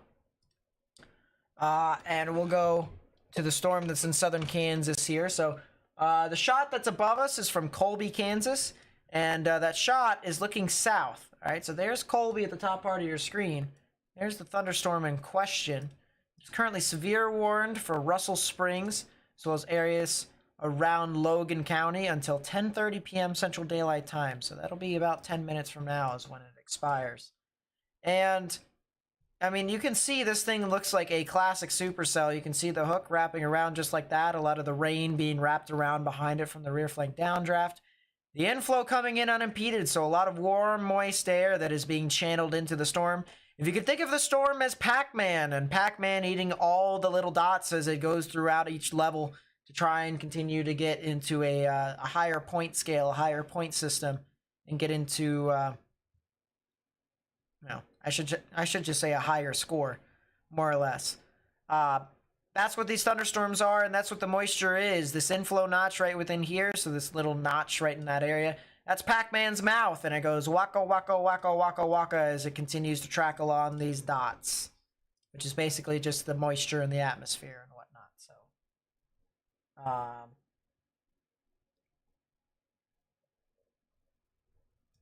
yeah. That's kind of what's going on with this storm, and seems to be some hail with this too. Do have a plethora amount of hail, upwards of 1.5 inches here in some spots, maybe even 1 3/4 inches, so almost golf ball sized hail. Definitely ping pong ball sized hail as of right now. But that's pretty much what we got with that.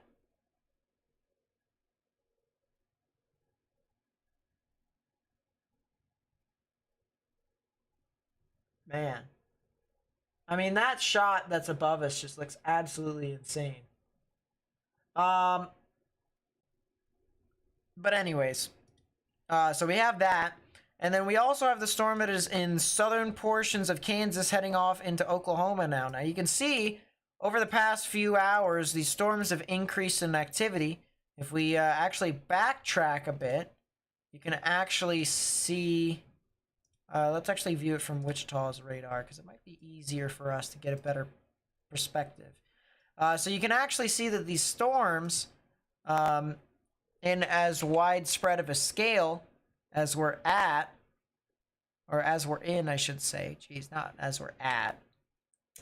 What English? Storm Pac-Man merch? Yeah, for real. I'm going to have to create that, aren't I?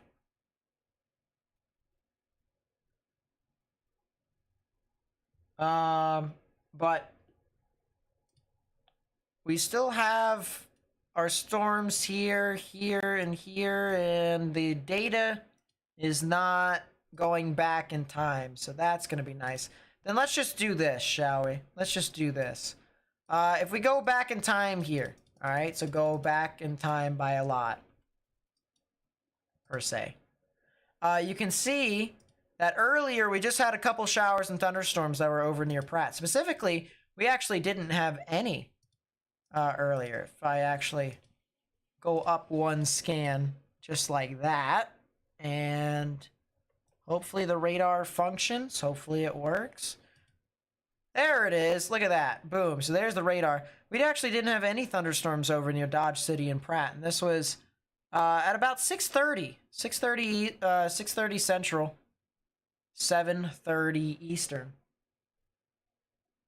And now if we zoom forward, you can see how these thunderstorms have increased in activity. And look at this. Play the loop here so that you can see for certain.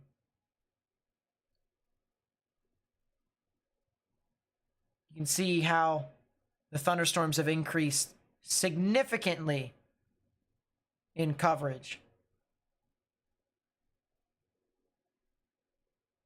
Classic Hobies. What have you missed?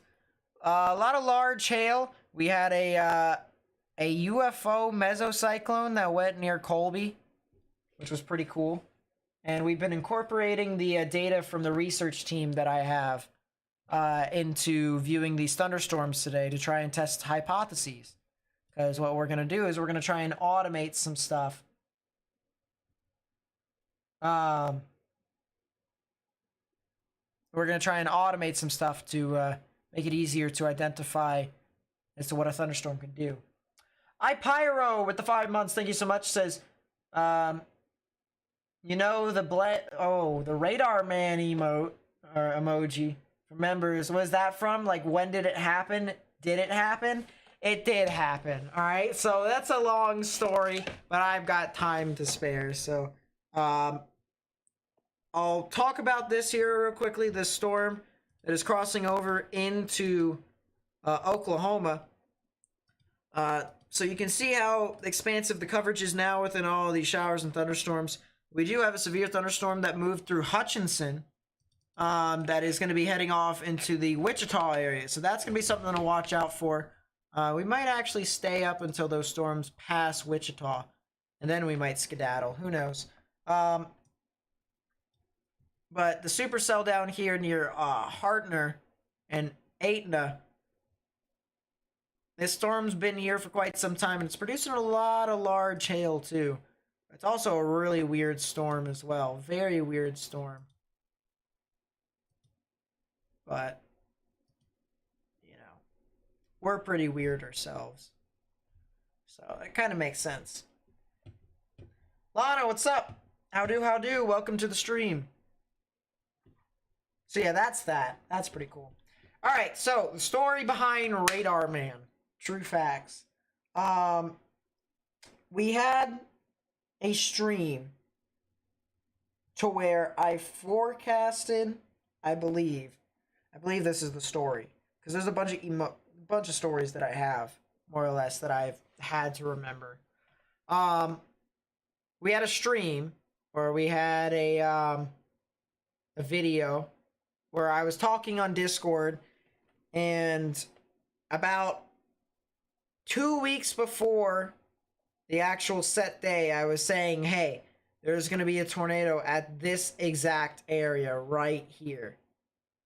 All right, and this was 2 weeks before, which is pretty absurd.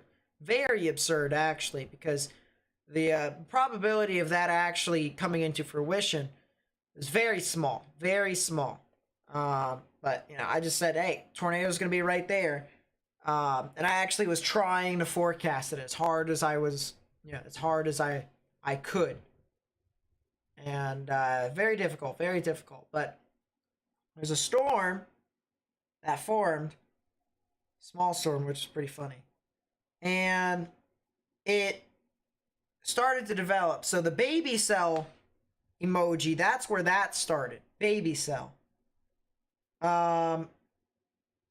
That's not baby cell, of course, but as soon as the thunderstorms formed, I was like, oh boy, stuff's starting to go. And then eventually, when the storm got tornado warned, it looked like a man. Like the hail core looked like a man, like a little person, like a little gingerbread man. And so we named him Radar Man. There's actually a song on YouTube called Radar Man, which is kind of funny. I can't play it because I'm going to get copyright claimed because the music that they had in the background was not original, so they copied it off of other people, which there's nothing wrong with that. It's actually really funny because of that. But, you know, it was hilarious. So just,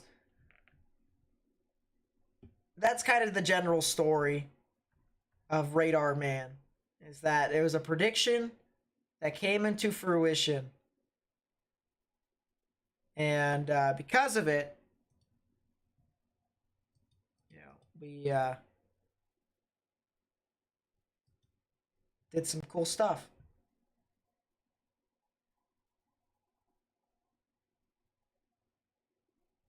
So we decided to keep it as a memento. So whenever someone puts in the Radar Man emoji, not only is it a sign of our earlier stages of this channel, but it is also a memento for that prediction.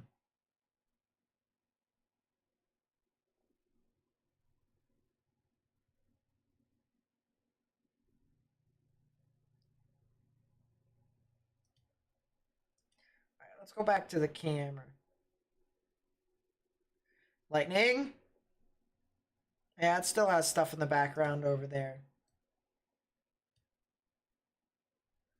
Yeah, classic cherry pie. That's classic.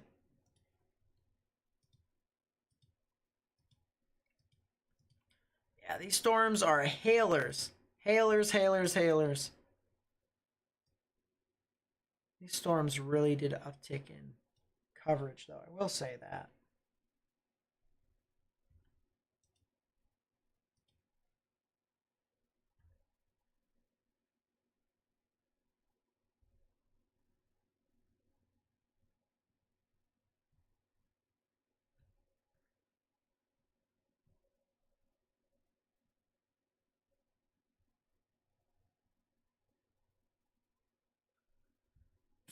That's kind of funny.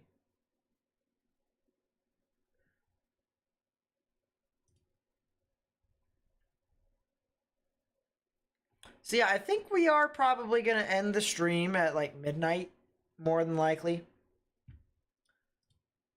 What I'm probably also going to want to do is I think I'm going to want to start talking to some of the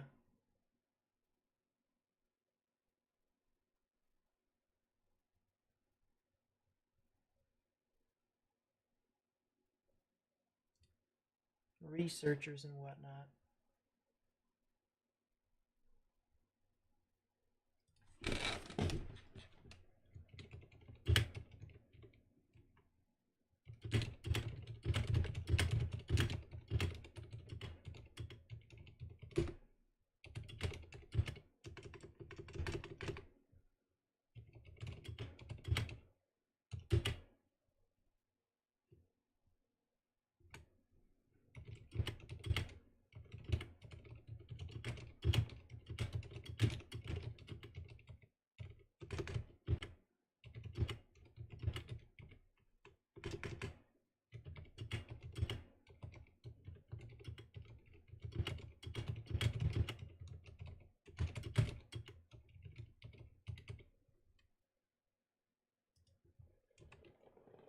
There we go. Alright, put that in there. Ow. Hailstorm is actually a band for real? Jeez. Still tuned in and drinking some beers, listening to the spring peepers outside. There you go. It's actually contemplating sitting on my roof and just watching the stars. I really was. Still can. Strongest supercells that produce some of the largest hail. One might expect to see 2 to 4 inches in diameter, expected to fall between 44 and 72 miles per hour. Yep, that's just because gravity. And that's what makes it so significant, too. So hailstone falling at like 70 miles per hour. That could kill someone. That could indeed kill someone.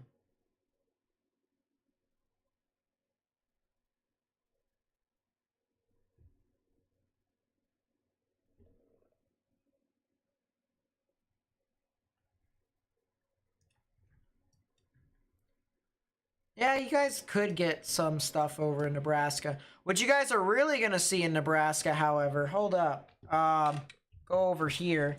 Go to the Storm Prediction Center. So that's the outlook for tomorrow, by the way. Don't really anticipate me streaming tomorrow. If anything, I'll make a video, but yeah. That's Tuesday. Once again, not really too much. Wednesday, Thursday, however, look at this on Thursday. There is the threat for severe weather across central and northern Kansas, as well as into Nebraska and southern South Dakota. So that would be something to watch right there.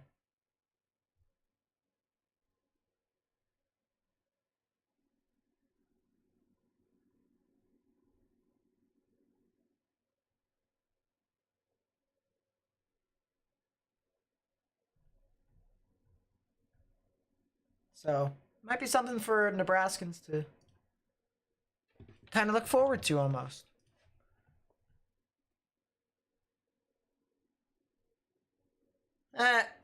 That's legit.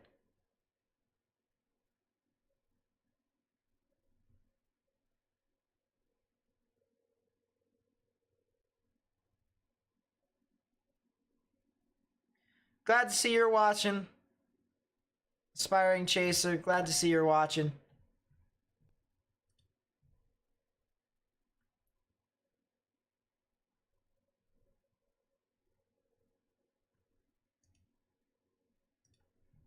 Man, this storm is getting real messy. It is getting really messy. CDR is just kind of all over the place. I wonder if I look higher up, I'll be able to... Oh no, that's just the ZDR column. More or less. So that's the ZDR arc right within there.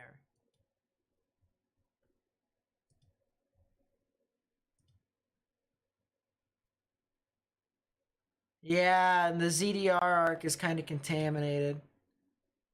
Everything's pretty contaminated. So probably wouldn't be able to see a whole lot. That's a lot of hail.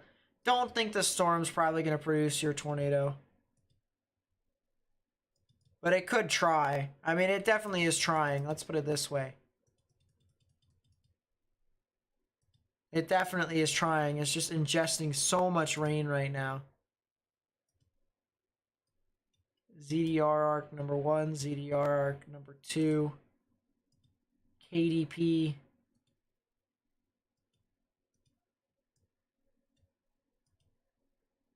Yeah, I mean, it's not in a good position. It's got a lot of crosswise vorticity. So basically, not very nice vorticity for thunderstorms to produce tornadoes. So that's kind of what we're looking at right now. Really interesting stuff, actually. Because I'm like pretty stoked that now, since I learned that stuff now, so the new stuff with KDP and ZDR, I mean, I knew what to do with KDP and ZDR, but like what to really look for. Now that I kind of know exactly what I'm looking for now, I mean, I'm kind of...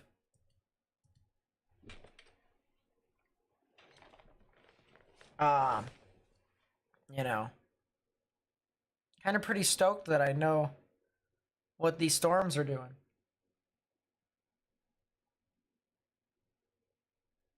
That's crazy, April.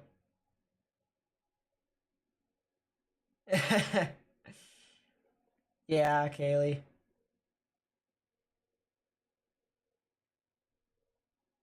For real, Pyro, for real.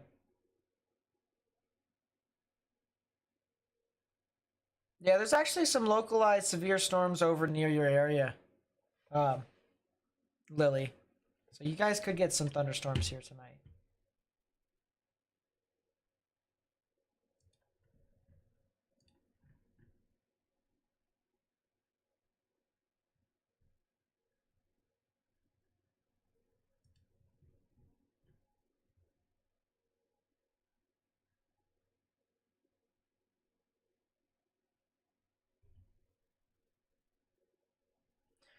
Yeah, believe it or not, wind and hail actually do a lot more damage, you know, on a widespread scale than tornadoes. But the highest killer out of all the aspects of weather is actually flooding. So, you know, you'd think, hey, tornadoes would do the most damage. No. Like, annually. Annually. So you would think tornadoes do the most damage annually? No. You'd think it would also kill the most people? No. Is it super frequent? No. Which is pretty weird. Do I think Tulsa, Oklahoma would get hit? Yes, I do think they are gonna get hit. And I would say it would be sometime around 3 to 4 in the morning. Strong damaging winds, Kaylee. Strong damaging winds, and it would be overnight. Once again, like probably 4 in the morning. That's what I'm guessing.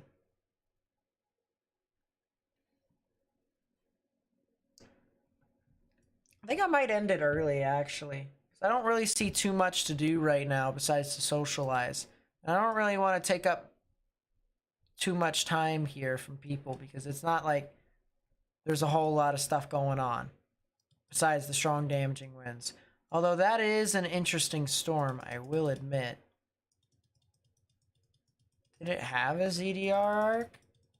What's happening to it now? It's undergoing a series of mergers. Looks like a big wind threat.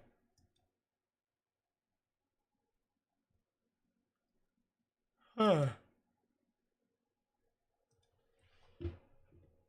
How bad Wichita will get? In a bit. Probably, I'd say 45 minutes. They're going to get some probably strong damaging winds. If not, areas north of it. Areas north of it. From Newton down to, like, Park City. To, like, El Dorado. Or El Dorado.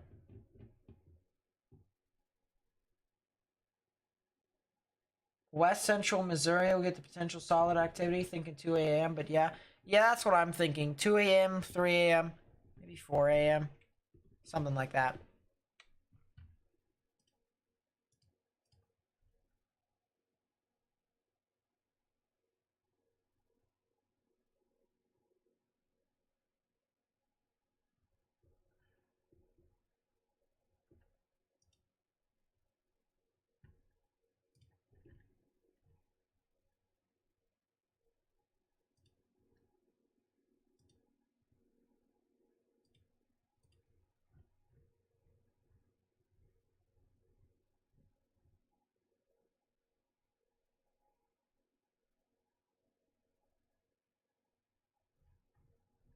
Hmm.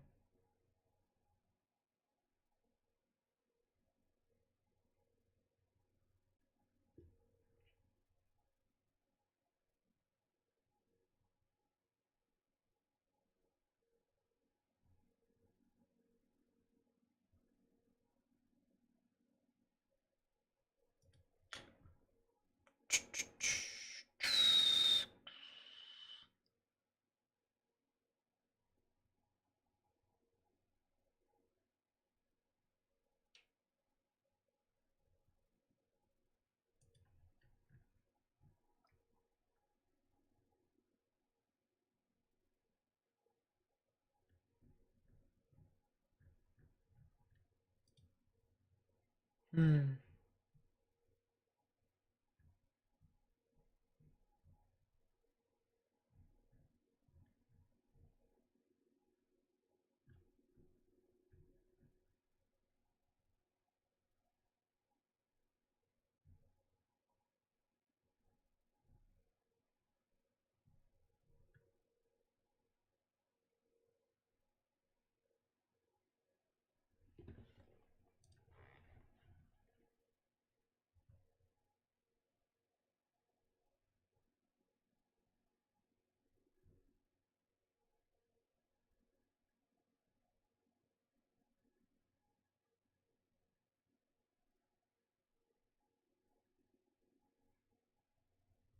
Yeah. Much longer will I be live?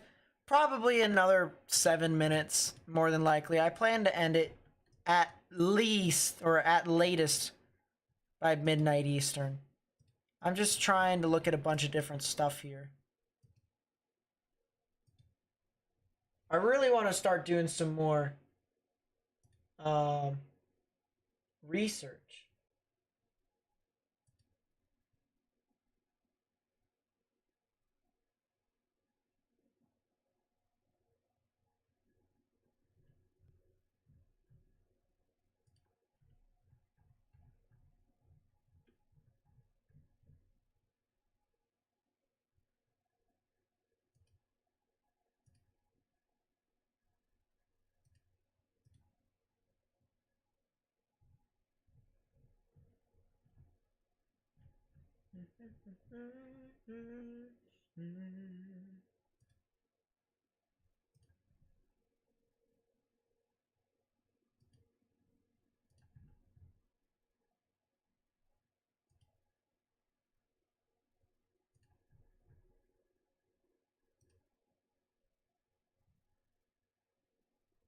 Yep, no problem, Metal. Yeah, I just see this storm starting to turn into a strong damaging wind threat, honestly. Just ran it through a couple of models just to try and see for myself. This is going to be the strong damaging wind threat that I was talking about. So as I said, from now on onwards, more than likely a large hail, strong damaging wind threat. Don't foresee a whole lot of tornadic potential because I think these storms are just going to collapse on themselves. Could see a spin up or two, but I think it's, as I said, a little bit more of a strong damaging wind threat. So probably not too much. So the outlook for Minneapolis, I do think they could see some potential severe weather on Thursday, maybe sometime around then. We'll have to see. I'll probably have more information on that either tomorrow or Tuesday. So we'll see. I plan to upload a video within the next 2 days. And I think what I'm going to do after that is I'm going to put up a video bi-daily. So bi-daily. 2 days. One per 2 days. So I'll have a video, then I'll rest. Video, rest. Video, rest. I think that's what I'm probably going to do. Either that or try daily. Something like that. April, rain, sunshine with the 20. Thank you so much. Constant supporter. Really do appreciate it. Thank you so much. I mean, it really does mean a lot to me. It really does mean a lot to me that you've been with me for as long as you have. And everyone say thank you to April if you haven't already. That's a huge contribution to the channel. So thank you so much. Thank you.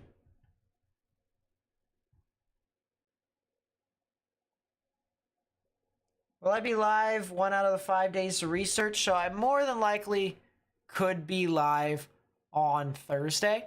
That would probably be the next day I'd be live. As for the research itself that I'm doing right now, probably won't be publicizing my research until it's completely done. Because, you know, we're researching and we're kind of just testing stuff. But hey, all I gotta say is that if we can automate thunderstorm detection and characteristic detection, oh boy, this is gonna make, it's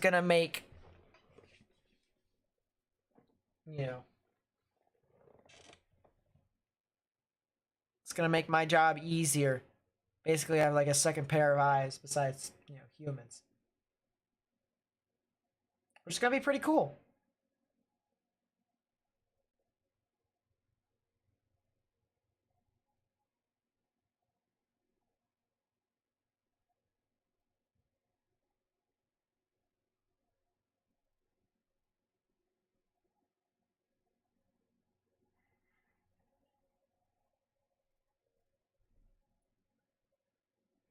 You ever stream any other content on other channels like games? So I'm actually thinking about making a gaming channel. The thing of it is that there's a game called Outbreak, which is a realistic storm chasing game that's going to be coming out probably by the end of this year to the beginning of next year. That's what I'm thinking, because right now they're just doing beta test. Well, not beta testing. They already did beta testing. But now they're just doing tests and stuff like that. With the feedback that they received, which basically means that they're past midway to almost the end of completely finishing off the game, and they're starting to think of a timetable for early release. And what I'm gonna do is when that game comes out, first off, the map is 3 times larger than GTA 5, and it's storm chasing, so that's all the more reason. I'm going to be making kind of this like role play server-ish type thing. And it'll be pretty cool to where we can have that. But I haven't done stuff yet. So.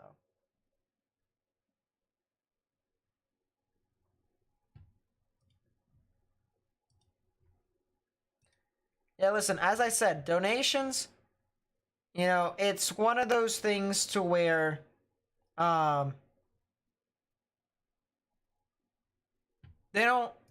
they're not necessary on this channel.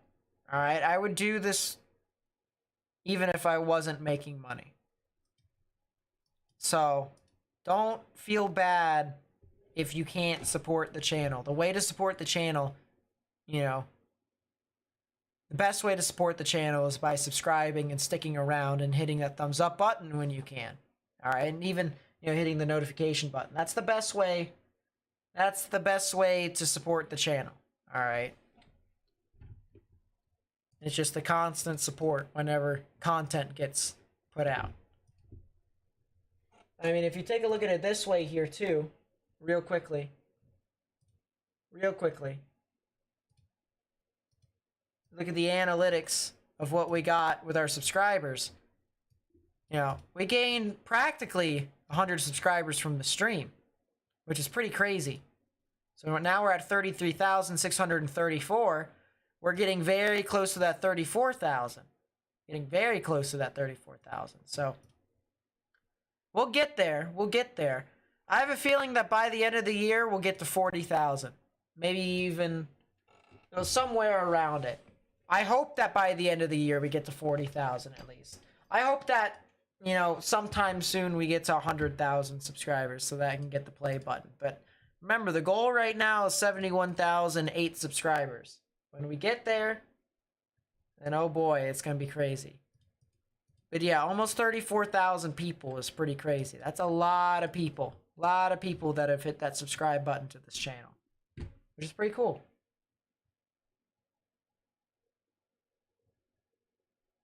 So.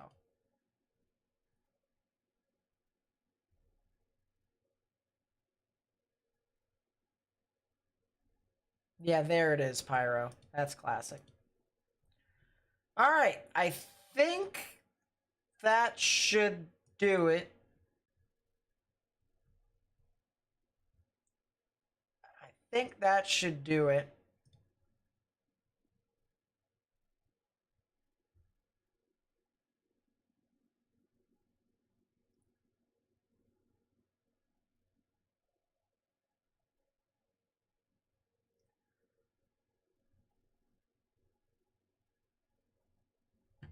Yeah, if there's any questions, feel free to ask them now. Otherwise, we're probably going to skedaddle.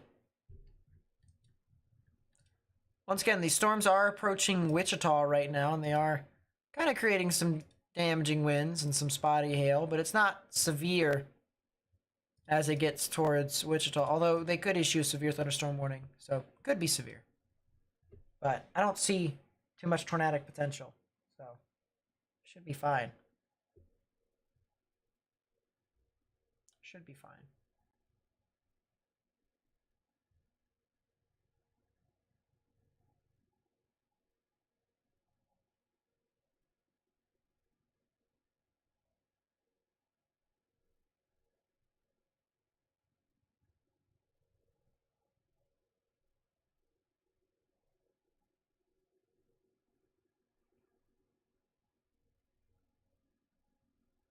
Unknown at this time, Jacob. I need to see more high resolution models to be able to say for certain. Basically the cams and the NAM. So I'll probably have a better idea of what's going on tomorrow when I upload my video. If I upload my video tomorrow. It'll either be tomorrow or on Tuesday when I upload the video. So as I said, I plan to upload video bi-daily or tri-daily. I'm gonna have to see. But it's either bi or tri. Pretty sure it'll be bi. Pretty sure it'll be bi-daily.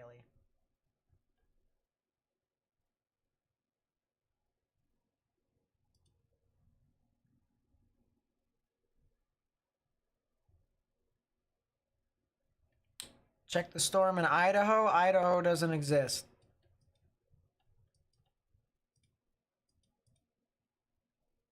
It's over in Oregon.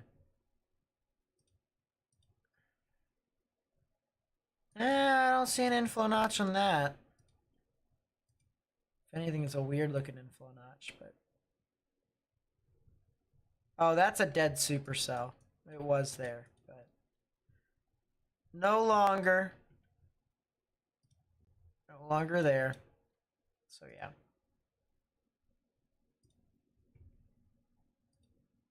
So yeah. Bet I'm getting a good lightning show from the sky cam. That's probably true. We could probably take a look at that while we wait for things to consider the following some more. Storm's actually dying out, believe it or not. It actually might be dead, so that's a thing.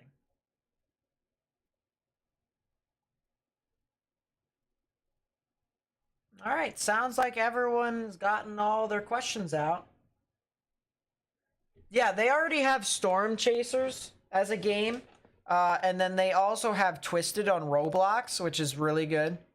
I haven't played it a whole lot, but my friends that are on the weather community and they talk about it all the time. They do that a lot. Search up Outbreak. They literally have a video that is up. They have a video on YouTube of them doing play tests and whatnot. That's pretty funny. All my recommended videos. Outbreak. Here it is. So Kickstarter backers playtest highlights. If you watch that, it'll give you a general idea of what's going on. And if you join their Discord server, they actually do their monthly updates or something like that. That's what it is. Yeah, monthly development outlooks. So it's basically similar to like a convective outlook, but like it's not. It's like tells you what they've been doing over that past month. So like they've won prizes at like indie events and whatnot, which is pretty cool. And it's a good game. As I'm gonna actually create, as I said, a role play server.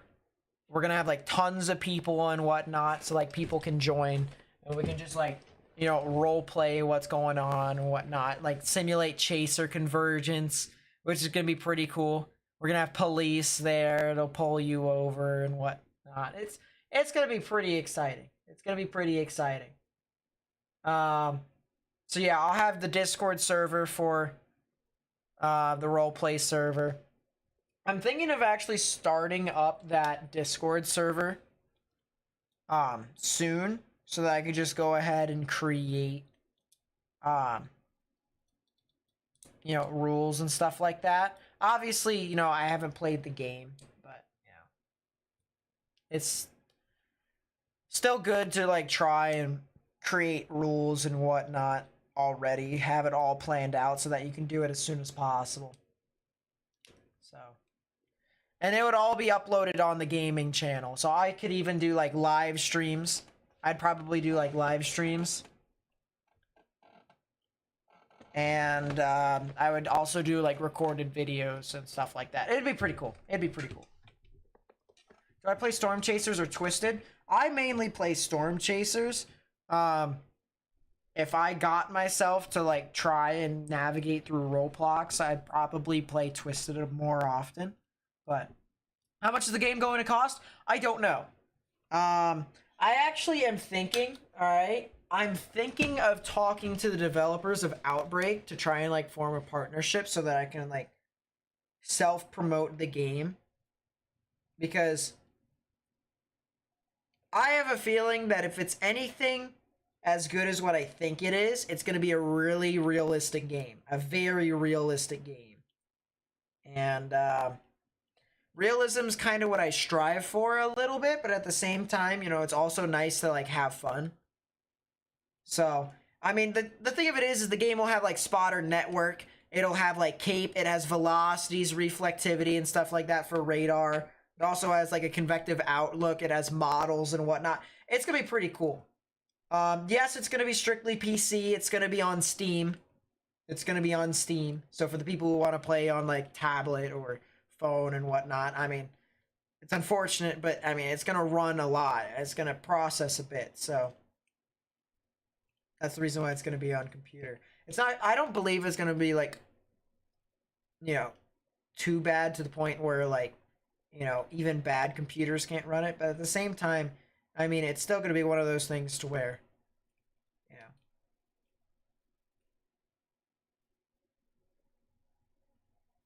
it's to the point where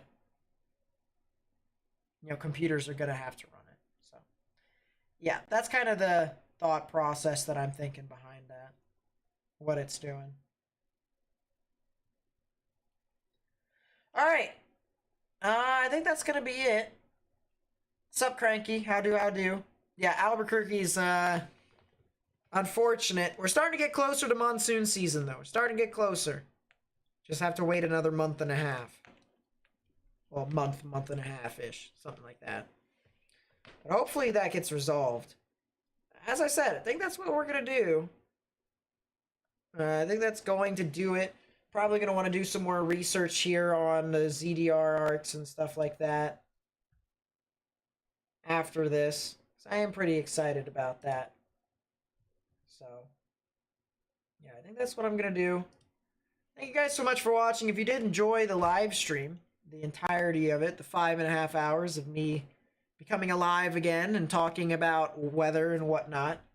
So if you did enjoy that, please be sure to leave a like. Subscribe if you're new, turn on notifications, share this with friends and family on social media. Also, follow me on social media. Link will be in the description down below. Join my Discord server because yes, and you should. And, yeah, that's gonna be it. My name is Nate. I will catch you guys in the next stream. So, peace out, everyone. Peace out.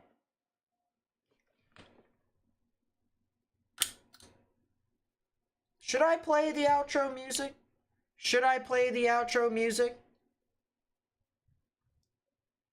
Should I do it?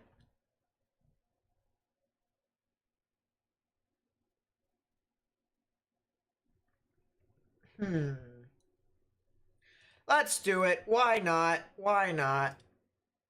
Let's do it. Oh. Hold up. It's kind of bugging. Fixed! There it is. Okay, there we go. Skedaddle, skedoodle. Good night, everyone. I'm gonna go die. I'm waiting for the rain. I'm bracing for the thunder. I tweak the wooden frame.